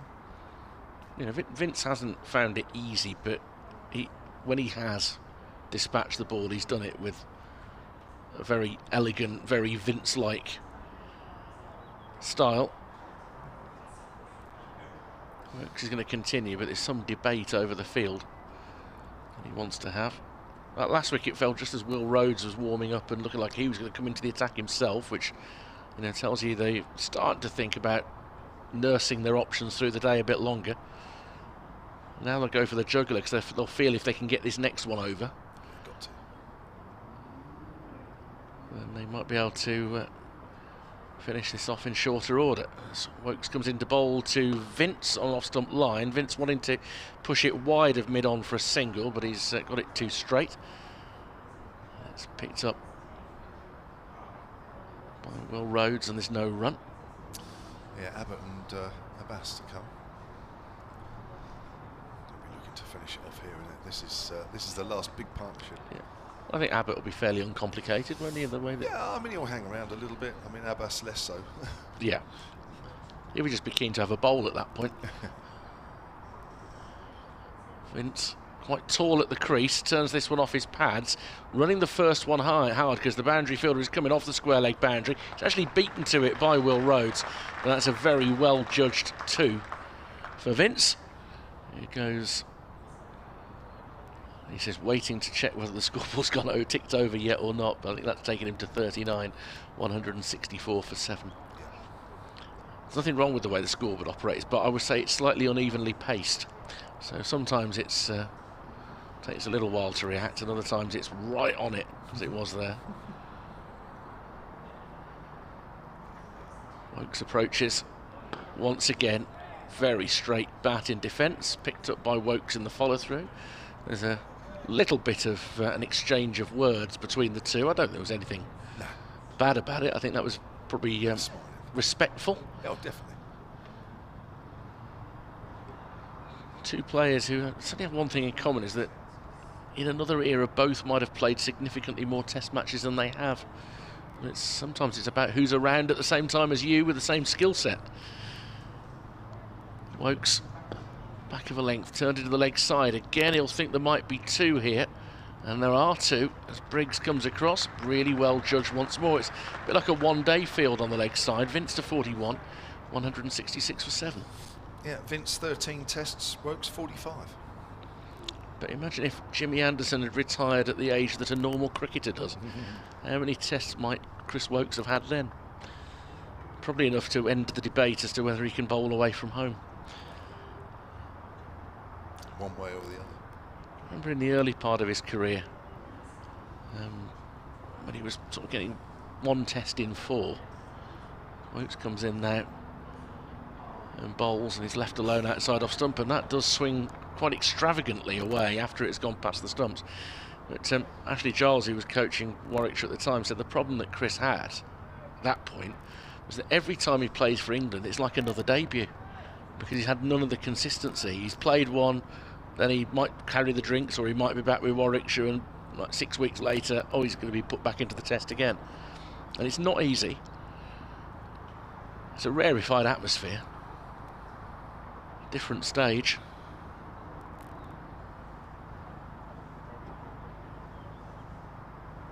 And he's always handled himself remarkably well, Wokes. As Vince follows this one, that's the sort of line that Wokes likes. He might have liked it to be 3 or 4 inches straighter, actually, but Vince has followed but not reached the ball, and it goes through the wicketkeeper. End of the over, with Hampshire 166 for 7 in their first innings. Well, what we've also seen in that over is the ball is still shaping. Even after 51 overs, the cloud is a little lower, a little thicker, but it's still more than okay. Maybe that's having a little bit of a play. But even so, this ball is...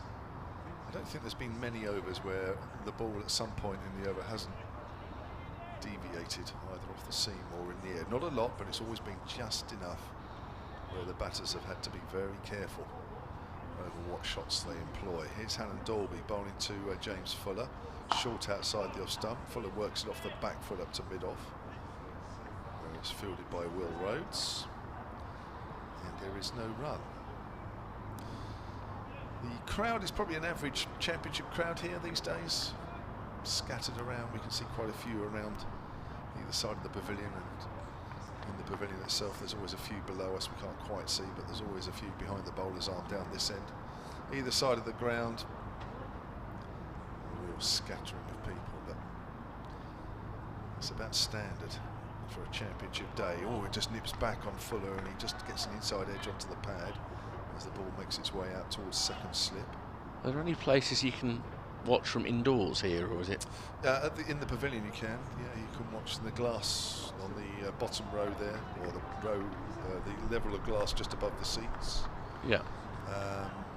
Elsewhere indoors, not necessarily, no. Golf club bar, I suppose you can just about see out the windows to our left.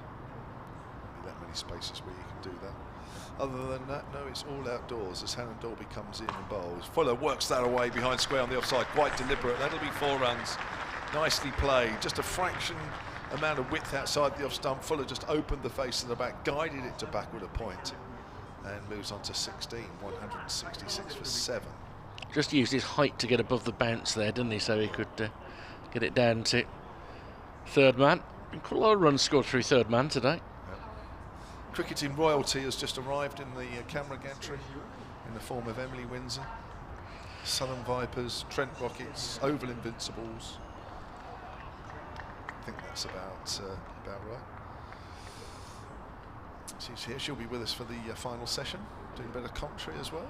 Is she going to talk us through a little match-winning cameo, do you think? Which one? Because there are many. Well, the most recent one. Well, the most recent one is Monday. Yeah. That's right. Yes, that's wrapped Fuller on the pad. Yeah, she's always scoring winning runs, so we have to be very specific. It's a key position. In that format of the game, batting at 6 or 7. That's you got to see the team over the line, haven't you? It is. Yes, the winning runs scored by Emily Windsor in the Vipers against the Sparks Rachel Hayhoe Flint Trophy game on Monday at Wormsley. She's the modern-day Trevor Penny when it comes to batting. That was his one-day position. Was it? Come in at 6 or 7 when there might be a bit of a bother getting over the line and keep you calm. Fuller works that length delivery out on the onside. Gets a single, moves on to 21. Useful runs here from James Fuller. Often the case from him these days. 171 for 7. They were, Hampshire at one stage, 137 for 7. Yeah, Trevor Penny, great fielder. Oh, truly great fielder. One of the best. Yeah. Very rarely look a single. And it's true what they say, that you look out for certain fielders, and Trevor Penny was always one of those that you were always nervous about taking a single out when the ball went out into the covers. You were never quite sure. Keeper standing up to James Vince. It's a line of middle and leg. Vince turns that away on the leg side. He wants 2, won't get it. a bit of fielding, ball quickly into the keeper. 172 for 7 at the end of that Hannon Dalby over. I remember a day at Southport, a legendary championship match in which Matthias Muralitharan took 14 wickets but Warwickshire won. And John Crawley was batting, and he pushed one past Trevor Penny at the point, and he decided to come back for 2. Now, I'm not saying that it was an ill-fated choice, right, but there was some debate as to whether they crossed on the second by the time the stumps had been thrown down. I mean, genuinely, it was that tight as to whether they'd crossed. I remember the late, great, much missed John Gwynn was there, and it was, what's he doing? What is he doing? Oh my. Bit of a debate between Will Rhodes and Chris Wokes. So to try and find a way through what is becoming a very handy partnership now. We've added 35 for the 8th wicket. Vince on 42 is on strike, and he goes for the Yorker, Wokes. Vince just traps it under his bat, rolls a couple of yards out in the offside, and Briggs comes into field. Still a couple of slips in place. Yates and Hayne. Only been one slip catch in those 7 wickets so far. That's the one that bounced off Sam Hayne behind him for Rob Yates to turn round and pouch. It's a short extra cover for the drive for Vince, but he drives it to the right hand of that up to mid-off, and well, Rushworth was thinking Trevor Penny style quick pick up and shy at stumps. The slight disappointment was that he didn't bend down far enough to get the ball, which has now rolled rather apologetically for 4 through long off. 4 more to Vince. He's 46, 176 for 7. Started like Trevor Penny, ended like Chris Rushworth. Yeah. He had great aspirations for that piece of fielding. It was a cheque he couldn't sign. He got very excited. Thought the chance of running out James Vince. Just over 11 overs to go till tea as Wokes is turned up towards mid on. Vince is wanting to get on with things here. He runs a good sharp single. He's up to 47, 177 for 7. At the moment the weather looks like it's going to hold firm. The lightest of showers lent to an early lunch at 12-13 minutes ahead of time, but because they went straight to lunch at that point, we've lost nothing in terms of the day's play. We're on schedule to get through to tea around 4 o'clock, so not too far behind schedule on a day that it's been all but 4 overs of seam. That's true, yeah. Over 8+1, that's not bad, is it, with the amount of seam we've seen on show? So far, my app's been pretty, which is unusual, been pretty accurate. Wokes turned around the corner by Fuller, who wanted a single. There was a yell of no as Alex Davis moved onto the ball from square leg, and I think James Vince was correct to call no. Good call, that. Yeah, that little band that could have had some rain in it seemed to again sweep past us. Got lucky. Which is good. I remember doing a game here quite a few years ago now. I think it was a week where Hampshire were preparing to play in the big showpiece final at Lord's. And it looked like it was going to rain for 3 of the 4 days, and it never did. It was black over the forest at the far side. Bouncer from Wokes that Fuller ducks under, goes through to the wicket keeper. But I mean, really proper menacing clouds at the far end of the ground for 3 days. It was when we had a sort of 2-tier porter cabin to broadcast from at this end. Oh, right, yeah, the semi-permanent broadcast centre, yes, gosh. I think I've broadcast from about 6 different spots on this ground. Because I came in season 1, and it was that was a porter cabin in a really odd position because it was so new here. It's ball pushed into the offside, and this time Fuller sends Vince back, and he's right too as Mosley came in to do the fielding. End of the over, 177 for 7 Hampshire. Vince on 47, and Fuller playing a nice hand now. He's on 21.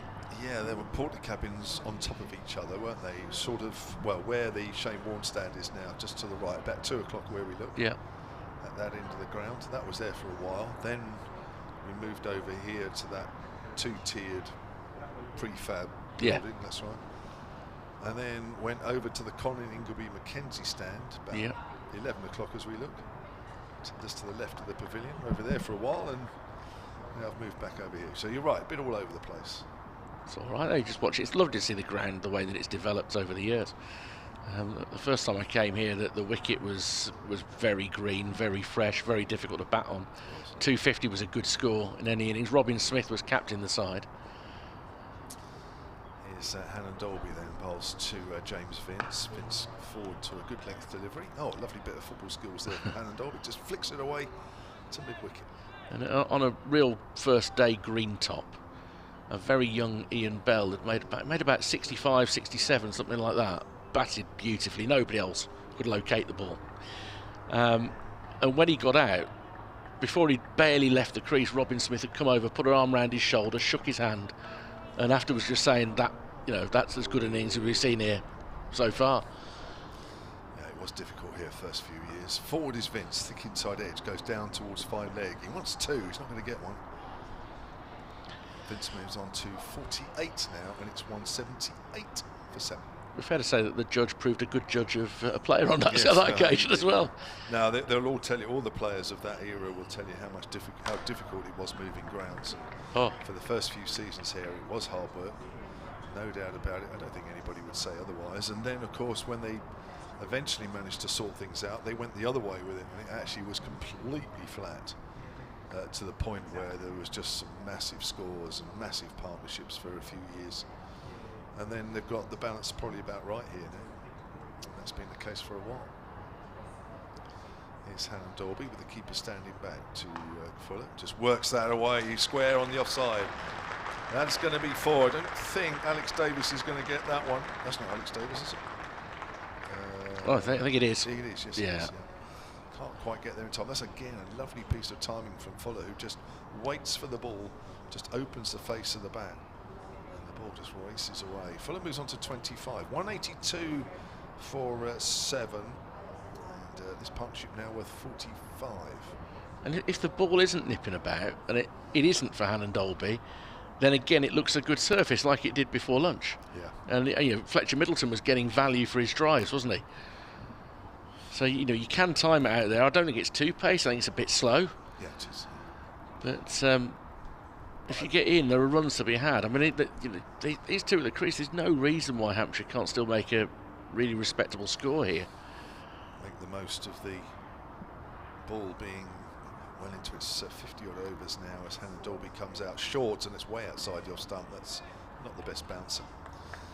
Very wide and not a lot of pace in it either. A bit of frustration, I think, from Hannon Dolby there. But for about the first hour and a half at least, Warwickshire's bowlers to a man were superb. Really put Hampshire under pressure, and from 83 for 2 at lunch to 137 for 7, it was hard going for the batters. Looks like Danny Briggs might get another go in a bit. Looks like it, isn't it? Which could be interesting. Yeah, probably for Hannon Dolby, do you think, or for Wokes? So Hannon Dolby bowls, that's a good length ball.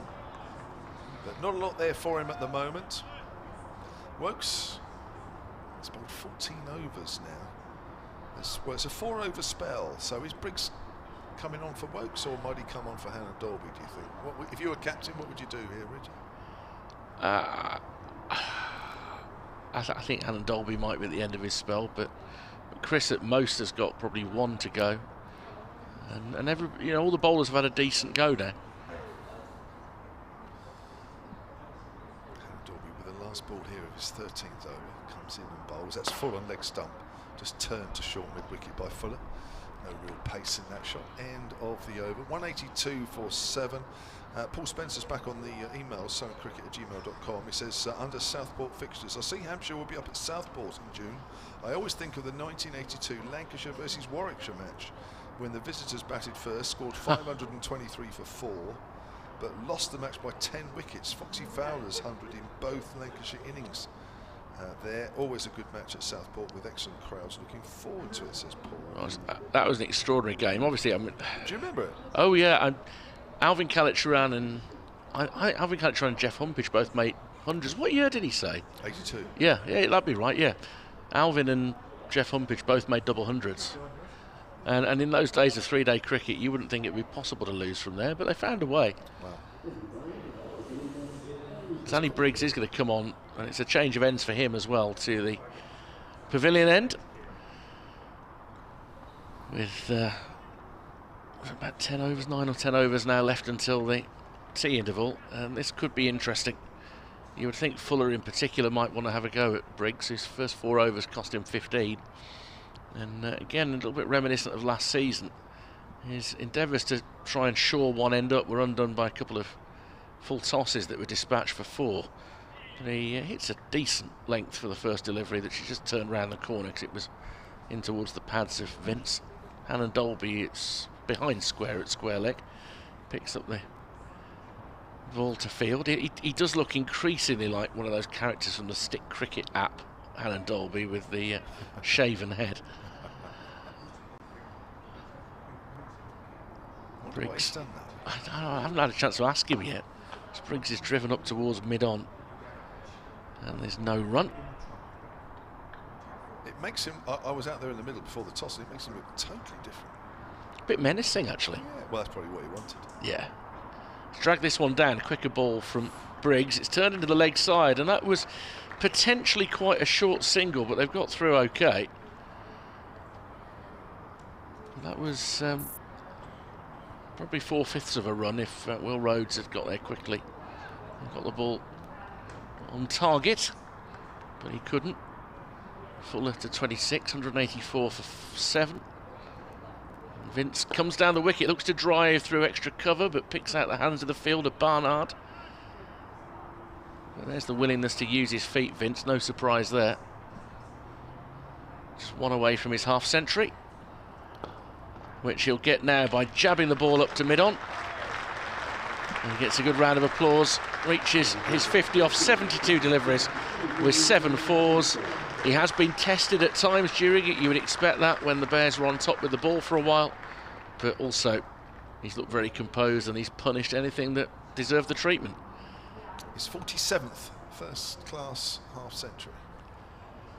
Final ball of the over. Fuller forces it off the back foot, misfield by Briggs. And they'll come through for another single.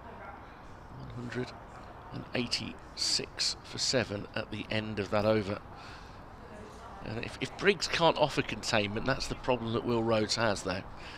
In that the point I made about all the bowlers, all the seamers have had a decent go at some point today. He's running slightly shorter of options at this juncture. Is it going to be a double change? Because trying to see where. No, only Hannon Dolby is at the end of his run up. He was behind the bar. So on the stool I'm sitting, I just couldn't quite see him. If I'd gone to my left, I could have seen him. And they're just having a look at the condition of the ball at the moment. Oh, there's a shock. Hasn't been a wicket for a while. About 45, 50 minutes maybe. But the ball is tossed back. Well, I presume it hasn't been as prevalent this season as last season, because the amount of ball changes there were then were quite ridiculous. Yes, I agree. It hasn't been quite as bad. Thank you, Richard. We're just going to take a break for a little while. Melissa will be alongside me in a moment as Hannon Dolby comes in and bowls, and it's a length ball. Fuller pushes forward, good diving stop at point. Both batters keen to pick up a single there. Does Emily want to come in? Oh, well, a bit of Emily Windsor. Hang on, some cans over there if you want to use them. Emily Windsor, who's been training all day with the Southern Vipers, raced up here and has had hardly any time at all, and she's going to come straight on commentary. So good news. Emily will be with us for the rest of the day. Are you with us for the rest of the day?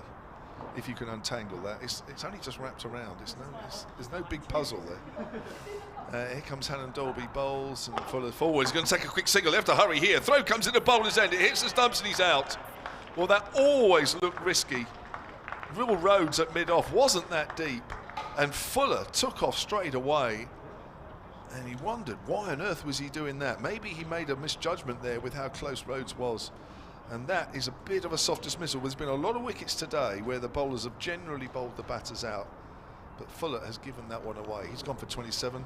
Welcome, Emily Windsor.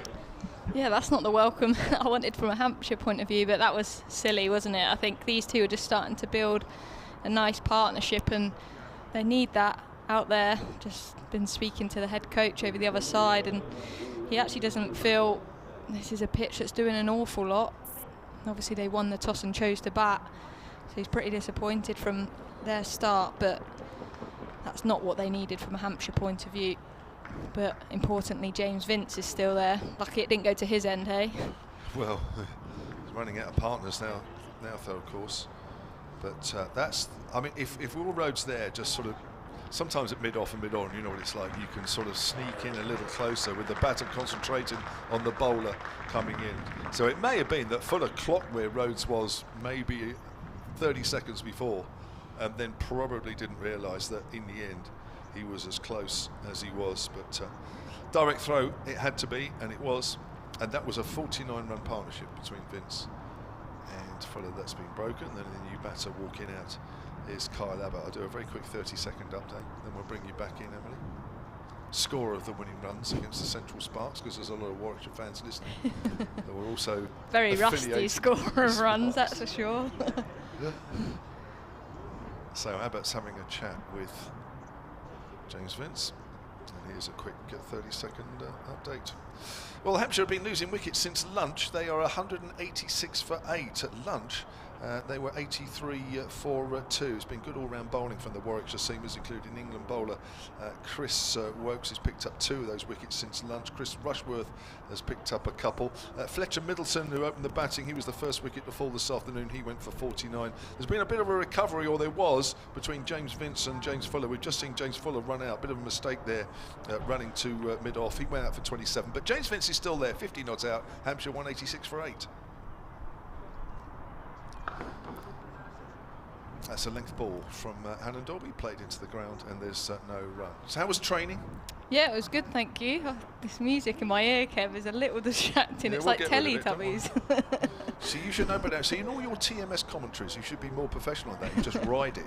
You just go with it and make out to the listener and watcher nothing's happening. That was something different, that. I don't think I've heard that on the radio, that kind of music. noise before. It's like Teletubbies whilst watching cricket. That's a tough multitask. But yeah, no, training was good. Feeling ready for Saturday again, although the weather's not looking too good. So that's cut out to a backward of point for a single. James Vince will move to 51, and the score 186 for 8. So we've had, how many wickets have we had now? 1, 2, 3, 4, 5, 6 wickets that have fallen since lunch. Only 2 beforehand. Yeah, I feel like Hampshire here have just lost wickets at key times, and I think they'll be very disappointed about some of the dismissals as well, especially looking at that last one, a run out. You've basically given that to the opposition. That's what we'd call a soft dismissal. And when you've built a bit of a partnership and it's starting to score some runs freely, that just gets Warwickshire back in the game. As Hannon Dolby in bowls, and in defence from Kyle Abbott into the offside will be no run. And as you said, Fuller really for Hampshire as the last probably out and out all-rounder. We've seen he can be destructive with the bat before, but now Kyle Abbott in at number 10. James Vince literally down there at the striker's end having a conversation with him, so they're probably going to have a clear plan of who faces how many deliveries. And yeah, they need a few more than this, don't they? This is nowhere near enough. Hannon Dolby then from the hotel end bowls, and that's worked into the onside, and it's gone out to the boundary, and guess what, no single. James Vince wants to strike. That's the end of the over. 187 for 8. But yeah, you've obviously been watching the pitch from this angle more, but the feedback that I was getting from the head coach, he said it was doing a bit, but not a massive amount to be 187 for 8, and winning the toss, choosing to bat, felt they should be putting on more runs, and they've managed to so far. Well, 83 for 1, you know, Gubbins and Fletcher Middleton just looked as though you could play. You know, you could play the moving ball. And then since then, it's been a bit of a procession. But I do think since lunch, they've just tightened up even more. They weren't by any means loose in the morning session, but I just think every bowler that came on was tight. Very, very tight, made it very difficult. Yeah, and interestingly, the fielding when that partnership started to build between Fuller and Vince, just at that back end there was starting to be a little bit sloppy, and they were scoring the runs a little bit more freely. But now there's another player into bat, you've sort of got to start again, and how Vince then can manage these overs. So Danny Briggs then from the pavilion end. Vince works that away on the onside, not really out the middle of the bat. Abbott was looking for a single. Vince not so. And yeah, 187 for 8 is a little disappointing after being 83 for 1. I'll tell you what, you can't miss Kyle Abbott out there with all his fluorescent orange, can you? No, it doesn't matter whether it's bright or whether it's dull. You can see it. As that's worked out on the onside, this time they do get a single. Vince moves on to 52, 188 for 8. So big win on Monday for the Vipers against the Central Sparks. That was a good win because they have a very, very good bowling attack, don't they? The Sparks. Yeah, they definitely have the best seam attack in the league. Pace, bounce. They got obviously Izzy Wong, who some of the listeners might know in the WPL, and actually she probably didn't have her best day out, luckily for the Vipers, but she swings the ball away. Then 4 other seamers. So that's driven up to mid-on for no run. They've got, yeah, a real variety in their attack. Emily Arlott, who hits the pitch hard, gets a bit of nip. And Grace Potts as well, another quick seamer who swings it away. That's in defence from Danny Briggs, no run. So, yeah, it was a tough attack to face, and on a pitch that was doing a little bit as well at Wormsley. But luckily the Vipers got a lot across the line. And for Warwickshire, unfortunately, those listeners, Central Sparks didn't, as that's driven through the offside by Kyle Abbott. Fantastic shot. That's going to race away for 4. It's a Ageas Bowl cloud. Applause. That's 192 for 8, and Abbott's off the mark with a lovely boundary. He's due some runs, Kyle Abbott, isn't he? Really? Don't you think he's a better player? I think than what he shows. He's average with the bat 21. I mean, it's okay coming in sort of low down as he does, but I still think he's a better player than that. Briggs in, left arm round the wicket, bowls, and that's driven this time to a diving Danny Briggs. He does very well to cut that off at mid-off, so that's the end of the over. James Vince will keep the strike for the next one. But yeah, no, I agree. I think he sort of goes in waves, doesn't he, really? And he has for a Hampshire player. Some days he's scored some big runs, other days he's not done a lot. But the Hampshire fans in the ground today, and those watching and listening, will want him to build a partnership with the captain, James Vince, today. Who's been the pick of the bowlers, Kev? I mean, Wokes. Can't go much away from Wokes. Rushworth. Ed Barnard, I think, has been a little unlucky, even though he hasn't picked up a wicket. I think they've all been pretty good. Hannah Dolby has got sort of more steady more than anything as the overs have ticked off, but I think they've all done a good job. They really have. It's been hard. Hannah Dolby comes in then. Start of his 15th over, and Vince goes for the hoik on the leg side, and that is going for 6 over square leg. Where's the umpire to signal 6? There he goes. That's just a pick-up off a length. He's practicing for the T20. Where's that come from, Kev? That's a fantastic shot from James Vince. To be honest, I didn't even see it. It flew away that quickly. And it's not a small boundary to the right. We're very central here for this game. Let's get hold of that one. That's a great shot. That's just helped over the boundary. Vince moves on to 58. 198 for 8, and there is a deep square leg out now. I think Warwickshire are expecting more of the same, and now there's going to be a deep mid-wicket. One shot has produced 2 deep fielders on the leg side. This is what I love about Championship cricket, is there's no restrictions. You put them all where you want. Yeah, let's have them all over there. Here's Hannah Dolby bowls outside the off stump rather predictably this time. Vince works that out into the deep. It'll bring Abbott on strike. Vince 59, 199 for 8. From here, Kev, what do you think would be a reasonable total for Hampshire to get themselves up to? Obviously, not an ideal situation, but... No. I mean, we expect the ball to continue in these conditions, pretty much. But, you know, I just go back to the way that Gubbins and Middleton played. You know, if you play well, you can get on top of it. Here's Hannah Dolby bowls to Abbott, who drives. Hannah Dolby fields that on his follow-through, not cleanly, but takes the pace off the ball. Lovely full face of the bat, that from Kyle Abbott, wasn't it? That's why that you know, when you play that straight, you know, he could get a few more runs. Definitely. We say that a lot about our teams and our tailenders. I mean, our bats, I wouldn't bother coaching. No, I wouldn't. Do you reckon he bats in the nets? I'm really interested in that. I can't say I've seen him, but then I haven't been looking. Here's Hannon Dolby outside the off stump. Good lead from Abbott. Lauren Bell, the Southern Vipers, I guess, not equivalent of Moa Bass. She can actually do a job with the bat. I can't lie, but she almost does everything she can not to put her pads on. She actually said, so she went to the women's IPL and she was playing for the UPZ Warriors, so fluorescent yellow pads, and she came back with them still in their packets. She was like, I managed to knock that once. Do you reckon Moa Bass is the same? Although Hampshire have needed him to get them out of the packet a few times. I mean, is he a reluctant batter? I don't know. I'm not sure. I've always spoken to him about bowling short, and just about doesn't get a lot of pace off the pitch. Abbott just stays inside the line. But do you know what? I actually feel for tailenders. Like sometimes I'm like, oh, it must be great going in, no expectation on you. But actually, sometimes you go in and you need like 3 to win off 2 balls, and everyone's expecting you to do that hard work with the pressure of no wickets, no batters still to come. Well, that's it. I mean, you know, sometimes it's. I mean, have I batted number 11? I think I have actually. I think I batted 11 for Wellington a couple of times at least, if not more.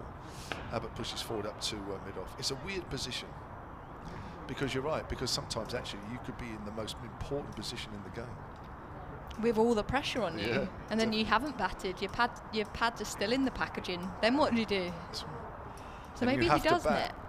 Well, he must have the odd one. I would have thought, you know, from a professional point of view. Well, does Lauren Bell bat in the nets at all?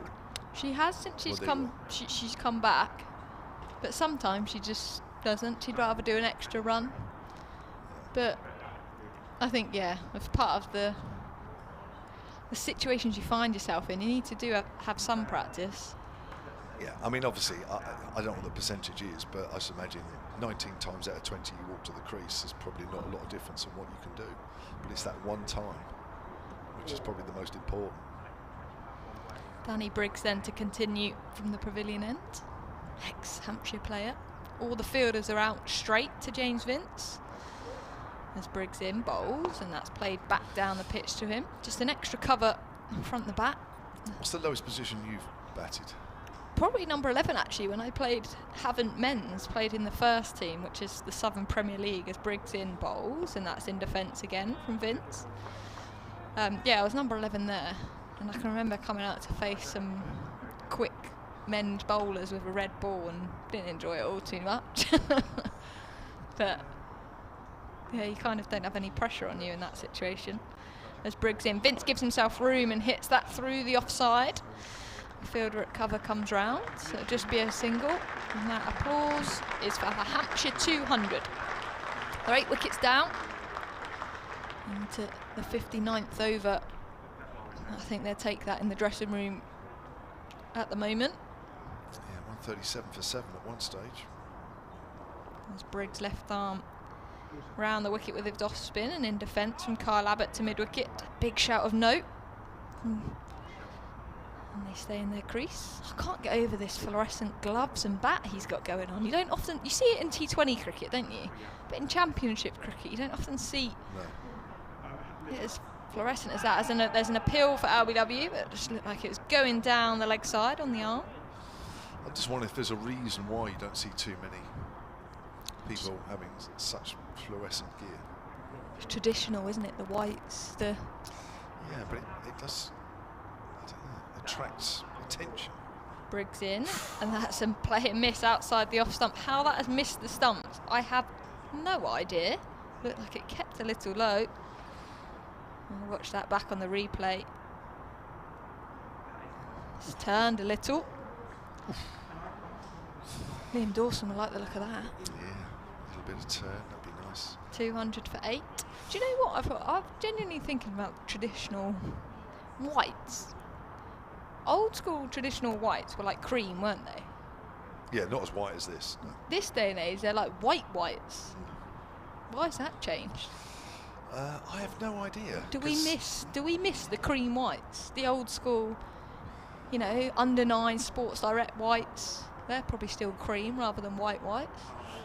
I don't ever remember wearing whites, certainly not jumpers. They were all sort of knitted, weren't they? Sort of, they weren't totally white. Here's Hannah Dolby bowls, length ball to Vince. Was going to take a single, Abbott wasn't sure, so they don't take it as he goes out square on the offside.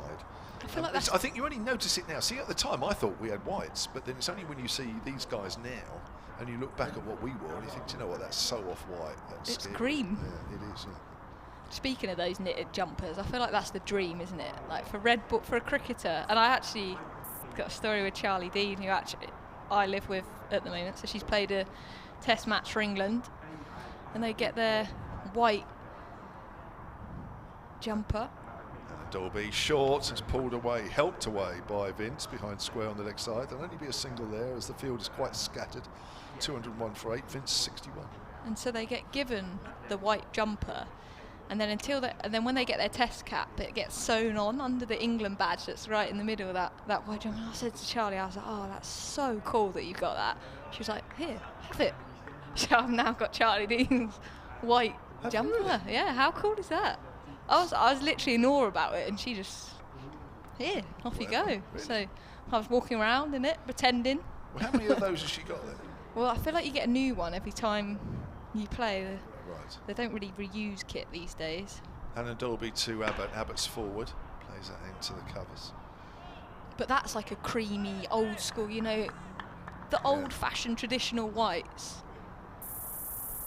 I feel like if I played red ball cricket, if that ever does come in the county game, I'd love to play in like a old school cream white, Southern Vipers, like knitted jumper vest. Well, perhaps when you guys at regional level start playing multi-day, do you think that'll ever come? There's got to be a drive for it, hasn't there, at international cricket? But I know that a lot of girls now in the regional structure, now there's more professional players, we really want to give it a go. So your chance to wear whites, as Abbott quietly pushes that out once more into the covers, your chance to wear whites may come in the next 2 or 3 years? I hope so. I actually don't own whites anymore. Obviously you played in whites, didn't you, when you were younger in Colts cricket, and I don't actually know now whether in Colts they do play in whites or colours. Colours, yeah. But yeah, I feel like that would be so cool. Just get the whites out again. Have the grass stains. Maybe that's not cool to get them out. That'd be harder. Of course, with the white ball, which is what you guys play, you have to play in coloured clothing. You've got no option. Here's Hannah Dolby bowls. That comes back at Abbott a fraction. Just works that away towards square leg. A little bit of lazy fielding from Ed Barnard there, using his feet. Don't often see that. Don't. Let's see, we're talking traditional red ball cricket, the old school. Put your boot out. Don't bend down. Did you do that? Put my foot down. As your left arm quick bowler. The only thing I was able to do, which I was quite proud, was when the ball was hit back to me, not with any pace, otherwise it would hit me in the mush, but as it rolled back to me, I would just sort of stick my right foot out and have it in an area where it would just hit my foot and come straight up into my hand. That sounds lazy. Yeah, it's lazy. Good But touch, it worked every time. Well, I say every time, most times. That's drive down towards mid-off. That's a good diving stop by Will Rhodes at the end of that Hannah Dolby over. There are 60 overs done. There are 4 overs to go until tea. Hampshire 201 for 8. Vince has 61. Abbott has 4. And Kevin James next to me. The finisher, as they call it these days. Emily Windsor. I was rusty, wasn't I, Kev? You were there. Yeah, it couldn't have been a pleasant watch. Well, you were 10 not out. You had an operation in the winter. Was it hip operation? Yeah. The time, well, I've seen you a couple of times this summer, but the time I saw you at the end of season awards, you were on crutches. You had a great season for the Vipers last year, top run scorer, winning runs at the Oval for the Oval Invincibles, and then you expected to go out last Monday in your first game and play the same way. Briggs in bowls, that's driven up to long off by Vince for a single. Here moved to 62. I mean, it was never going to happen, was it? I just feel like you can. I guess for me, where I haven't been, that was literally my first game of cricket, and I literally had 1 week of squad training, so facing bowlers in the nets and stuff. So I was accelerated back quickly. I feel like everyone else just felt like they were moving better than me, and then you compare yourself to those. But actually, our director of cricket, Adam Carty, Briggs in bowls and in defence by Abbott, reminded me that they've played numerous games of cricket. They're sort of on their 5th, 6th, 7th game now, whereas I was just there on my first, so to stop being so hard on myself. as Briggs in again round the wicket to Abbott in defence. Big stride forward from Kyle Abbott. That's the textbook traditional forward defence that we love to see. That's all we need to see. We don't need to see much more than that, as long as Vince sticks around. As the sun comes out on Danny Briggs, and that's cut away, thick outside edge. That's going to race away down to one of the corners, and that'll be 4 runs to Kyle Abbott. He moves to 8. His 8 has come from 2 fours, 1 through the covers, 1 an outside edge down to third man. The Hampshire fans will take him as they come. 206 for 8 Hampshire in their first innings, after winning the toss and choosing to bat. Yes, you just feel now with the ball 60 overs old, Hampshire are missing out a little bit here. Briggs then shining the ball at the top of his mark. Bowls to Abbott, that's driven up to mid-on. Long barrier, traditional long barrier by the fielder. You love a bit of tradition. No run. I do today. You do, you're in a traditional mode, aren't you? The whites and the white has just, you know, got in my head as Briggs in bowls, and that's driven up to a long off by Kyle Abbott, just jogging through for a single. He'll take the strike then. James Vince happy with that. He moves to 9. 207 for 8. He's nicking the strike from James Vince now. Bill Seeger's been on the email, suncricket@gmail.com. He says a batting point will be most welcome. Yeah, well, another 43. Long way still, but I'm relishing Abbott bowling here as he does get the ball to nip back as well as away from the batter. I will pass my VHS video machine on to you in my will so that you can play your tapes. We were talking about that earlier. Because you guys can call up all sorts of shots and whatever off the cameras. I had to rely on BBC covering one of our cup matches and stick it on a VHS video, which is somewhere in my house. I don't know. It's probably the furthest corner of my loft somewhere. Gathering dust. You mean you don't watch all your hundreds and fivers back every night, Kev? I think the very few games that the BBC were any games that I played in. I'm sure there's too many fifers or 100 in those. It's me, it's Ed Barnard, who has not yet taken a wicket. Edged on, it's gone between keeper and first slip. That should have been the first wicket for Barnard. Abbott pushing forward. Neither keeper nor first slip moved an inch. It's a great shot, that, isn't it? Perfect. I feel like if you want to annoy a bowler, that's a way to score a run, but that's disappointing from Warwickshire. They just sort of left it for each other. Probably the keeper's catch, really.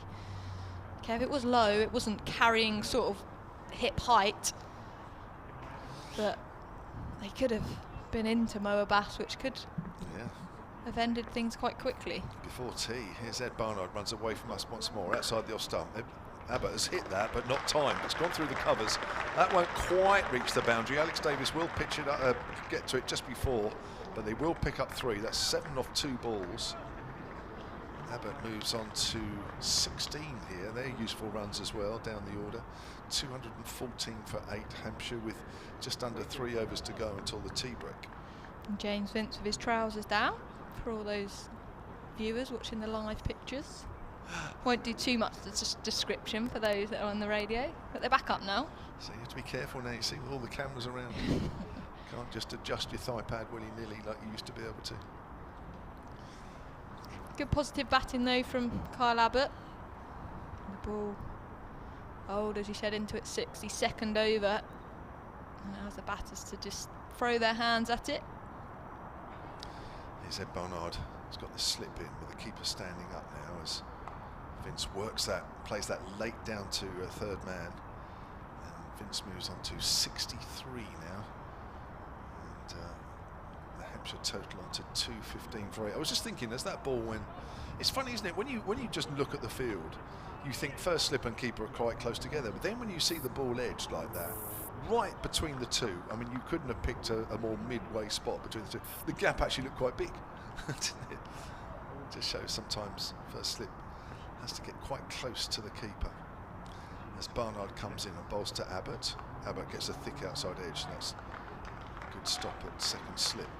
Do you have to adjust your distances? Obviously we look at different teams, different cordons, and they're all slightly different, and obviously you practice, don't you, in training sort of your cordon, but do you reckon if you then put a different keeper in, you then have to adjust where they go?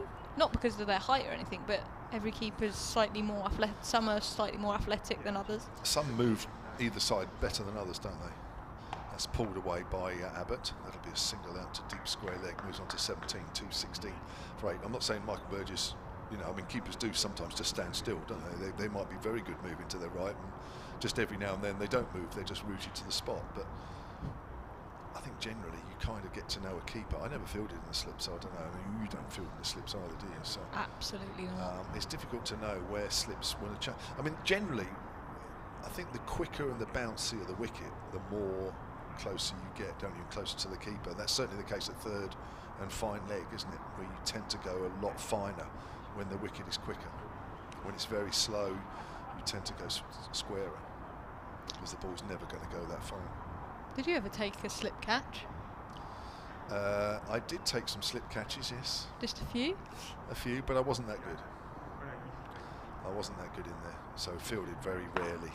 As Vince works that out into the covers, didn't get hold of that. He was looking for the single, didn't quite get that out of the middle of the bat. 216 for 8. There's a couple of people there looking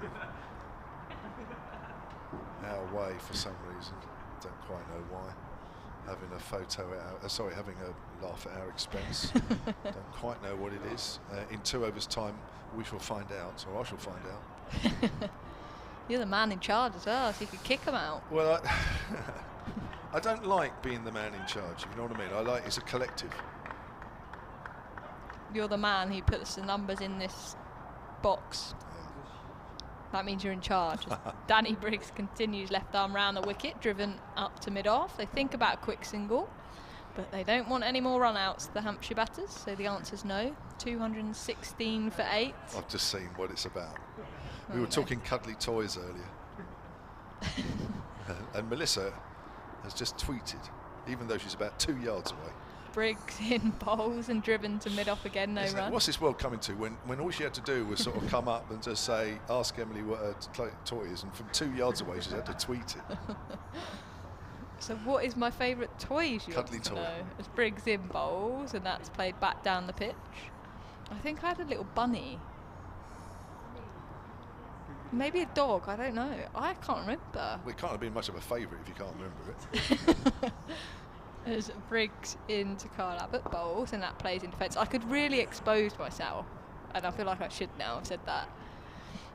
I used to be really scared that someone was going to take, when I was young, that someone was going to take me in my sleep. There's Danny Briggs in bowls, and that's driven to mid off for no run. So I always, before I went to bed, I can remember my parents getting so annoyed, and I can totally understand why. I'd line up cuddly toys on alongside me as Briggs into Abbott, and that's driven up to a long off, so they pick up a single this time. Yeah, line them up like literally tail to head, tail to head, tail to head, as if that was going to protect me from someone that wanted to come and get me out of bed. Wow. So I had numerous cuddly toys as opposed to, that one special one. Okay. Which I feel like my mum potentially did on purpose, because there's always that risk as a parent, isn't there? And you probably need to know this as a granddad, because if they lose that favourite cuddly toy, then what? They're going to be in hysterics for days. Yeah. Or bulk buy the same cuddly toy. Sure. I'll bear That's that my in bit of mind. advice Thank for you Thank as very granddad Kev. much. Thank you very much, Emily. Can you just say that again to make sure everybody knows? 217 for 8, Hampshire. Last over before tea, thankfully, for lots of reasons. Here's Barnard, comes in and bowls, and Abbott drives pleasantly out into the covers, but finds the fielder. Abbott's on 18. Useful runs again here, some useful partnerships down the order, 49 between Fuller and Vince. And now we've got 31 between these two for the ninth wicket. That was an amazing to reveal that, actually, because that's quite a personal thing you've just revealed there. I have exposed myself, actually. I feel a bit worried. No, you're a bit the vulnerable. abuse that I'm going to get about my cuddly toys. Of course you won't. Short, and Abbott pulls that away nicely. Oh, it's in the air, and he's caught at fine leg. Well, it was an attempted bouncer, which actually didn't get up too high, but Abbott has managed to scoop it straight the way down to deep fine leg, and Abbott goes for 18, 217 for 9. And do we get tea now? We don't, do we? We're going to carry on, I think. 9 down. I tell you what, that's another disappointing dismissal, isn't it? It was there to be hit, and he's literally just put it straight into fine leg's hands. And as you said, that partnership again was just building nicely.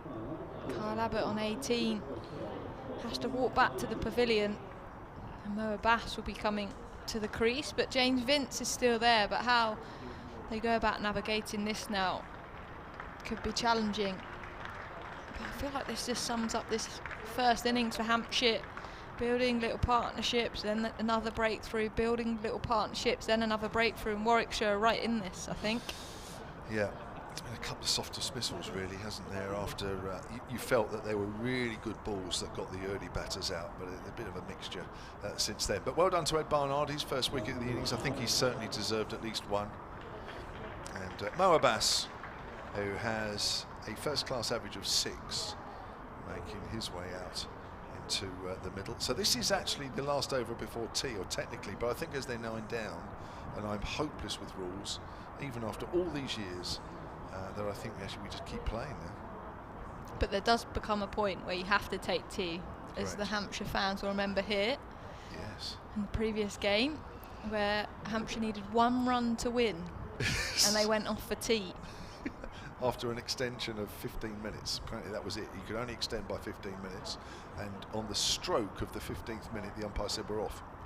Whereas, let's be honest, you could quite easily snuck in a couple of balls, and nobody would have noticed. In fact, common sense would have said, why don't we just stay out? So we had a 20-minute break, whilst we all contemplated a Hampshire win, and 2 balls up on the resumption. That was a Hampshire win. It was absolutely ridiculous. Abbas has 4 balls to survive then. As then I'm sure James Vince will start to farm the strike in this partnership. He trusted Kyle Abbott, but a little bit different now. Here's Barnard, runs away from us, Abbott to Abbas. That's outside the off stump. Abbas doesn't have to play at that. Thought we were going to get the in-swinging Yorker there first ball. We didn't get it, because he has shaped the ball in. He's got some good reverse swing in this game, Barnard. That's why it's quite surprising that that was his first wicket. Abbas there, he's just rehearsing that leave again. Looks composed at the crease. Sets himself again. So 2:17 for 9. Here's Barnard. Comes into Abbas and bowls outside the off stump. The ball doesn't move at all. That's a good lead from Abbas. Need Vince back on strike, because we just want to see what Vince will do. We just want to see what sort of shots he might try and play. Just something. Don't really want to see him not face another ball. I feel like I don't know whether he'll go to it in reckless mode. I could be wrong, but he's just going to want to be counting the balls of the over, isn't he? And Warwickshire are going to play that in outfield, I'm sure. Here comes Barnard. Oh, that has come back, but it's outside off stump. And Abbas, to be fair to him, doesn't follow the line of the ball. Keeps the bat and pad close together. Vince is going down to have a chat. Yeah, don't take a run. This is the last ball of this over. They all go out, the fielders. Yeah, they want him to take a single. This is what I love about the traditional red ball game. So you don't get this in No. women's regional cricket. Here's Barnard. What's he going to bowl then, Abbas? Oh, it's outside the off stump again. The ball holds its line, and Abbas doesn't really have to play at that. Barnard 1 for 38 from his 12. And Vince is on strike. Do you want to stay on till something, or does Richard want to come back, or is Richard happy? Richard doesn't look bothered at all. He knows he's in for a long stint. Yes. 4 days.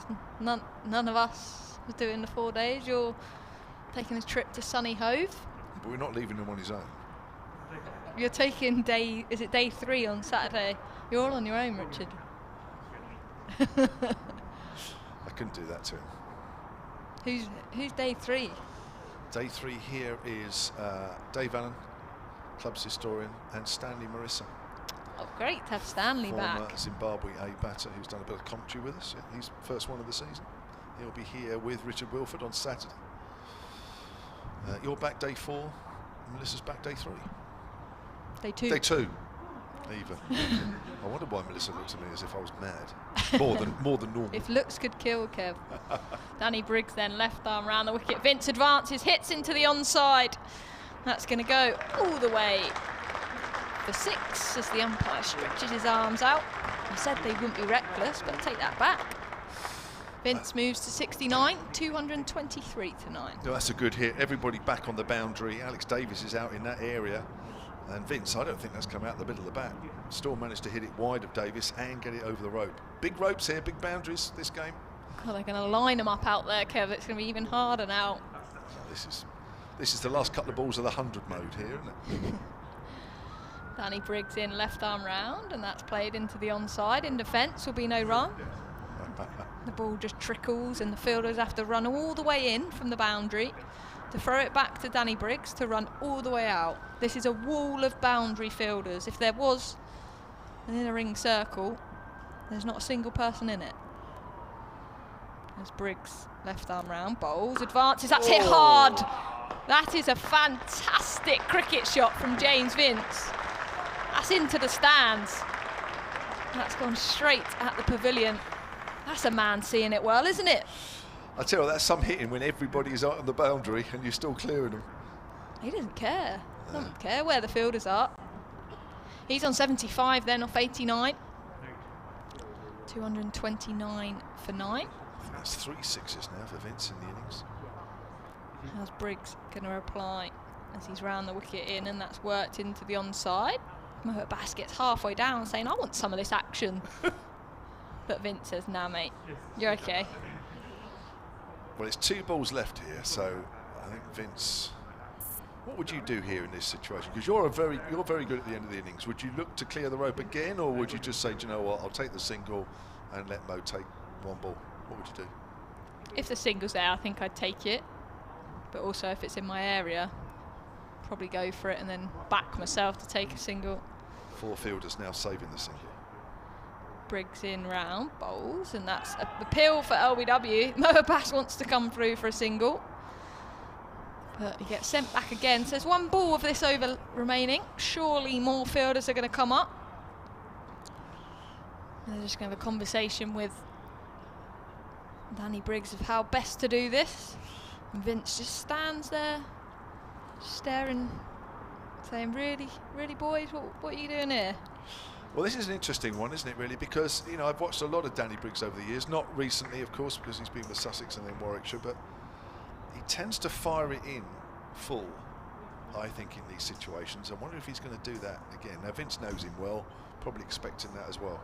Sun's out then, from behind. Very cloudy view from up here.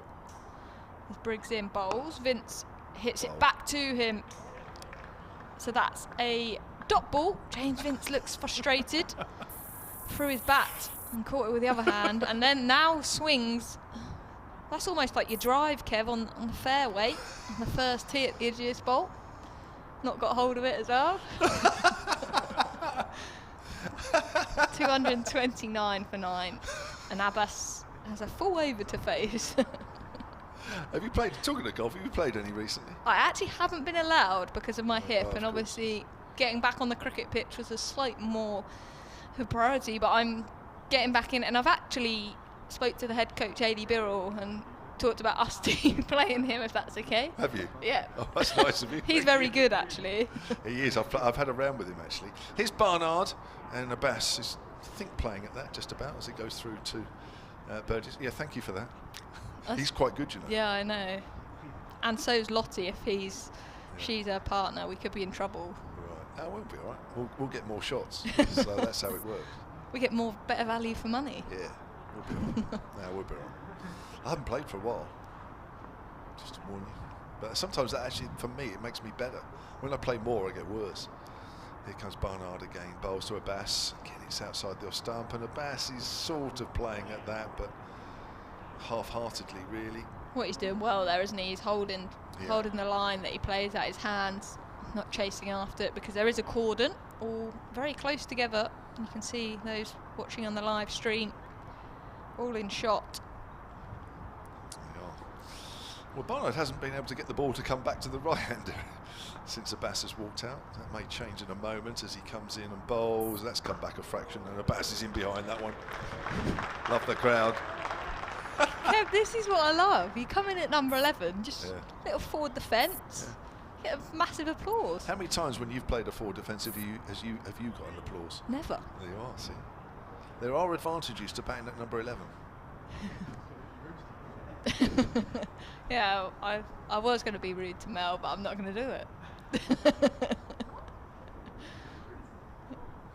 Here's Barnard bowls, and that's in the air, and it's caught in front of square on the offside. Alex Davies takes the catch, and Abbas goes for no score, and that wraps up the Hampshire innings at 229 all out, and that leaves James Vince on. Oh, I've just lost the score. James Vince, was it 75? We'll just double check that one. But James Vince, the Hampshire captain, yep, 75 not out. And the innings all over in the 66th over. 229, I think, 83 for 1. Hampshire will be disappointed. Yeah, and I think you can, from the Warwickshire listeners, Warwickshire fans, when you got James Vince there, 75 not out off just 92 deliveries, that probably shows you the nature of the pitch. You never quite know until both attacks have bowled on it, but if Vince is able to score that freely, then his strike rate's that good. He's striking at 81. Suggests runs are there to be had, especially when you get through that new ball period. But I think the Hampshire dressing room, having won the toss and choosing to bat, will be very disappointed with that as a start, but I'm sure the bowlers will come in fired up.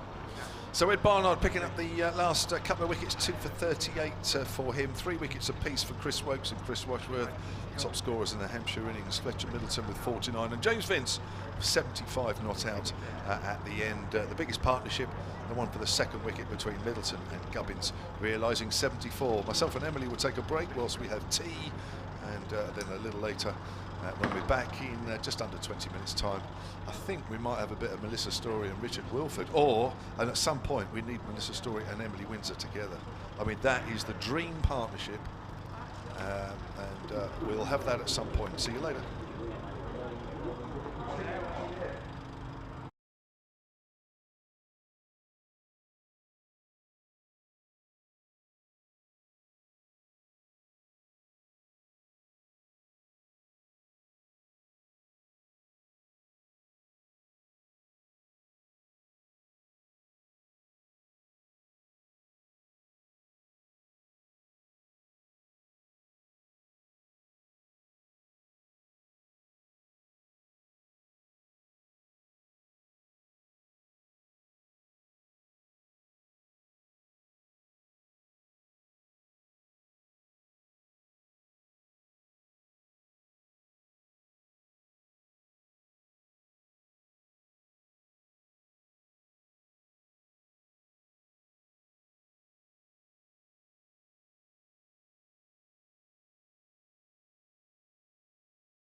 And welcome back to the Ageas Bowl, where we've had tea and we will shortly get underway the evening session on day one of this County Championship Division 1 fixture between Hampshire and Warwickshire.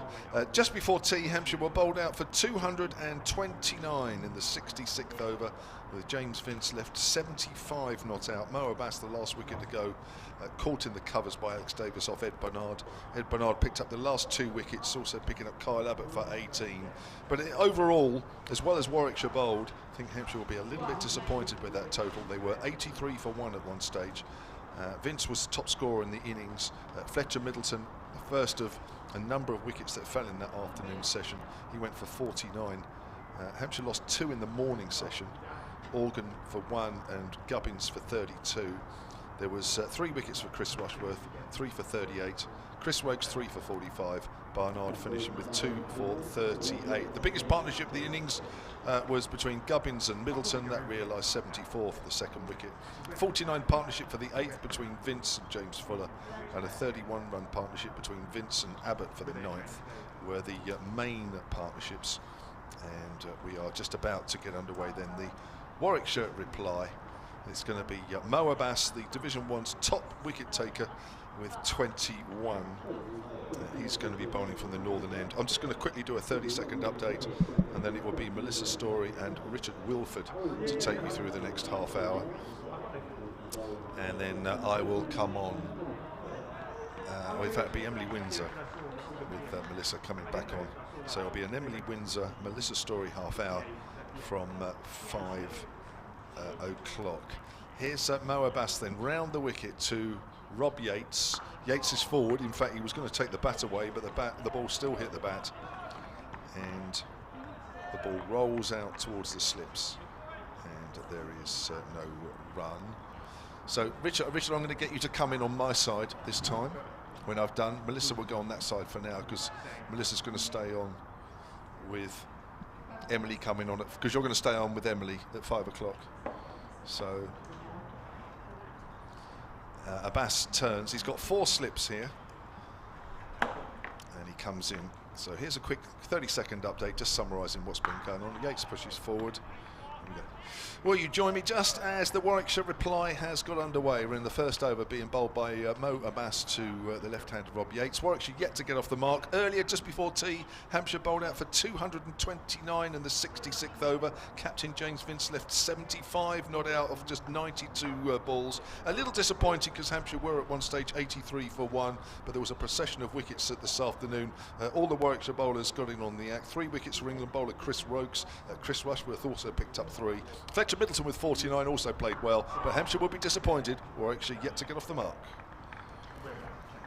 Right, I'm going to vacate. Melissa Story, who's had a diagnosis on her injured shoulder. You can tell everybody about it, because that's worth a serious amount of money, what you've just received there. And it'll be Richard Wilford alongside her. Well, I must say I've had quite the unusual tea break experience with a diagnosis, a physio treatment from Emily Windsor. She got me to sit down, do all these arm movements to see what the issue was, as Mo Abbas in again, pushed into the offside, but there's actually only 2 fielders outside the slipcord, and just a mid-off and a point. But yeah, I was sat down on the chair, I was stood up, we were doing rotations, seeing where the pain threshold was, and I can't remember the exact technical word now. Was it an inflamed bursa? Yeah, I'm getting some nods.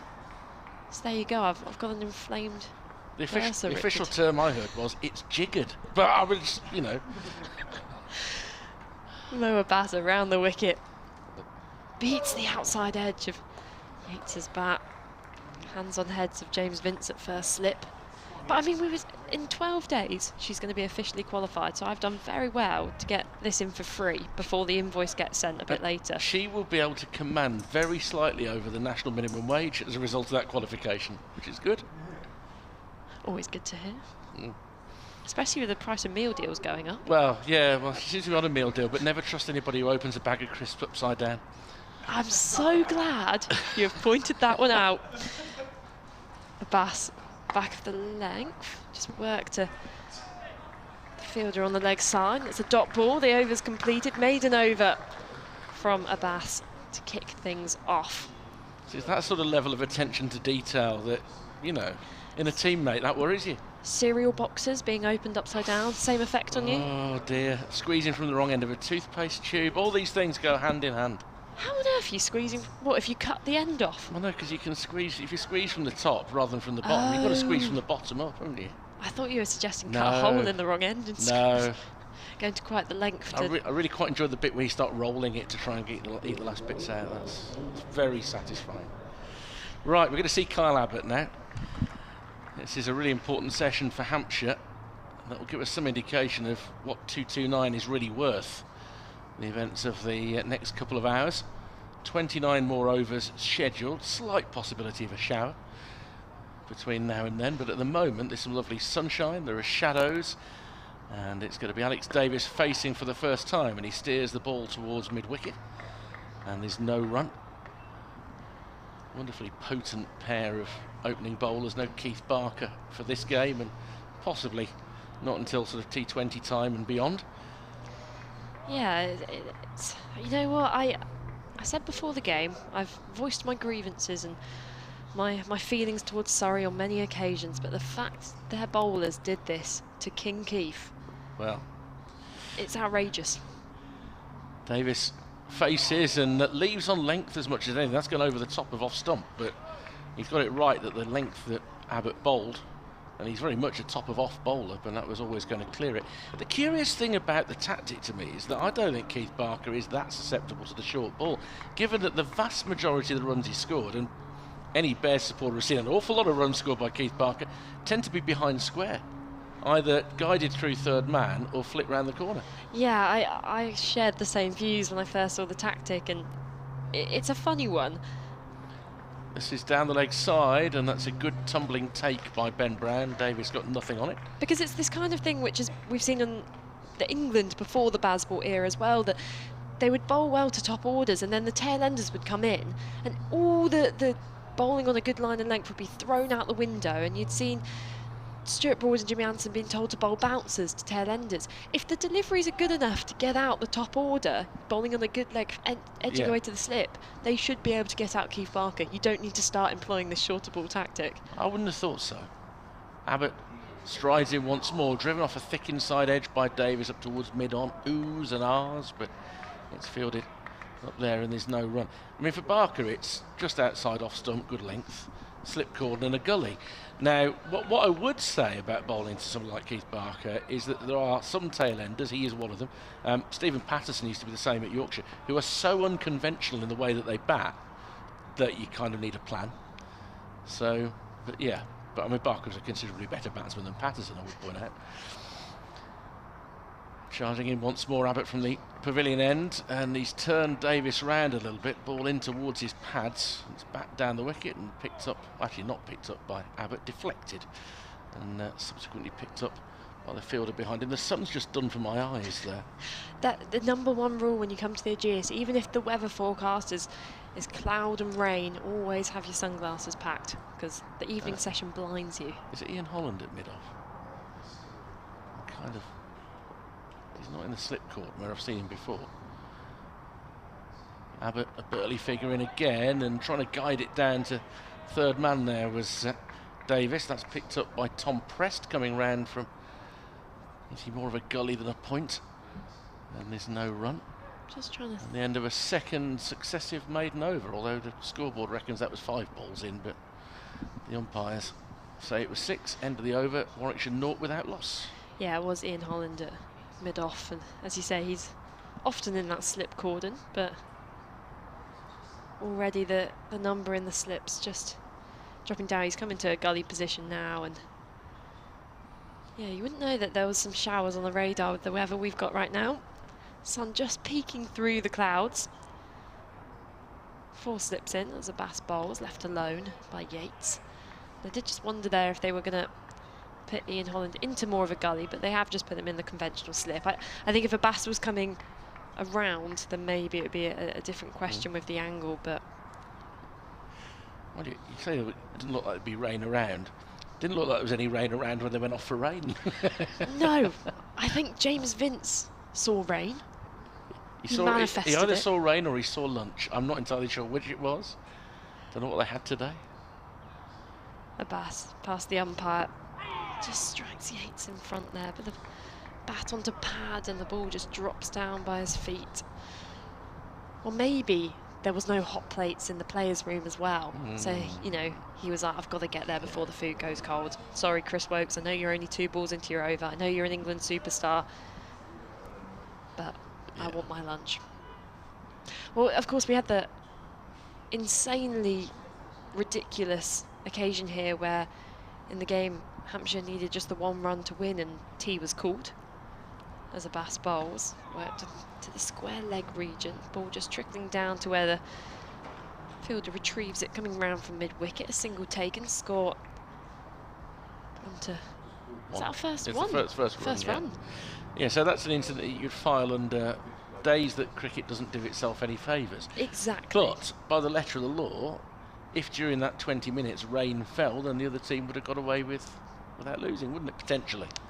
Potentially, So. yeah.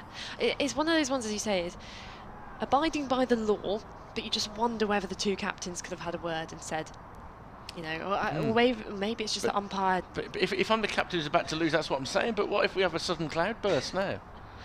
I was quite fortunate that I wasn't there for that final day of that game, or the 3rd day of that game, because I'm not sure I would have stuck about for the required run. I'd probably let Kevin James describe that one admirably.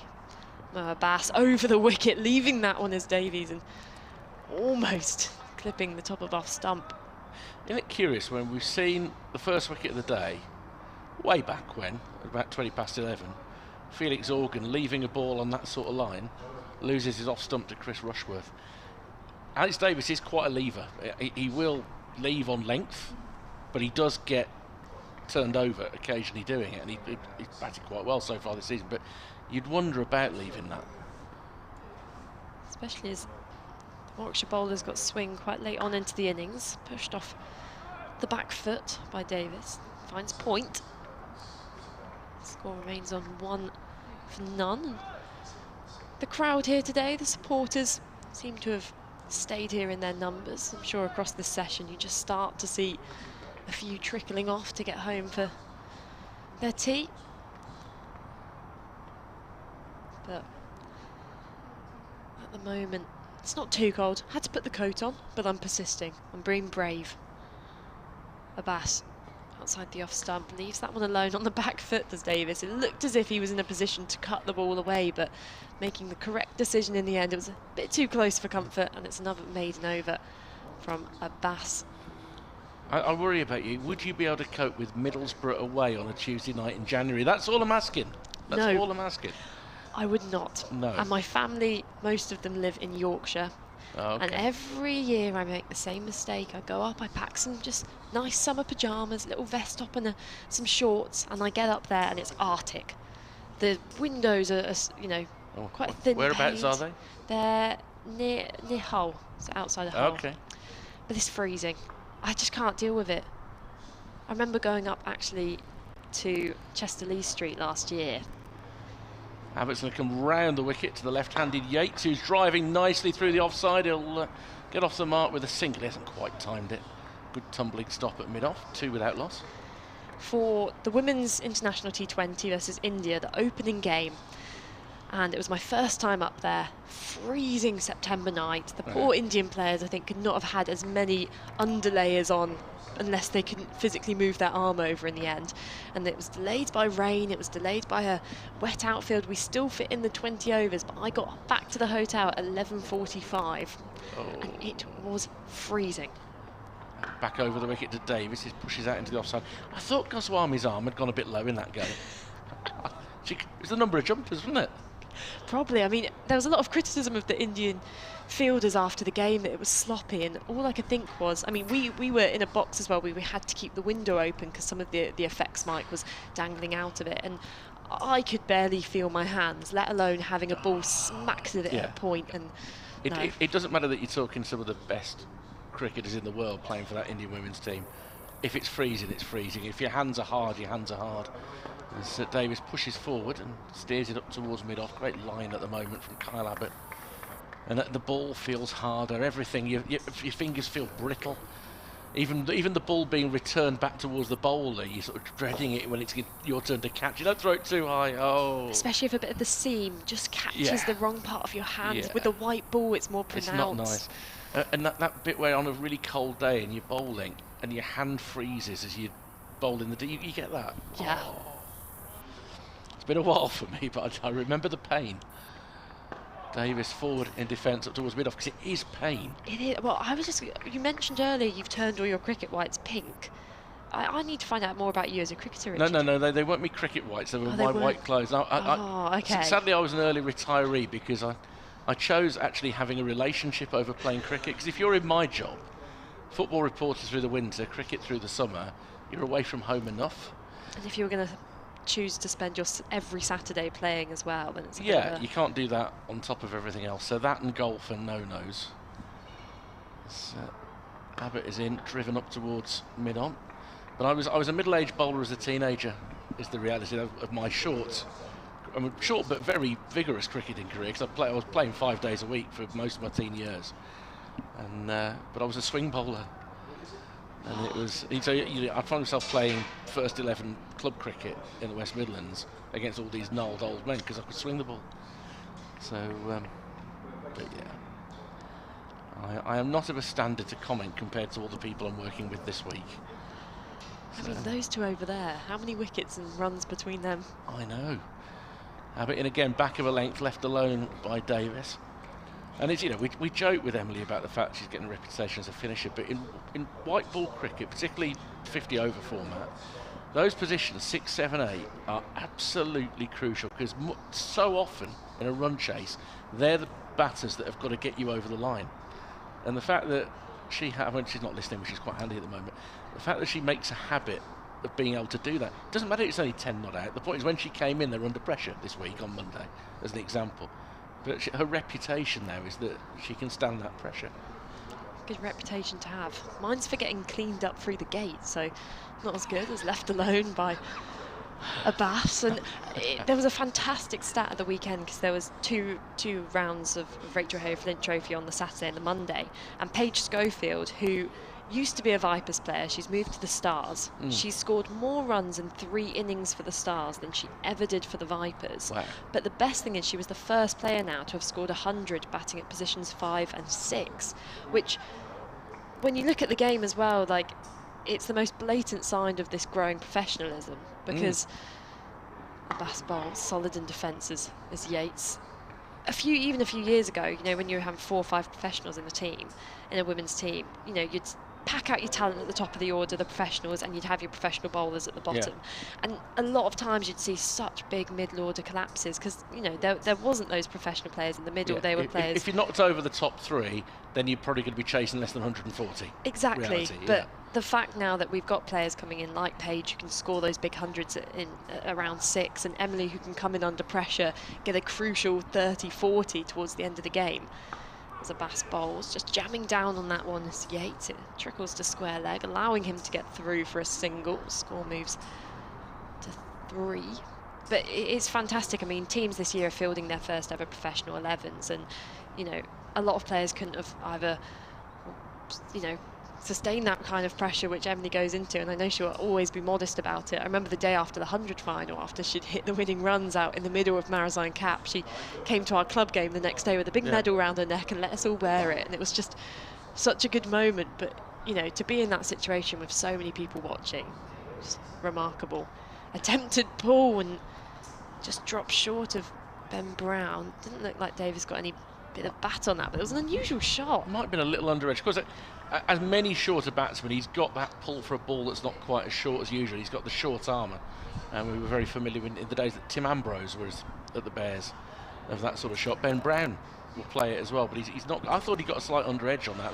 There was a sound. It must have been, as it dropped quite rapidly on Brown, who just focused on stopping it but getting his head out the way, because it was a nasty kind of bounce over the wicket. Abbas defending as Davis. He takes a few steps down the pitch, and a loud shout of no as Yates at the other end had already set off a bit, sent back. Yeah, it's that remarkable joy of watching slightly shorter players in stature, and I think it's an interesting case with Harry Brook, because even though he's taller, he seems to possess that same ability that even a slight delivery which is back of a length, certain players can just get underneath it, and obviously it helps when you're of a shorter stature.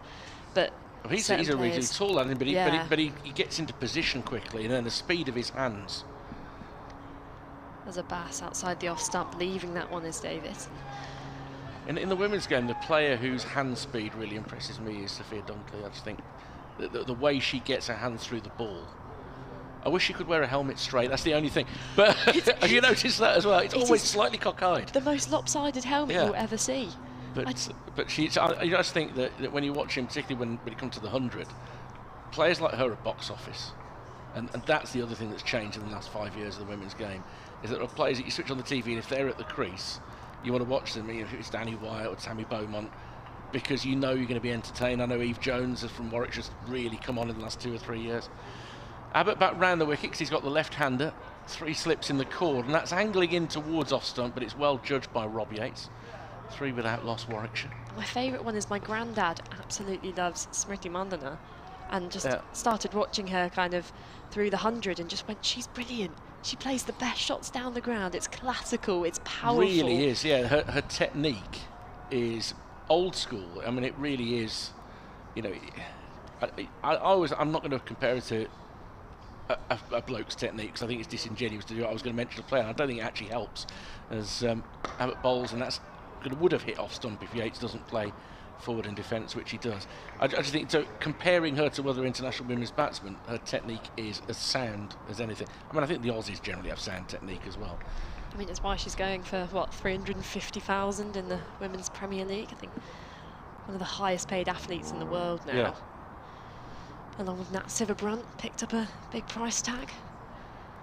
It's a viable profession there. And we talk a lot about you wanting to emulate the players that are doing it, and that's why you get a next generation. That's going to take an edge and go straight down towards third slip. It was never going to carry, but fielded cleanly by Middleton. It's not just thinking I aspire to be Amy Jones, Heather Knight, whoever it is that you want to be. It's watching the game and saying, I want to try and do that specific thing. It's the skills that you now see. There's been a big debate in football recently. Ben White, the Arsenal England defender, said he doesn't really love football. He doesn't watch football. He doesn't think he matters. It's his profession. But I think it does matter, because what you go out to try and copy what you're watching, and you learn from it. Round the wicket again, Abbott. It's that nagging line. Yates firm in defence, plays it back at the wicket, and there's no run. I 100% agree with that. And, you know, I'm never going to be a remarkable kind of player, but since starting this job, the amount of cricket I've watched, you know, from a fantastic level, and the patience I see in games like this to the blockbuster shots I see in the T20 Blast and international games, I feel like I've come along as a cricketer, maybe if I haven't put that into practice as much as I would have liked, from observing and learning and wanting to be like the cricketers out in the middle. Abbott's bowled that outside off stump this time, which means Yates can push out and drive it up towards wide mid-off and get a single, which takes it to 4 without loss. Yeah, because look, you'll view things differently. When you're playing cricket with the ball, you might be thinking, well, what would Kyle Abbott do here? With the bat, you might be thinking, well, okay, what's the shot that Tammy Beaumont plays here? And it's a different way of thinking when you watch it all the time. Now, whether you've got the skills to then put it into practice, I haven't, which is I spent 30 years up here. But Kevin did. Catch me in 27 years' time and I'll be in the same position. Back over the wicket is Abbott, and clipped through mid-wicket by Davis, and that will stop his fidgeting, because he'll get off the mark through a straight mid-wicket, because he was getting very fidgety. That's 1 off 18 deliveries for him. And Warwickshire are 5 without loss. But you know what? First 10, 12 overs, scoring rate is irrelevant here. They've got to play the game situation. 229 was all that Hampshire put on the board. We don't know yet whether it's good value, but Warwickshire just want to lose as few wickets as possible in what remains of the day, as it does get a bit darker. And it's quite similar to really how Hampshire started. You know, it was slow, and the Warwickshire bowlers were bowling really good lines. You know, the benefit of bowling second is that you can observe and see what worked well. And, you know, it's not the easiest pitch to score on. Yes, towards the end, James Vince was making it look a bit easier, but it's overcast, the ball's doing just a bit, and this is a class bowling lineup. Leaving that one is Davis. I mean, yeah, he would have been nervy to get his first run on the board, and now he's got that, you assume he'll be a bit calmer at the crease. But as you say, run rate right now doesn't matter. It's about figuring this out and building a partnership, because what score Hampshire could have gone on to get if someone had stayed with James Vince. Yeah. You know, to leave your captain 75 not out at the end is poor. And, you know, A.D. Birrell, the Hampshire coach, will say that to them at the end of the day. We won the toss. We had the advantage to bat first. You can't be leaving someone stranded there on 75. Striking on the pad. Shout for LBW. And Davis walks to the side. I think from the viewpoint up here, I would have said sliding down. But it was a good shout. Ageas gave up a lot more prematurely than the slips. It wasn't the most convincing, and I think Mohamed Ageas probably helped the umpire out a little bit. And Davis's shot would suggest it was going down leg a bit. It's difficult if you see in the replay at home. It's difficult because the umpire blocks the view of the pads because of the elevation. But I don't think Mohamed Ageas thought it was out. He bowls again, and was that an edge bowl? No, there was a little noise and the ball almost wiped Ben Brown off his feet. That's just an absolute beauty from Mohamed Ageas, and he's fiddling at it as Alex Davies. He gets nothing on it. First slip was temporarily convinced there may have been something on it, but nobody else. I mean, I did hear something, but it could also be my shoulder, so every time I kind of move jiggered. It is. I think I threw my hands up in an appeal and heard a loud noise. Can you raise it any higher now? Yeah. No. A little bit. You can signal a no ball now or something. Ageas bowling inside edge onto pad. Again, first and second slip appeal as the ball trickles towards the square leg umpire. You'd struggle to do a 6. Yes, I would. I mean, the leg by there, I could tap that. I've got no leg issues at the moment, but we are only 3 games into the season. Ask me again in July. And You're going to fall apart bit by bit. I'll be sat down by then. Oh, wow. Trying to get my steps in still. But this is one of the only grounds I've been at where it's easier to stand because I don't have the benefit of your height. So that when I sit down, I can't see the pitch. Ageas bowling left alone by Yates, who watches it through to the gloves of Brown. I am going to make way before the end of the over because Emily Windsor, I think, is going to join you on commentary. Thank you, and I can't wait to be joined by my new personal physio in the commentary box. Score 6 for none. Yates, left-hander on strike, 3 off 19, and Alex Davis at the other end, 1 off 22. It's been slow going for Warwickshire as Ageas turns at the top of his mark, runs in with 4 slips. Bowling and debating whether to play that one was Yates, just withdraws at the last minute. Emily Windsor, hello. I feel a lot of pressure actually, Mel. All this build-up of my physio talk. I've actually got 12 days until my final assessment, so technically I could be telling you a load of rubbish. Well, as I said, I'm going to trust what you're saying because you sounded very professional, and Kevin James did remark and say that you sounded very different when you went into physio mode than you do here. But we did point out that we change a bit before going on air, you change a bit when you're talking to your friends, and then you change a bit when you're going in work. And I could just be selling you completely the wrong way. Well, that's why I didn't pay you, just in case.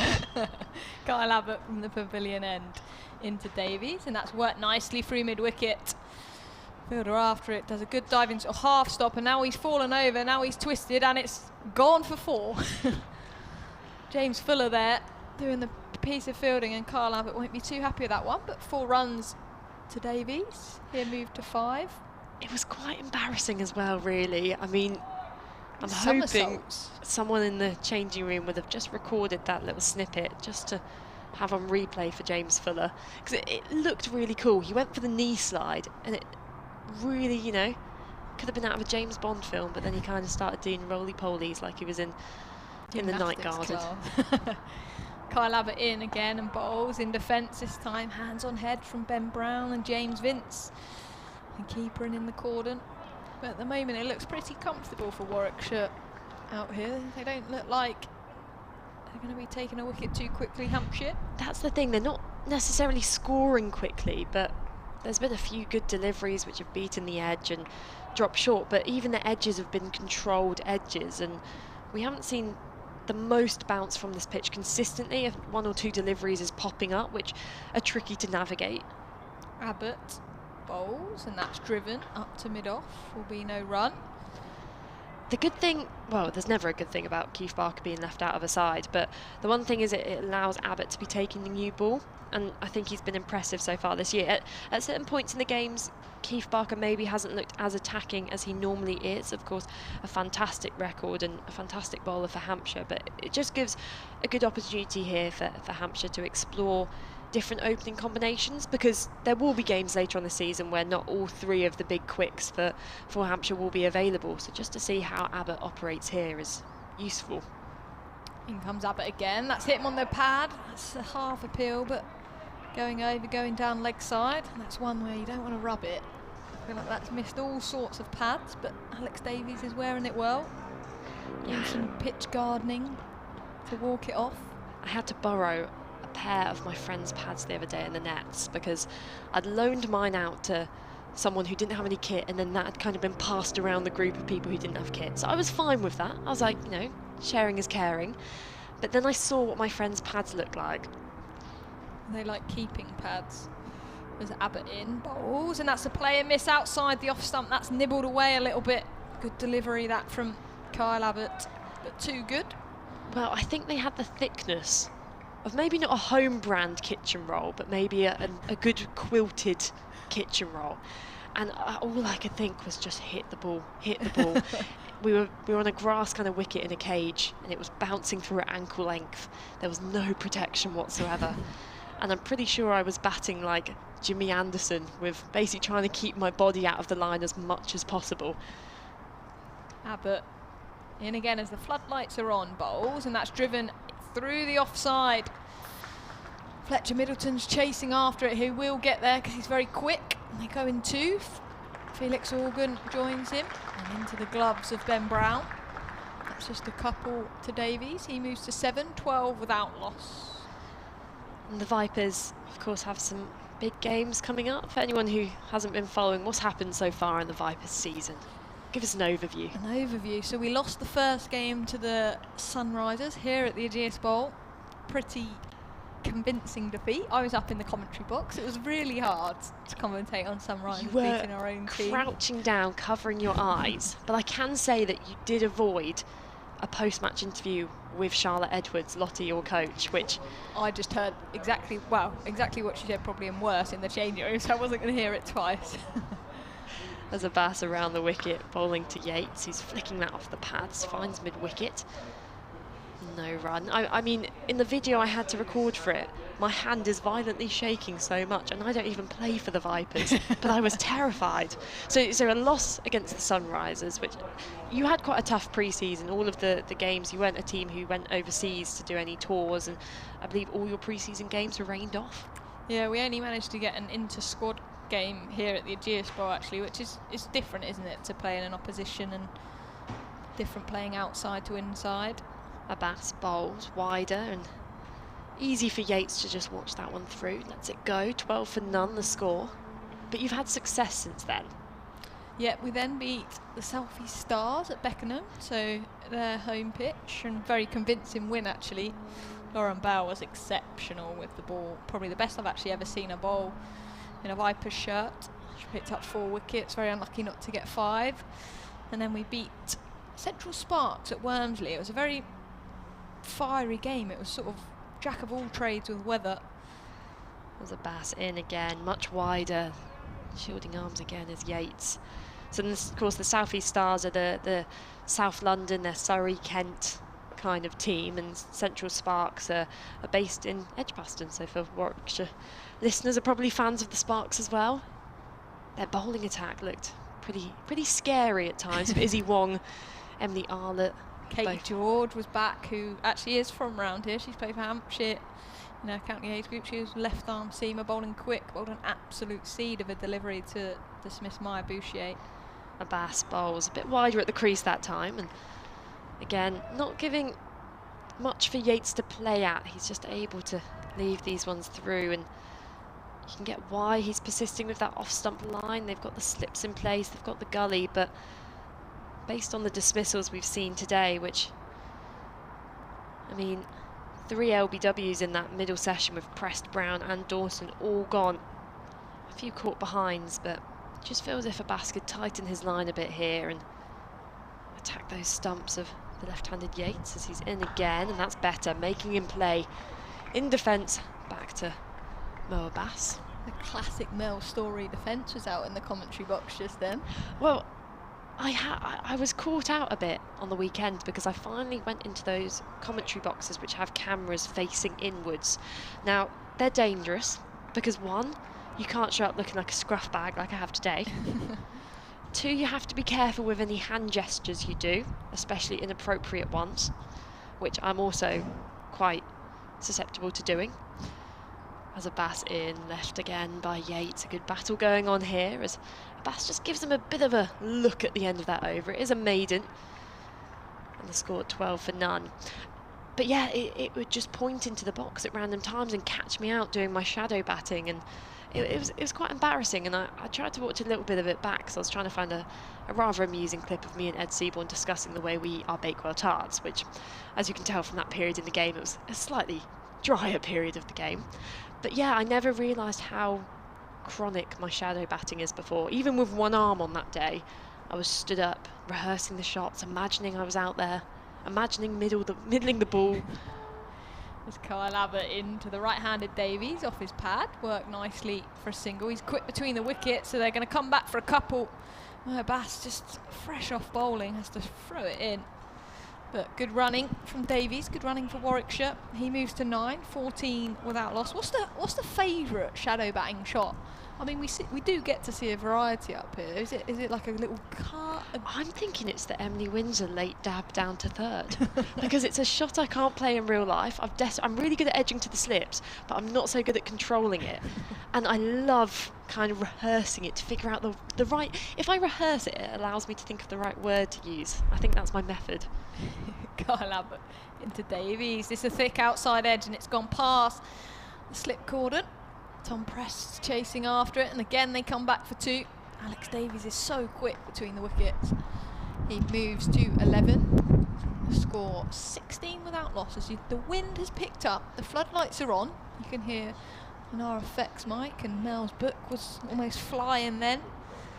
Yeah, and I can't have this fly away because it's got my lecture notes in from the other day. Multitasking. How can you have that in the same book? Because I'm a deeply unorganised person and I find scraps of paper and I write on them. Kyle Abbott charging in from the pavilion end bowls, and that's in defence into the offside. They think about a quick single, but the answer is no. Overcast. The lights are very bright. I keep looking up and catching on to them. I would suggest not looking directly into lights. I would also suggest not looking directly into the sun, and I would also suggest not looking directly into the Hampshire players' whites, because they are just as bright. We were saying that they must use a very good detergent, because... Do you reckon they wash their own whites? Oh, surely not. I reckon they do, you know. As Kyle Abbott pumps his arms in from that pavilion end, bowls to Davies. He's pulled that between a mid-wicket and a mid-on. James Fuller chasing after it again. He's got a chance to rehearse his roly-polies, but this time chooses to stay on his feet. And they come back for a couple. Davies on to 13. 18 without loss. Warwickshire, Hampshire posted 229 all out in their first innings. See, my awful take is that I always seem to have more of an affinity to teams with bright white kit, because cream whites I always associate with Australia, so I always associate with the baddies. So when a county comes out with a cream kit, it doesn't sit right with me. The cream is great. It's traditional. It's Abbott in, and that's a half a peel, but down the pitch, hands on heads again. James Vince, Ben Brown enjoying that one in the slips. Fletcher Middleton's now at 3rd slip.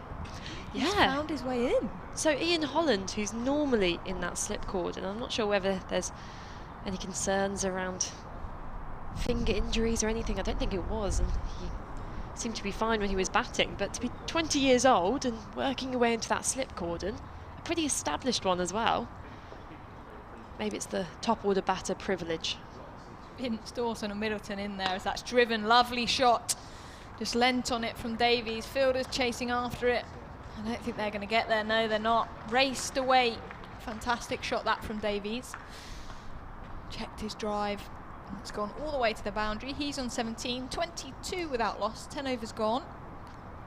To be in a position where Davies was 1 off 22 and now he's caught up to 17 is exactly what Richard was saying, that, you know, it didn't matter the pace which the Warwickshire batters were going along at early on, because that wicket column was still at naught in it, and Davies is one of those players who silently accumulates, and he's so quick between the wickets, as you say. I would love to see a situation where maybe Davies and Ben Duckett have a race against each other between the stumps as Bass continues into his 6th over. Just quietly, his figures, Moa Bass, 4 maidens, just the 1 run off his 5.1 overs. He's bowling well at this end. He was, but he was slacking a bit to concede that 1 run. You know, it's probably not good enough, I think. What about Kyle Abbott then, who's conceded 19? Oh, wow. Yeah, Moa Bass's economy rate 0.2 at the moment, as he's in again, and quick single taken to mid-on to Kyle Abbott, who fumbles the ball, but as it often is, the bowler who's just been on at the other end, the ball seems to follow them round. So when they're desperately trying to get their breath back and just stretch it out between the overs, they'll always have to do the bit of fielding. I feel like Yates as well wanted to get up the other end then. He's got Davies at the other end scoring freely off Kyle Abbott at the moment. He's probably saying, I want a bit of go at that. But Davies has to face up to Abbas now. Abbas, 38 on his back, runs away from us, left alone by Davies, who every time he leaves a delivery, he kind of rolls his arm over, stands side on and gives the bowler a good look up and down and goes off for a little stroll. He's one of those players who has to do something between each delivery, whether it's walking off towards the square leg umpire, or just now he's gone down the wicket and given it a bit of a tap. Who are the most fidgety players? Obviously Steve Smith, who's playing for Sussex in the county championship in Division 2. Have to have a look at some of those scores going on around the country. Labuschagne, fidgety. Very fidgety and very loud as well. As Abbas is in and it's guided to the left of point, who stops the ball comfortably but gets up from the ground a little less comfortably. In the end, you're going to bring us some scorecards. Got the Sussex game. I am on the Sussex game. Sussex have bowled Worcestershire out for 264, so they are batting. Sussex are 55 for 1.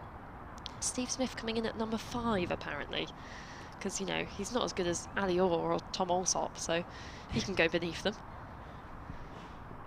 Moa Bass bowls, a bit of late movement, and Davies lets that one go through to Ben Brown behind the stumps, but just needs to be a bit careful there, as we saw from the dismissal of Felix Organ, leaving those balls outside the off stump. Tell you what though, Pajara, he's been churning out the runs. He can't be jumped above. Could he get 100 100s? I think that was the next kind of milestone. The other Australian in Division 2 playing for Glamorgan, Marnus Labuschagne, the fidgets. He got 65. As Abbas bowls and guided past third slip down to the boundary for 4. There was a look between the Hampshire fielders there to go, oh, who's got to go get this one then? And in the end, I think the captain himself has gone down to retrieve it. End of the over, 27 for none. Make a note of how many balls Marnus Labuschagne faced for that. I think 166. It's not very Bazball. That's all I'm saying. I think he faced the same combined deliveries of Vince and Middleton, and I think he probably faced more deliveries than all the other Hampshire batters combined. That's a stat and a half, isn't it? That's my estimate, I think. Johnny Bairstow's back in the Yorkshire side though. He actually took the catch that removed Marnus Labuschagne. That's fantastic to see after a long spell in rehab. I can really empathise with him. But good to see him back on the pitch. Did you see the catch he took?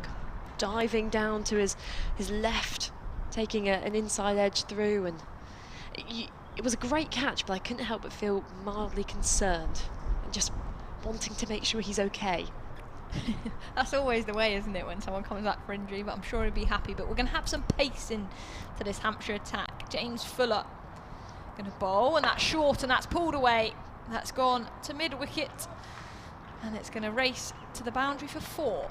That's not the start Fuller would have wanted, or the captain James Vince. No, and you can tell it was a bit of a loosener because it wasn't quite the pace that Fuller normally bowls, and that's why it was pulled in front of square rather than behind it. It was also a no ball. Oh, No ball 4.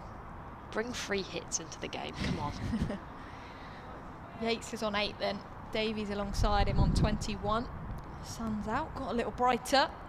A patchy cloud above us.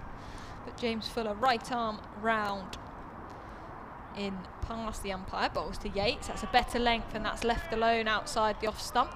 Applauded by Ben Brown. I'll take over your job of reading out scorecards. I think we got to Leicestershire-Derbyshire, in which Leicestershire were bowled out for 122. And Derbyshire in reply 119 for 2. And of course the wicket taker in that innings for Derbyshire, Henry Brooks, on loan, who got 6 for 20 in that game. Fuller pumping his arms, bowls, and that's in defence. They're going to come through for a quick single, as there's no one at mid-wicket. Davies moves to 22. Sorry, Yates moves to 9. 34 without loss. This wind's getting me. It's almost blowing me off my feet as we get the extremes up here on the camera gantry. In the game between Essex and Surrey, Essex 264 for 8. So things may be coming to a close there. Maybe a tricky session for the Surrey openers if they get those last 2 wickets quickly. Fuller to Davies, bowls. That's worked off his chest for a single, out to a deep square leg. Davies will move to 22. 35 without loss, Warwickshire. That could be a tricky chase. I feel like this is quite a key game, Essex-Surrey. I feel like it's taking place at Chelmsford, isn't it? Yeah, and of course 2 very good bowling lineups up against each other. Alistair Cook, or Sir Alistair Cook, with another half-century. He'll never stop making half-centuries, will he? Just unstoppable. Fuller in to Yates, bowls. That's down the leg side. Diving Ben Brown cannot stop that, and you hear the clatter. That's given us byes. That's tough to take, isn't it? Not sure, even if Ben Brown had another Ben Brown on top of his head under a trench coat, he would have been able to stop that one. And you heard the speed it was coming down with the loud slam, as you say. I'm not sure, even if there had have been a fielder down there, I would have fancied stopping it with a bit of a chill around, a few cold hands. Naturally, with Fuller's shape, it's going to go away and keep going away from the left-handed when it meets him down the leg side. As Fuller in again, bowls, and that's a better area outside the off stump though. Again, you just feel like these Hampshire bowlers haven't challenged the stumps enough this session. Mo Abbas probably the exception of that, and he's the one who's bowled 6 overs, 4 maidens just for 6 runs. And you know that he's been economical, he hasn't gone for many runs, but they've allowed the Warwickshire batters to occupy time at the crease. They've got used to the bounce and the pace of it, and you know, watching all those deliveries through to the keeper can only just acclimatise you out there in the middle, and it's why they're beginning to accelerate. Fuller to Yates again, outside the off stump, left alone. That's the end of the over. 12 overs gone, 39 without loss, Warwickshire. And just the final 2 scores to run you through stumps in the game between Northamptonshire and Somerset. And it's been a rain-affected game down there. 137 for 4 Northamptonshire at the end. And the other game, well, there's a lot happening in this game. It's Stuart Broad versus Jimmy Anderson. Lancashire were 214 all out, with Bohannon getting 68, and then a bit of a fiery innings from Tom Bailey at the end, who got 48 not out. But in reply, Nottinghamshire are 58 for 4, with 2 wickets for Tom Bailey and 2 wickets for George Balderson as well. So it's going to be a fiercely fought contest there, left alone by Davis through to Brown behind the stumps. Abbas persisting with this outside off stump line. I think it's good to be able to want to keep the slips inside the game. I'm glad Hampshire have kept 3 in, because as we say, the floodlights are on, it's overcast, but I think that it's just been a bit too comfortable for Warwickshire out there, and I think Hampshire will just be sweating a little bit with that wickets column still on 0. Ageas bowls on his tiptoes as Davis, pushing that one into the offside, and it trickles to extra cover for no run. It's also a change in the slip cordon because Liam Dawson went off the field at the end of that over. So at second slip, I think it's Ian Holland back in there. Now, can we work out who the substitute fielder is? They're fielding at mid-off, I believe, because there's no number on the back of the shirt. So I might have some inside intel on that, actually. As that one's shorter, back of a length, and almost paddled to the side of the slip cord and down to the boundary for 4. I lost sight of it for a second there because it was such a unusual shot there from Davis, but he waited for that bounce and probably actually wasn't that wide to cut, but because he was able to just lean backwards and ride the bounce, guide it into a safe vacant spot in the inner ring, brings a boundary. 43 for none. Go on, tell us your intel. So apparently this was a person who was running drink, so I imagine it'd be the same because obviously the second 11 are playing elsewhere for Hampshire. They're in Kent. It's the St Cross Overseas. Oh, so St Cross are a club in the Southern Premier Division. It's bowling straighter this time. Quick single taken, and Kyle Abbott has been bowling relentlessly from the other end. Just lets the ball trickle to him. No shy at the stumps. Single taken. 44 for none. See, I think I may have the overseas name because my friend plays for St Cross. Oh, here we go. And I'll just have to find the message. I believe that overseas only arrived a few days ago, though. So straight into action as a fielding substitute for Hampshire. Here we go. Noah Bass around the wicket, wide, left alone with ease by Yates. So from, what was it, 5 overs, having only conceded 1 run, Noah Bass has now conceded 11, but still an economy rate of 1.6, so we'll forgive him. Tell you what, does A.D. Birrell have a headache? In the second 11 game, Toby Albert in the first innings, Hampshire opening batter, scored 231. And in the Hampshire second innings, a well-known Joe Weatherly. So that one's pushed into the offside and defence, no run. Scored 123, Ooh. opening the batting. Obviously, Felix Organ's had a bit of a run now. Not scored that many runs. Would he be looking to make a change with people scoring runs in the second team? Toby Albert scored 63 in the second innings as well to go alongside that impressive 231. But Joe Weatherly is one for the Hampshire listeners they'll be very familiar with, and they chose to go with Fletcher Middleton instead of him. And obviously Felix Organ, who did it last year alongside Ian Holland, kept his position. But that's a bit of pressure from Joe Weatherly. As Fuller in bowls, that's left alone outside the off stump, just nipped away from the right-handed Davies. Well, first of all, I can confirm the St Cross Overseas is called Sam Beer, coming from Australia, so I believe that's who was at least on the pitch as a quick replacement for Liam Dawson. The other question is, of course, Felix Organ is a flexible player. We saw him come down a little later in the order last year, and he also brings that off-spinning option.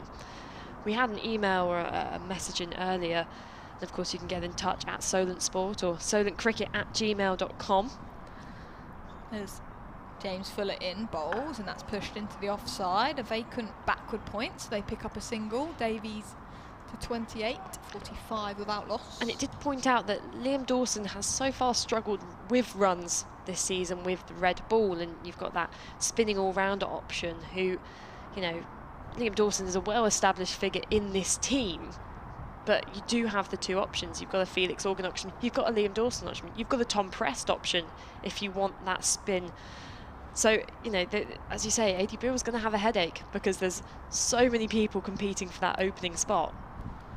James Fuller into Yates, that's left alone outside the off stump. To an extent, I think A.D. Birrell will want one of his players that he's given it to hold their hand up and say it's mine, which Fletcher Middleton, to be fair to him, young cricketer on debut, he scored runs and he's done okay, and by no means is he one to be considered to be dropped. But I think over the years for Hampshire in this championship side, just been seeking to find that opening partnership, and I think having Tom Prest in the middle order does give that extra spin option as Fuller in bowls, and that's a player miss outside the off stump. Yates goes for a forward defence. It's gone safely through to Ben Brown for the Warwickshire supporters. But I think having Tom Prest, that if he does continue to play in the middle order, it does offer that extra spin option, which means Felix Organs potentially doesn't need that second spin role. But also we're playing in conditions at the moment where we're not seeing much spin. Liam Dawson, for me, has to stay in the side. He's our best spinner. He can hold down and end nicely as well. As Fuller in, and that's left alone outside the off stump. And he's not come good, and he'll probably be the first to hold his hand up and say that he's not scored runs yet in the championship, but we know that he can do it, and he's an experienced cricketer, so he's one that stays in the side. It's just this opening partner finding the right one to go alongside Fletcher Middleton at the moment, and I think that's what AD Birrell will want, because he probably had a tough conversation with Joe Weatherly dropping him at the start of this summer, is he'll want him to go and play second team cricket, score hundreds, and say, actually no, you've made the wrong decision, pick me as Fuller in, and that's in defence, will be no run. And how do you think someone like Ian Holland will be able to put his name in here, because he's a flexible player and Hampshire have obviously fit him in the 11, but lower down we haven't seen him bowl that much potentially as well, and with the inclusion of James Fuller you've got the three main seamers most of the time, of course Barker missing from today's game and the Northamptonshire game, so you've got the three main seamers, you've got a James Fuller, you know, I think does Ian Holland try and say, actually what am I doing down here at 7-8, you're not giving me a bowl, get me back in there as an opener? Does he just, is the most he can do just to score some more runs down there and show that bit of opening spirit? Yeah, look, I think runs is currency, isn't it? If you score runs, if you take wickets, it's going to be challenging to drop you wherever you are playing in the side. But I imagine that Ian Holland role might change later in the season when we get to more spinning wickets. I'd quite like to see Mason in the side. He's another one, Mason Crane, who doesn't really come into people's eye line for selections this early season when it's so seamer friendly, but obviously playing an extra spinner later down the line, and James Fuller having that all-rounder option. Well, I did say that Ian Holland hasn't played the biggest bowling role. He is into the attack now, as he's into Davis, who's pushing into the offside cautiously. Again, contemplates the single. And Hampshire desperately in need of a breakthrough now. 45 for none, the score. And Holland can provide that golden arm at occasions. He'll work away at that awkward length. He's got two slips and a gully in. Deep point. And a fine leg on the boundary. Shortish run up. Bowls left alone. Bit of a late away movement from the bat of Davis. And, you know, we say they're 45 for none here. Predominantly it has been Alex Davis, who's 28 off 47. Yates at the other end, 9 off 40. Hasn't been finding it as easy, but I think he's just been going along with almost the Hampshire game of watching the ball outside the off stump and not taking the bait. He's still out there, can't score runs in the pavilion. It's Holland bowling, pushing off the back foot into the gap at point where the fielder will run in from the boundary. I feel like as well Davies, the style of player he is, he's like a busy cricketer, isn't he? He's busy, scurries between the wickets, and I think that for me is why probably we're seeing a difference in the openers' totals. He's just looking to score, manipulate the field, not been reckless by any means, but he's moving the ball about, and on that I think I'll hop out the commentary box because I think Kevin's got to do an update at some point. So thank you very much. As Holland coming around the wicket to the left-handed Yates, forward in defence to extra cover, no run taken. So Emily Windsor of the Southern Vipers, who of course every one of their games is covered here on BBC Solent in their 50 over competition at the moment, and that will take a little break and it will go over to the Charlotte Edwards Cup, which is the T20 domestic competition. Kevin James rejoins me. Hello, it's been a while. It has. Holland bowls, left alone again by Yates, whose arms must be getting tired because he's left so many outside the off stump. He really isn't falling for any tricks. He's just happy to sit there, wait it out. Patient. He's very patient. 42 deliveries for 9. Perfect foil for Davis. You say busy cricketer. You're right. I was just going to ask Emily Windsor, but I asked too late about busy cricketers in the women's game. We spoke about Smith and Labuschagne as striking Yates on the pads. He was looking to glance that away and safely going down the leg side. Ended the over 46 for none. And yeah, I was going to ask her who's a fidgety cricketer in the women's game. I never... No, but maybe you could think of some. Ooh, now I'm on the spot. Yeah. And answer your own question. I don't like it when I like putting other people on the spot. I don't like putting myself on the spot. It was an accident. I didn't mean to. I'm going to have to rack my brain now. Grace Scrivens. Is she busy? She used to have a really unconventional stance. And I think it's been fiddled with over the years. Here's Fuller, and that's guided down to third man by Alex Davis. Quite a deliberate shot, quite a good shot as well. Moves on to 33. There's the 50 up for Warwickshire. Deficit now down to 179. I can think of somebody else who's busy. Charlie Dean of the Vipers. Yes, and she's always involved in the drama, Charlie Dean. Yes. Mancat. Yeah. And all that. But just busy in the field. Likes a roll. We saw James Fuller and try to execute a cool bit of fielding on the boundary and ended up flipping over himself and doing a roly-poly. It's often something you see Charlie Dean doing as well, but usually a bit more intentionally. Fuller's in again to Davis. Davis gets a ball on middle and leg, turns that down to fine leg, fielded by Ian Holland, and Davis moves on to 34. Fairly untroubled, has to be said. 51 without loss here, Warwickshire. Richard Wilford will be back in a moment, and then Mel, I think you can just disappear really if you want to. Just like into thin air. I'm not sure I've nailed that magic trick yet. I've got the bunny out of the hat, but I haven't done the vanishing one yet, so I might just have to use the door. Something to work if that's on. okay. Yeah, by tomorrow. Yeah. I'll do some run-throughs tomorrow, and when you let me go tomorrow, I'll click my fingers and poof. Poof. Yeah. Or something like that. Yeah. Here's Fuller switching round the wicket to Yates. Yates plays and misses outside the off stump. Bit of extra pace there from Fuller is just... Well, it's causing one or two problems, but then in amongst that, they're picking him off a bit. And I mean, what do you do as James Vince right now? He's brought in Ian Holland, but none of the seamers particularly looking that intimidating. I'd say Abbott looked a bit threatening at times, but maybe would we see spin introduced later on, just as a change of pace?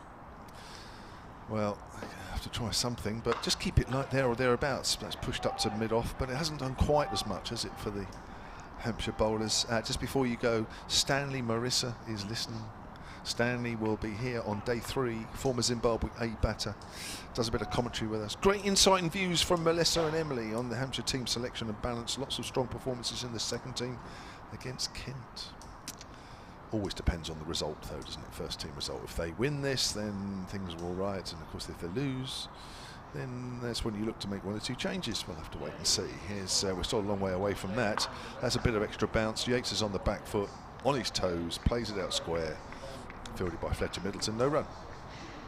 Yeah, I mean, it's a good position to be in when you've got these people, as Emily said, performing well in the second 11 and putting their hand up and saying, pick me, you know, and the best headaches are selection headaches in a way, but I think the only person, regardless of the result in this game, who may be in a bit of trouble, especially if he doesn't get a score in the second innings, may just be Felix Organ. Yeah. It's all about runs at the end of the day as Yates drives into the ground, fielded by Fuller on his follow-through. End of the over, 51 without loss, and that's the end of Melissa for the day. I'm glad you said for the day. I was like... I could make it the end for... that's it, no more commentary. That's we could make it the end. A little red dot just appeared in the middle of my forehead and I started sweating. Well, I'll see everyone tomorrow. Brilliant, thanks Mel. Melissa Story.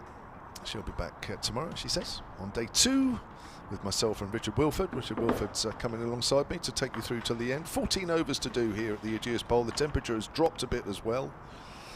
178 the deficit. Warwickshire 51 without loss. Yates is 9, Davis is 34, and at the moment the Hampshire bowlers are not looking quite as threatening as the Warwickshire bowlers did earlier in the day. Here's the medium pace of Ian Holland, runs away from us and bowls to Davis outside the off stump, and Davis leaves alone.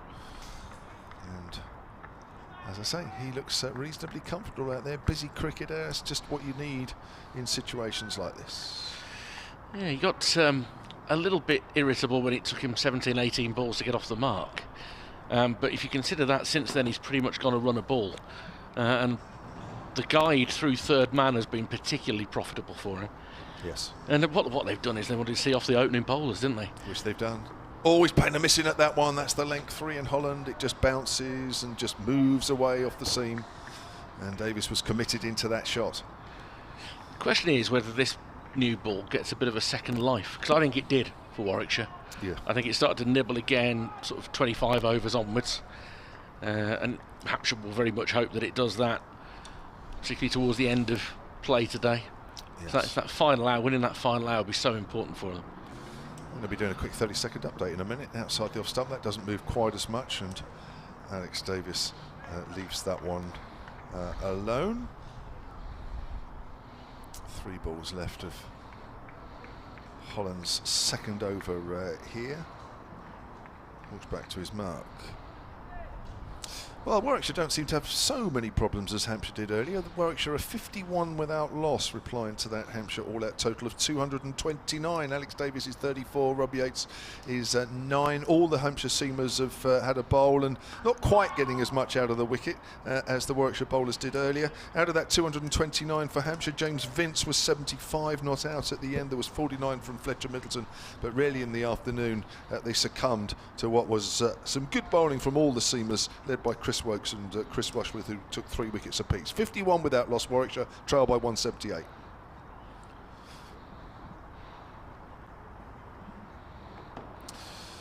Just over 13 overs to go, which I didn't get in time, but never mind. Everybody else listening and watching knows, as that's outside the off stump and that's left alone. Got a little bit dull, hasn't it? Yeah, I was just pondering whether the light may become a factor, because given that the floodlights are on and it is still quite dark, we may not be too far away from when they start just taking some readings to establish what it's going to be for this week. Yeah. Yeah, that's always important, is it? There's bad light stop play up at Worcester. Sussex 63 for 1, replying to Worcester's 264, so it's bad light up there. Yes, I'm sure that's pretty relevant here anyway, as that's pushed out into the covers. Fielded by Gubbins, and that's the end of the over. So 13 to do, assuming the light holds. The floodlights are on here, have been on for a while. Warwickshire 51 without loss, maiden over Ian Holland.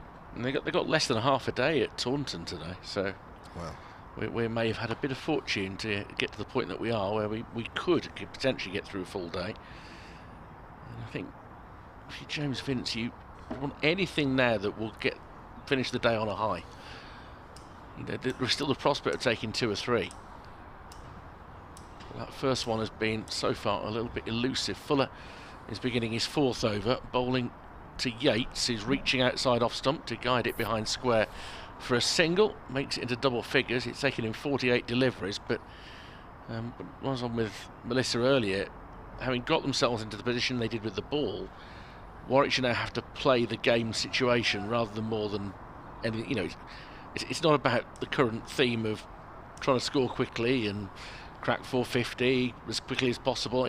That's not what you factor in there. The game of cricket dictates that they've got to protect the position they've put themselves in. As Davis awaits Fuller, very short ball that he ducks under. Just flexes his knees to get under, to be honest. No ball. And a no ball, yeah.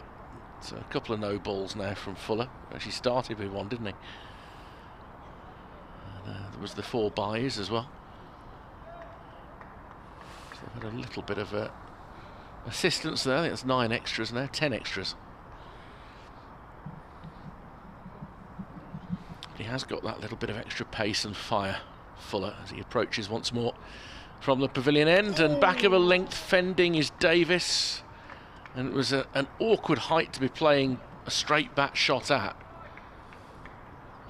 Wow, good delivery that. Watching on the live picture feed, that's just bounced and moved away from the right-hander. I think Davis was just trying to guide it away, a little too square, really.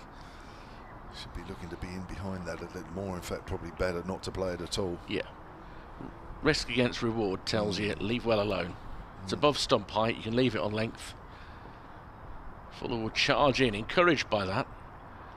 But this time, short outside off stump, he's put away down to third man for a single. There is a man down there. I thought he got it a little bit squarer for a moment because he caught it well. But a single to Davis, he's 35, 55 without loss, 174 runs behind. Bit of stretching going on at mid-on to the left-hander.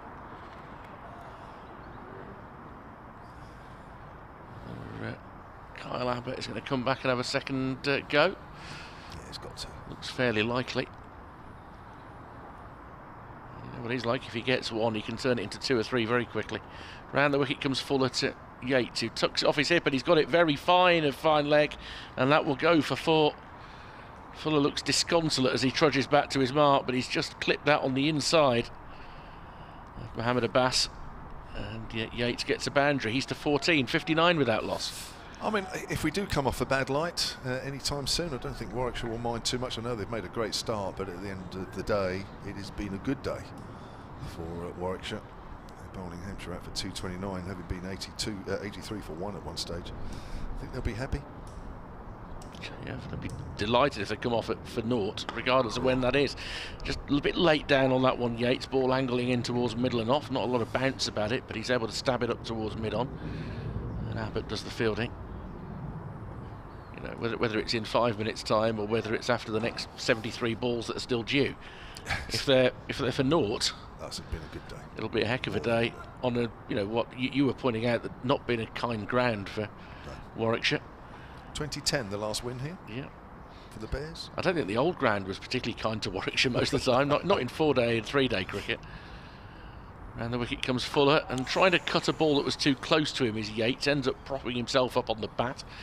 It squirts out into the offside, and it's picked up by Tom Prest coming in from point. End of the over. That was the 18th of the Warwickshire innings. They're 59 without loss.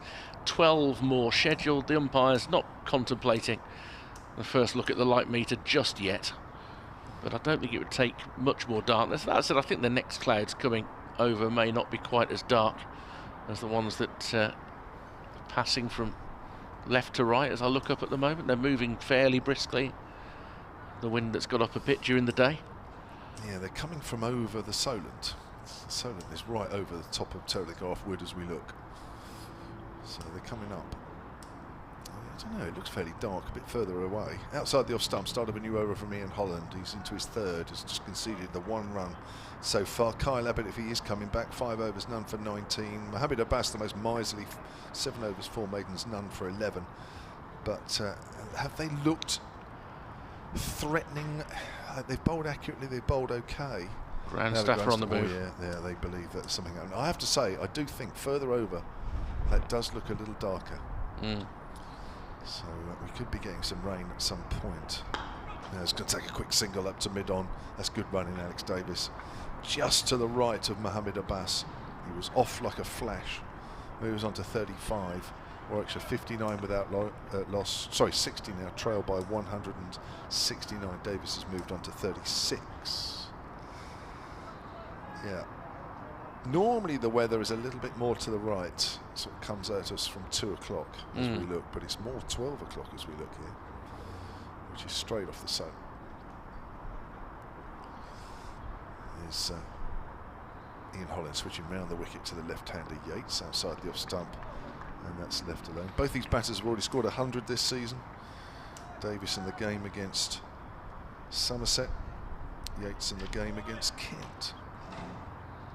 Nice to get early season runs under your belt. I know Sam Haynes had a couple of hundreds already. Always nice. Get 100 in before May. So if I was to fly myself over the Forest Station on the far side of the ground, I'd be heading toward Eastleigh, would I? Is that sort of? No, Eastleigh's to the right. Eastleigh's more to the right. Yeah, to the right, and yeah, you'll see the planes take off from time to time to the right. That's pushed by Yates up to mid-on. There's been several today. You'll see them taking off from Eastleigh Airport. That's literally over to the right. And then to the left is Portsmouth. Oh, okay. If the rain comes from there, that's don't even bother turning up. Oh, really? Yeah, it doesn't often come from there, but when it does, you've got no chance. Well, as you know, at Edgbaston, it always comes over your left shoulder from Worcester. They always send it up the A38. Right. Here's Holland again to Yates, and it's way outside off stump. Yates not tempted at all by that one.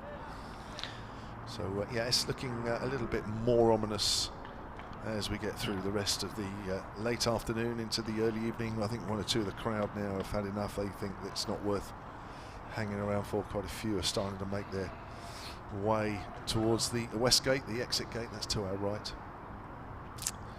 Way to our right is the New Forest and Bournemouth, if you want to know your exact directions, those that don't listen that regularly. Yates is forward, that's pushed up to mid-off, fielded by Abbas. That's the end of the over. There are technically 11 overs left in the day, but whether we get them all in will be interesting to see. Yes, now, but Ian, you're right. Yeah. Fuller is off, 4 overs, none for 22. I think since I last came down here to do cricket, I think, how long ago was it now? About 18 months ago. Less than that, 15 months ago, we had a few days just outside Wimborne. Stayed as a family in a cottage. It was just after the awful gales and all that sort of thing brought down electricity wires, and a lovely time to come down.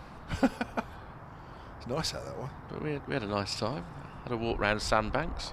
Yeah. Imagine what it might be like to be wealthy. Yes, that's something else round there. Do you go on the Sandbanks ferry? We didn't go on the ferry. Actually, I think because of the weather, it wasn't running. It was blowing a gale when we were down. So, nice part of the world, though. Very good fish and chips in Westbourne. Was it Westbourne we went to? Near Bournemouth. Yeah. Yep. So Kyle Abbott to come on for his second foray. Only had 5 overs the first time out. Ground staff are sitting on the hover cover. A little bit of sort of almost school assembly leg dangling going on at one end. And Abbott comes in sprightly fashion, turned up towards mid-on by Davis. He always has the slip cordon a little bit interesting because he can get square on playing that shot. But he's hit in the middle of the bat. He is one of those players that his strengths and his weaknesses are often the same thing. Good player, though, averaging 34 in his career. Just over 5,500 runs. He's been very honest about his frustration at not scoring enough runs last year. Yeah. Given the chance to open the batting. As he touches this into the leg side, and they'll come through for a comfortable single. He's on 37. And it was a little controversial for a while because he was opening with Dom Sibley. And Rob Yates, having made 500s the previous year, was batting at 3 and never settled there. And as much as a coach or a spectator can say, well, there's not a lot of difference, is there? I think it can be, and it felt probably to him as a young player a bit like a demotion. Yeah. Made 100 in the final game of the penultimate game of last season, and then one at the start of this season, second game. Round the wicket to the left-handed Yates comes Abbott, forward in defence, pushes it out past extra cover up to mid-off. No run. Yeah, I suppose overall, I suppose it depends. It's like everything really, how you view stats, but he averages 28 career. I know you're going to have little spurts of scoring runs and spurts of when runs are hard to come by, but 28 is below what you should really be averaging if you're a top order batter. Yeah. His average went down significantly last year, looking to build it back up this year.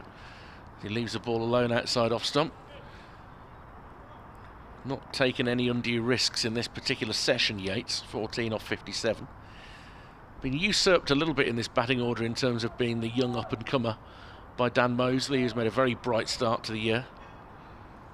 Fell short of 100 when they were chasing quick runs to get the declaration against Kent. He ended up in the 90s and got out. But he produced a couple of really eye-catching innings in the T20 Blast last year, which has really seen him kick on as Yates waits and leaves again outside off stump. Yeah, I was just looking at Yates' average for last year, 17. Yeah, and that was boosted by runs at the end of the season. Yeah. But the season before, you're talking about a guy who was averaging well into the 40s.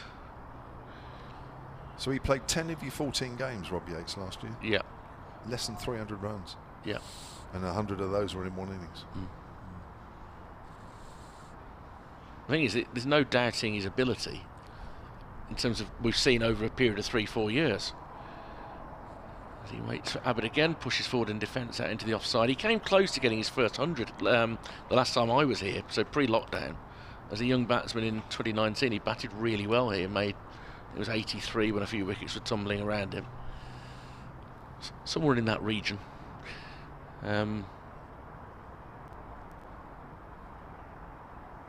But he's still only 23, which, you know, still gives him time to turn things proper around. Local lad as well. Yeah, Solihull, isn't he? Anyway, the most urgent thing here is for Hampshire to pick up a wicket before either the 10 overs needed to be bowled in the day are completed, or the weather closes in. It's starting to, by the looks of it, coming over Telegraph Wood, comes in, does Holland and bowls, and always trying to drive, gets an inside edge onto the pad, does Alex Davis. Those clouds are definitely darker, and they are definitely ominously appearing over Telegraph Wood. Fairly stormy actually, don't they? They are making their way over this ground. But the light hasn't actually deteriorated too much for the last 15 or 20 minutes or so. It's pretty much stayed the same for now. As Holland comes in again and bowls, Davis is taking a quick single again up to mid-on. Abbott the fielder. Warwickshire move on to 62 without loss. Davis on to 38. Yates has 14. The deficit now is down to 167. The fine burghers of Worcester will have to wait until tomorrow to see Steve Smith bat, which I would suggest means more national newspaper journalists spending 2 days at New Road than they would have liked to watching second division cricket. But why not? Yeah, I think we'll keep an eye on that as well, definitely. I think most people will, as Holland comes in round the wicket wide of off stump. Yates leaves alone. Yeah, that'll be something to watch from afar, to keep abreast of. At least I think they're only one down, Sussex, I think, off the top of my head. Yeah, one down when play came to a premature conclusion. So 2 slips and a gully for Ian Holland here, bowling to Yates. He's round the wicket, running away from us once more, halfway through his 4th over, and again it's wide. The ball's just angling in and straightening a fraction, but probably a little wide to start off with. Yates not tempted. Very disciplined. 14 off 61 deliveries, Rob Yates here. Well, this is discipline against discipline, isn't it? Because Ian Holland is very good at not giving away scoring balls. And if he does just find a little bit of movement, that'll make him quite a handful on this. It's just a fraction for him from time to time. Just a fraction. Here he is again, bowls to Yates. Straight ball this time. Yates drives, and that's a good stop from Mo Abbas at mid-off. Moving low to his left. Always good to see Mo do a good bit of fielding. Enjoyed that one. I did anyway. It's a little heart in mouth when he dives, though. You don't want him doing the mischief. Oh no. Too good a player to be throwing himself around too much now. Yeah. Far too good. Hasn't added to his 21 wickets so far in the Championship. Top wicket taker in Division 1. Nothing for him so far. But his usual miserly self. He's going to take a quick single up to Abbas, does Yates. Abbas isn't that deep. That's a good single. And Yates will keep the strike. Moves on to 15. 63 without loss, 9 to do. They've played some intelligent cricket so far to get into this position, Warwickshire. And they have looked for the quick single. They've got it into good areas. There has to be, he's not quite a punch the air moment, but any county coming here, on a day when 10 wickets have gone in 65, 66 overs, if you see off Mohamed Abbas and Kyle Abbott in their first spell, you're not disappointed with yourself. You know, these things are not achieved easily. But now they've got to make the most of it. And of course it's Abbott now who's going to be probing away at Yates off stump. He's able to guide it down to point. There'll be no run. Ian Holland doing the fielding. I mean, there obviously has been, but when I think about over last year and, you know, the one championship game here against Notts, there hasn't been too many days you know, where Hampshire have walked in at the end of the day and said, well, it's not been a very good day, or, you know, we're second best here. But, you know, I think Warwickshire, as you said earlier, if they don't lose a wicket tonight, they've had a really good day for me. The slips are split now, first, second and fourth, if you like. This is too wide outside off stump and left alone. Vincent Dawson are closest to the wicket-keeper. Fletcher Middleton is rather wider in position, not in physique. It's just whether the weather allows this game, or allows Warwickshire, if they are indeed in a decent position come tonight, to sort of allow themselves the time to press home that advantage. Yes. Every prospect of a delayed start tomorrow, judging by the forecast. You never know. This ball is left alone outside off stump. Looking ahead to this game over the last week, and you sort of become conscious of the weather when you come to stay somewhere for a few days. And the forecast has changed quite dramatically. Sometimes, like, you can look 4 hours later and it says something different for Friday or Saturday. And even during today, one or two showers that might have hit us have slipped nicely by. Yeah. So you never quite know for tomorrow. Saturday's forecast is the worst of the 4 days. Yeah, Sunday doesn't look too bad. No. Abbott in once more around the wicket to Yates, who's driving, reaching for it a bit, and a quick single, and they've caught mid-off on his heels a bit there, in truth, because that could have been a short single if he was going straight at the ball. But as it is, Yates is comfortably through. He's 64 without loss. And those clouds coming over Telegraph Wood, I don't know, they're not coming over as quickly as I thought, and maybe as they arrive over, they don't look quite as threatening. They look threatening in the distance, but when they arrive here, they're not quite so bad. And we're getting towards the point that if we did get a bit of rain, it would probably finish us for the day, I think. Yeah. The light, I don't think, would be. No. But we're down to, what, 8 overs and 2 balls left scheduled for the day. Yeah. So, done well to get there. Davis on strike, looking to guide it down towards third man, but he's got too much of that, if anything. And it's a tumbling stop by Felix Organ, fielding quite deep in the gully. Much more of a run-saving position. And, you know, Davis has scored quite a few runs down in that area. So it makes a lot of sense. I think the over 8 in general has been pretty good. Warwickshire's over 8 was good. I mean, Danny Briggs, I know, bowled a few overs, but not many. I think it's to get to this point where effectively you'd squeeze another over in after this, and then it would be 6 o'clock. To literally have 7 overs left after that, I think it's pretty damn decent. Yep. Short ball from Abbott, pulling is Davis as he split the 2 fielders in the deep. He has. He's executed that very well. It is a shot that he plays well if the ball doesn't get too high on him.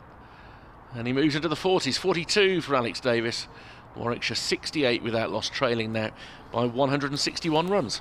Yeah, not a lot happening out there for Kyle Abbott.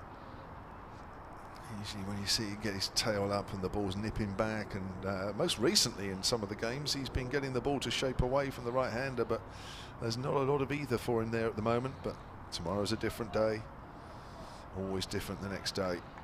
The way things look on one day is often completely different to the way things are on the second. So he'll probably come back tomorrow and find the ball nipping around, but it's not doing much for him here at the moment as Ian Holland bowls the next over. He's round the wicket to Yates. Yates forward, pushes that back to the bowler. Holland's bowled 4 overs, none for 4 with 1 maiden. Abbott 7 overs, none for 25.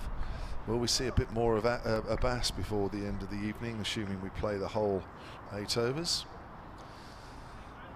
Kyle Abbott's probably going to bowl another couple at least, but I would have thought if nothing happens for him, they might just switch Abbas to the far end. He doesn't bowl so much from the pavilion end, but it might be worth a try.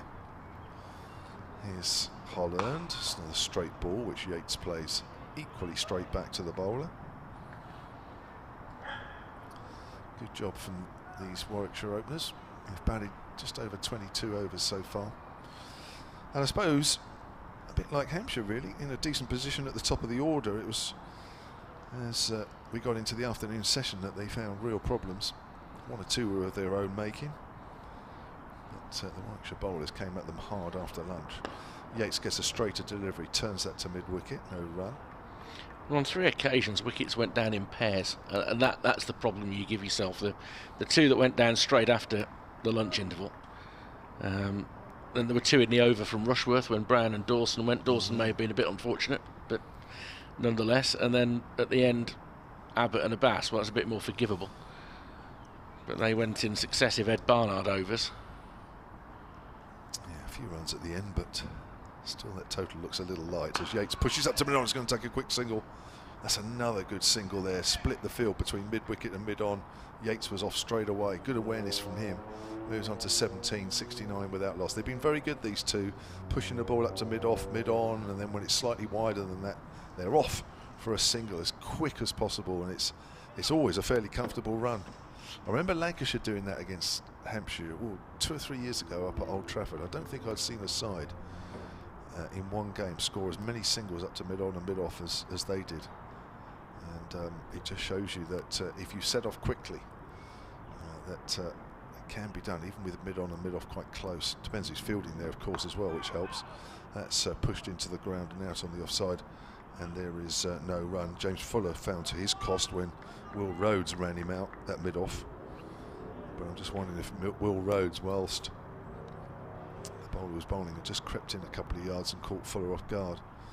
So we have had a run out in that position, but generally these two for Warwickshire have been very good at an eye for a single up around those areas.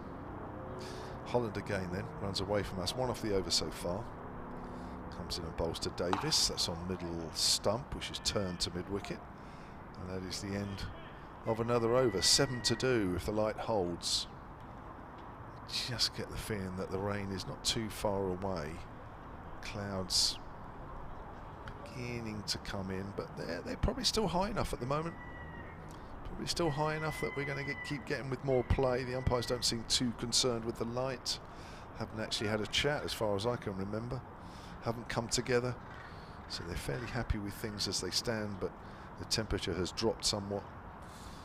A few of the crowd have made their way home. There's a few, well, probably a few more than just a few, but the crowd has quite a few of the crowd have dispersed. Now we've got Abbott round the wicket here. Fuller has come into gully. Vince, Dawson are the slips as Abbott comes round the wicket to the left-hander Yates. Yates is forward. That's up towards mid-off. It's a good start to the over from Kyle Abbott, but you know, again, there's just not a lot of movement out of this pitch for him at the moment, but we've seen things from him change from day to day, as I was discussing a few minutes ago. Definitely getting a little chillier out there. Just working out how many games are still going on. Somerset, Northamptonshire, that's a close of day one. Always having a little fish outside the off stump there. Yates has been very disciplined out there. This time he just had a little waft, just about carried through to Ben Brown. Somerset, Northamptonshire is the end for the day. Northamptonshire 137 for 4 there. The others are still playing. Essex 314 all out against Surrey. Nottinghamshire 106 for 5 against Lancashire's 214 all out. And just the one match which has finished for the day, we've mentioned that, Worcestershire Sussex still playing Yorkshire Glamorgan. Yorkshire 35 for 1, Glamorgan 245 all out. Yates pushes that ball out into the covers, no run. Derbyshire 144 for 3 against Leicestershire's 122 all out. They're still playing there. So just the 2 games, 1 in each division, have finished for the day. That was a quick one, Richard. He's back with us. Got to get your timing right sometimes. Yeah, it was all right. That's experience for you. So it's luck, is what it is. It is funny, actually. It is sometimes like that. Yeah. Sometimes you can be hanging on for ages, and other times you're in and out in no time at all. That's one of those, I have to go dead on 3 minutes by my phone. Here's Abbott, bowls. Yates gets a straight delivery, which he pushes up to mid-on. Mo Abbas is the fielder. The pressure, for those who love radio, is on the 2 newsreaders to both hit at the same time. Yes. Which they largely do, I think. I can't hear though, so that's all right. You just keep nattering anyway. Yeah. No matter what. The covers are on over the nursery ground away to our left. I think they've been on most of the day, actually. Every time I've looked over, they've been on. If they've been off, I apologise. I would have missed that, but not taking any chances over there as Abbott comes in again once more and bowls to Yates, and Yates leaves that one alone outside off stump. Must be quite frustrating at the moment for Hampshire. They've bowled almost 24 overs now and not had a breakthrough, knowing that that total is probably a little bit under par. Still 160 runs behind here, Warwickshire, but they've given themselves a good platform.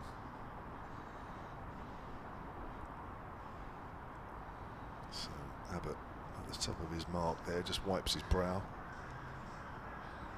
as the ball gets thrown to him at mid-off, and he comes in again, bustling in round the wicket and bowls. Yates gets a good length ball, just turns that to mid-wicket, pressed the fielder, and that's the end of the over. 6 overs to go, 69 without loss. That's a maiden over for Kyle Abbott. 8 overs, 2 maidens, none for 25.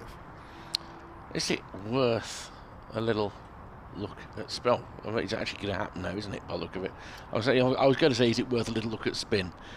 And I genuinely wasn't watching what was going on, because no, that's exactly what we are going to get. Yeah, I think you have to, really. I think you've just got to try anything. Ian Holland was bowling well, but probably not look like taking a wicket.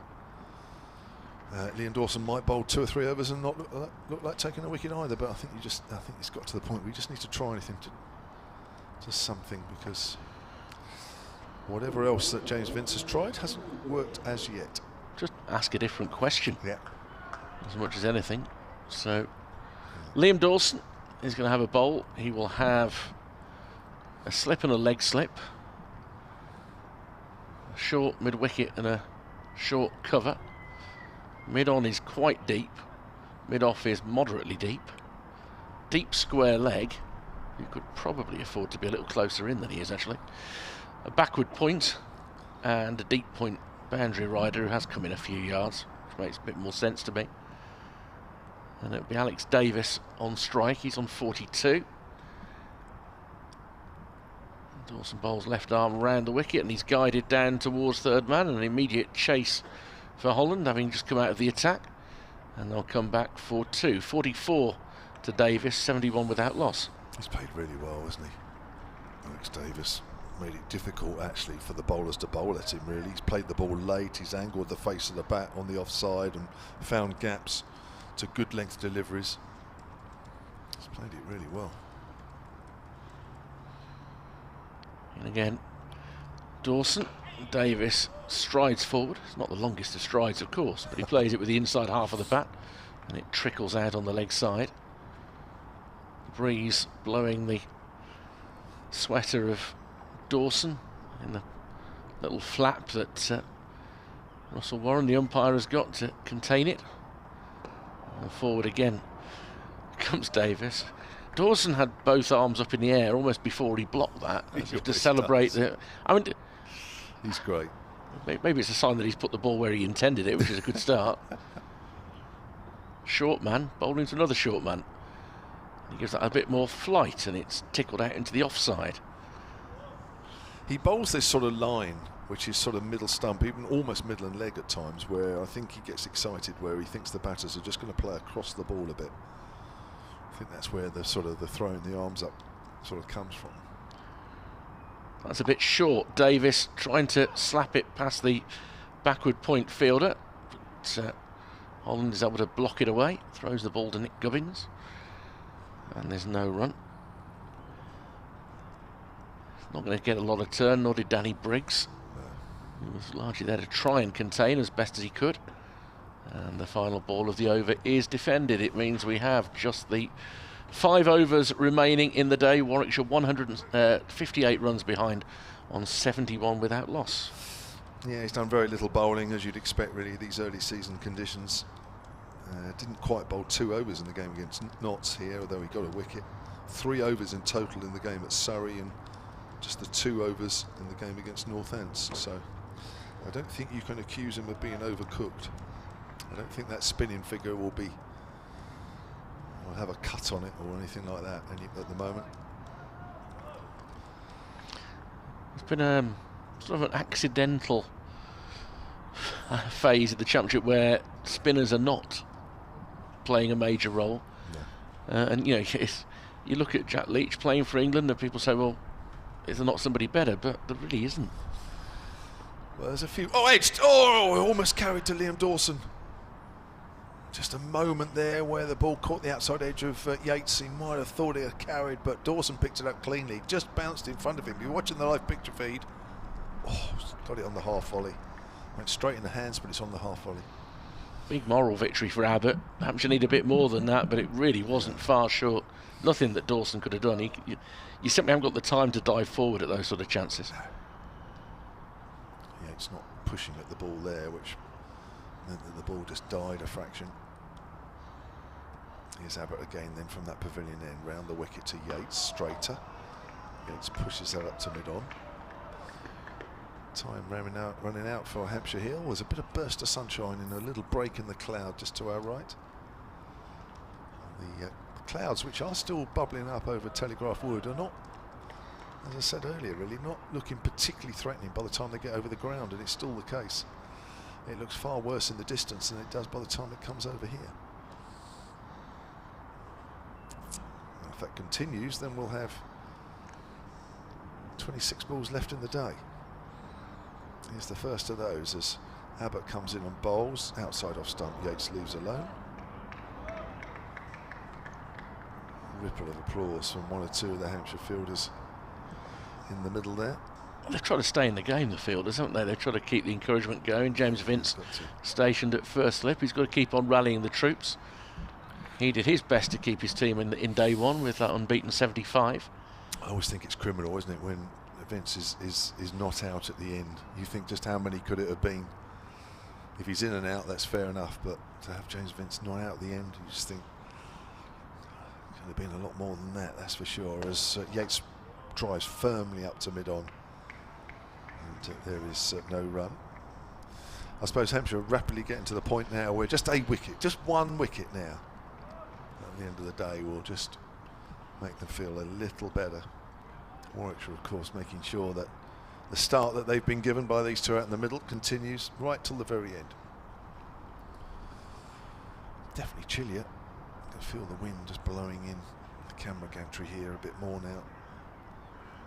A lot colder than it was even half an hour ago or so. There's Yates again in behind that one. Happy to just quietly push that up towards mid-on, playing with a nice straight bat. Nice to see Chris Wokes bowl today.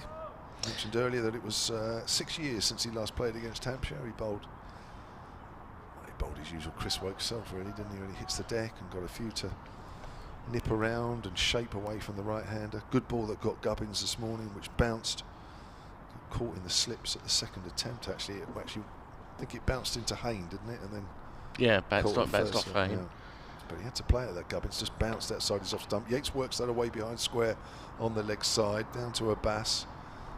Abbas runs in off the boundary, keeps it down to a single. Yates moves on to 18, 72 without loss at the end of that over. The deficit down to 157. All things being equal and with a following wind, after play I should be talking to Mr. Wokes. That's what Warwickshire media team have tried to set up for me. Be nice. So good to catch up with him. Yeah. It's interesting with so many England bowlers in action today. Ollie Robinson taking 7. Did he? For Sussex at Worcestershire today. Chris Wokes with 3, Stuart Broad with 2, Jimmy Anderson without a wicket today. Ooh. Nice to see them all in action. Yeah. There's been some seasons where you didn't see him at all. Although to be fair to Anderson and Broad have always, like Chris Wokes, wanted to play county cricket when they can. Dawson will be over the wicket now because he's got the left-hander on strike in Yates, who strides forward and pushes out into the offside. We're into the final 4 overs of the day. And the Bears do not want to surrender anything lightly here now. Dawson skips in off 3 paces, clipped towards mid-wicket along the deck, but picked off there before it can get through for a single. Gubbins is in reasonably close. Batted quite well for his 32, and his demise just before the rain shower started. A bit of a Hampshire collapse. Goes onto the back foot this time, Yates, but the end product is the same. The ball rolling in towards the right hand of Gubbins. 72 without loss, 157 the deficit. 21 balls on the day to go. Dawson floats this up outside off stump and off a thick inside edge. This just clipped away, not so much clipped, I mean it was quite an edgy shot, quite low down, but to the left of the short leg fielder. But a moment of interest there. He was reaching for it a bit, Yates. Dawson finding a nice length, causing the error. And now he goes past the outside edge. Looked like a quicker arm ball. Good glove work from Ben Brown as it passed off stump. Fuller and quicker that for me, Kevin. Yeah, it definitely was. Yeah, see, this the bowler's rough, isn't there, outside Yates's off stump. It just creates a little bit of doubt in the batter's mind. Final ball of the over. Floats this one up, and Yates gets over the top of it. Plays out a maiden. 3 overs to go. Warwickshire 72 without loss. Hampshire earlier today dismissed for 229. The floodlight's not needed quite so much now. It's a bit lighter and brighter. Unless that cloud directly above us has a bit of water in it that wants to come down imminently, it looks like we're going to get over the line for the close. I think we've done really well. I have to say, for the last 40 minutes or so, 45 minutes, it's looked like we could be in trouble anytime soon, but the clouds have fortunately stayed high enough. It's going to be Mo Abbas who's going to sneak in 2 overs from that pavilion end before the close of play. And I'll tell you what, in that over, Liam Dawson looked as threatening as anybody. Yep. Yeah. This is interesting now, though, isn't it? Because you know that Mohamed Abbas is going to make Alex Davis make decisions. He's going to put it on a tight line, and let's see what you're going to play at. Alex Davis probably isn't going to look at an aggressive shot unless there's a bad ball. He won't see many bad balls. No, 7 overs, 4 maidens done for 11 suggests that Mo Abbas is still his very miserly self, although to see him bowl 7 overs and not take a wicket this season is very unusual. It can happen even to the best of them, Kevin. It can. So Abbott has completed 9 overs done for 26, and that'll be his day done as Abbas' right arm over comes into Davis, who just steers that length ball out to backward a point where Tom Prest is the fielder at fairly square third man. And Davis, who's employed that shot opening the face of the bat pretty well during his innings of 45. Moves up to the top end, and we'll watch Rob Yates face the next delivery. 73 without loss, Warwickshire, deficit 1 out to 156. We talked about Surrey's strength in depth earlier today, much earlier today. I know Dan Worrell unavailable for their game against Essex today, and Essex have scored 314, which will be a good score. Gus Atkinson, 6 for 68 as the replacement for Worrell. Wow. Yates on the back foot, steers that into the covers. They just keep coming. Sorry, it's not fair actually. When you think you might have a bit more of a chance against them, they find somebody else who can do it. It's crazy, isn't it? Yeah. I appreciate it's a big squad, they've got a bit of money, but nonetheless it's very impressive. Is it me, or do they feel stronger this year than they did last? I think, you know, Tom Laws is a year older. He's not playing in this game either. Will Jacks is actually back available. Good to see him fit. He took a couple of wickets as well. Abbas round the wicket to Yates. In behind that, plays that back to the bowler. There's a concept. 8 out of the 10 wickets they took today were from players who weren't involved in the last game when they beat Warwickshire rather convincingly. I don't think many were impressed by the decision to send the bowlers out to bat chasing 11 to win. I think that's a wee bit club cricket. Is that a bit naughty? And Worrell got out in the first over, but Worrell and Laws came out to open. I must have looked at that and probably didn't take it in actually. Here comes Abbas. Yates thinks about a single up to mid-on, but the mid-on is a little closer. No chance there. That's Felix Organ. How would you feel if it was Hampshire who were going to be on the wrong end of that result, like it was Warwickshire last week, and Surrey come out with those 2 batting? Well, I think the damage is already done. How many do they need in the? They only needed 11. 11. Yeah. I mean, the damage is already done, isn't it? Still cheeky, though, isn't it? Yeah. Well, I did it in a under 15 B team match at school. Reverse the batting order. There's no B teams in under 15, surely. Yates thinks about playing at that outside the off stump and withdraws the bat. I refuse to believe that any side has an under 15 B side. Quite a few, really? Quite a few around the Midland school circuit. Oh, yeah. really? Yeah. Oh, that's good effort. That shows how many people are playing. There's a lot. Well, then, 35 years ago or more. Mm-hmm. Of course, yeah. But a lot of very keen cricketing schools.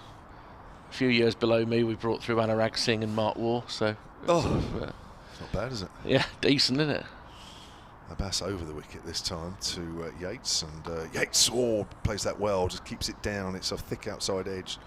The ball works its way down towards backward of point where Ian Holland fields. The field was fairly scattered for that delivery. It's almost as if they fancy having a bowl at Rob Yates. It's almost as if they gave him a single there.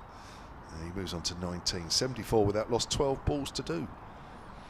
Yeah, it was one of those matches you get in school cricket sometimes where you get the opposition out for like 34. And kids who hadn't batted all summer and who are getting towards the end of term, someone will go out and have a bat. Yeah, that's fair enough. There's a logic to it, isn't it? Yeah. I can see why they gave Yates a single, because Liam Dawson is trying to bowl into that rough. Yeah. And he's causing Yates, well, I wouldn't say problems, but it's giving him something to think about. Well, he came close to taking a wicket in his last over, which, there hasn't been a lot of that in the last 45 minutes. No. So this will be an interesting battle. 12 balls left in the day. He's maybe got that a bit shorter than he wanted, although it is in that area where the rough is, and it was clipped towards the leg side, and Yates will be frustrated that he didn't get it to the left of Gubbins and into an area where he could get off strike. I think Davis would be a willing accomplice for that. So the next ball is a bit shorter again, and he whacks it in front of square, and they'll come back for 2. It's picked up on the boundary. And the score goes to 76 without loss. That time it was definitely too short. Yeah, those first 2 balls aren't quite in the right area. But you're right, he's looked as threatening as anybody in the last hour. To the left-hander. Yeah. 76 without loss, Warwickshire.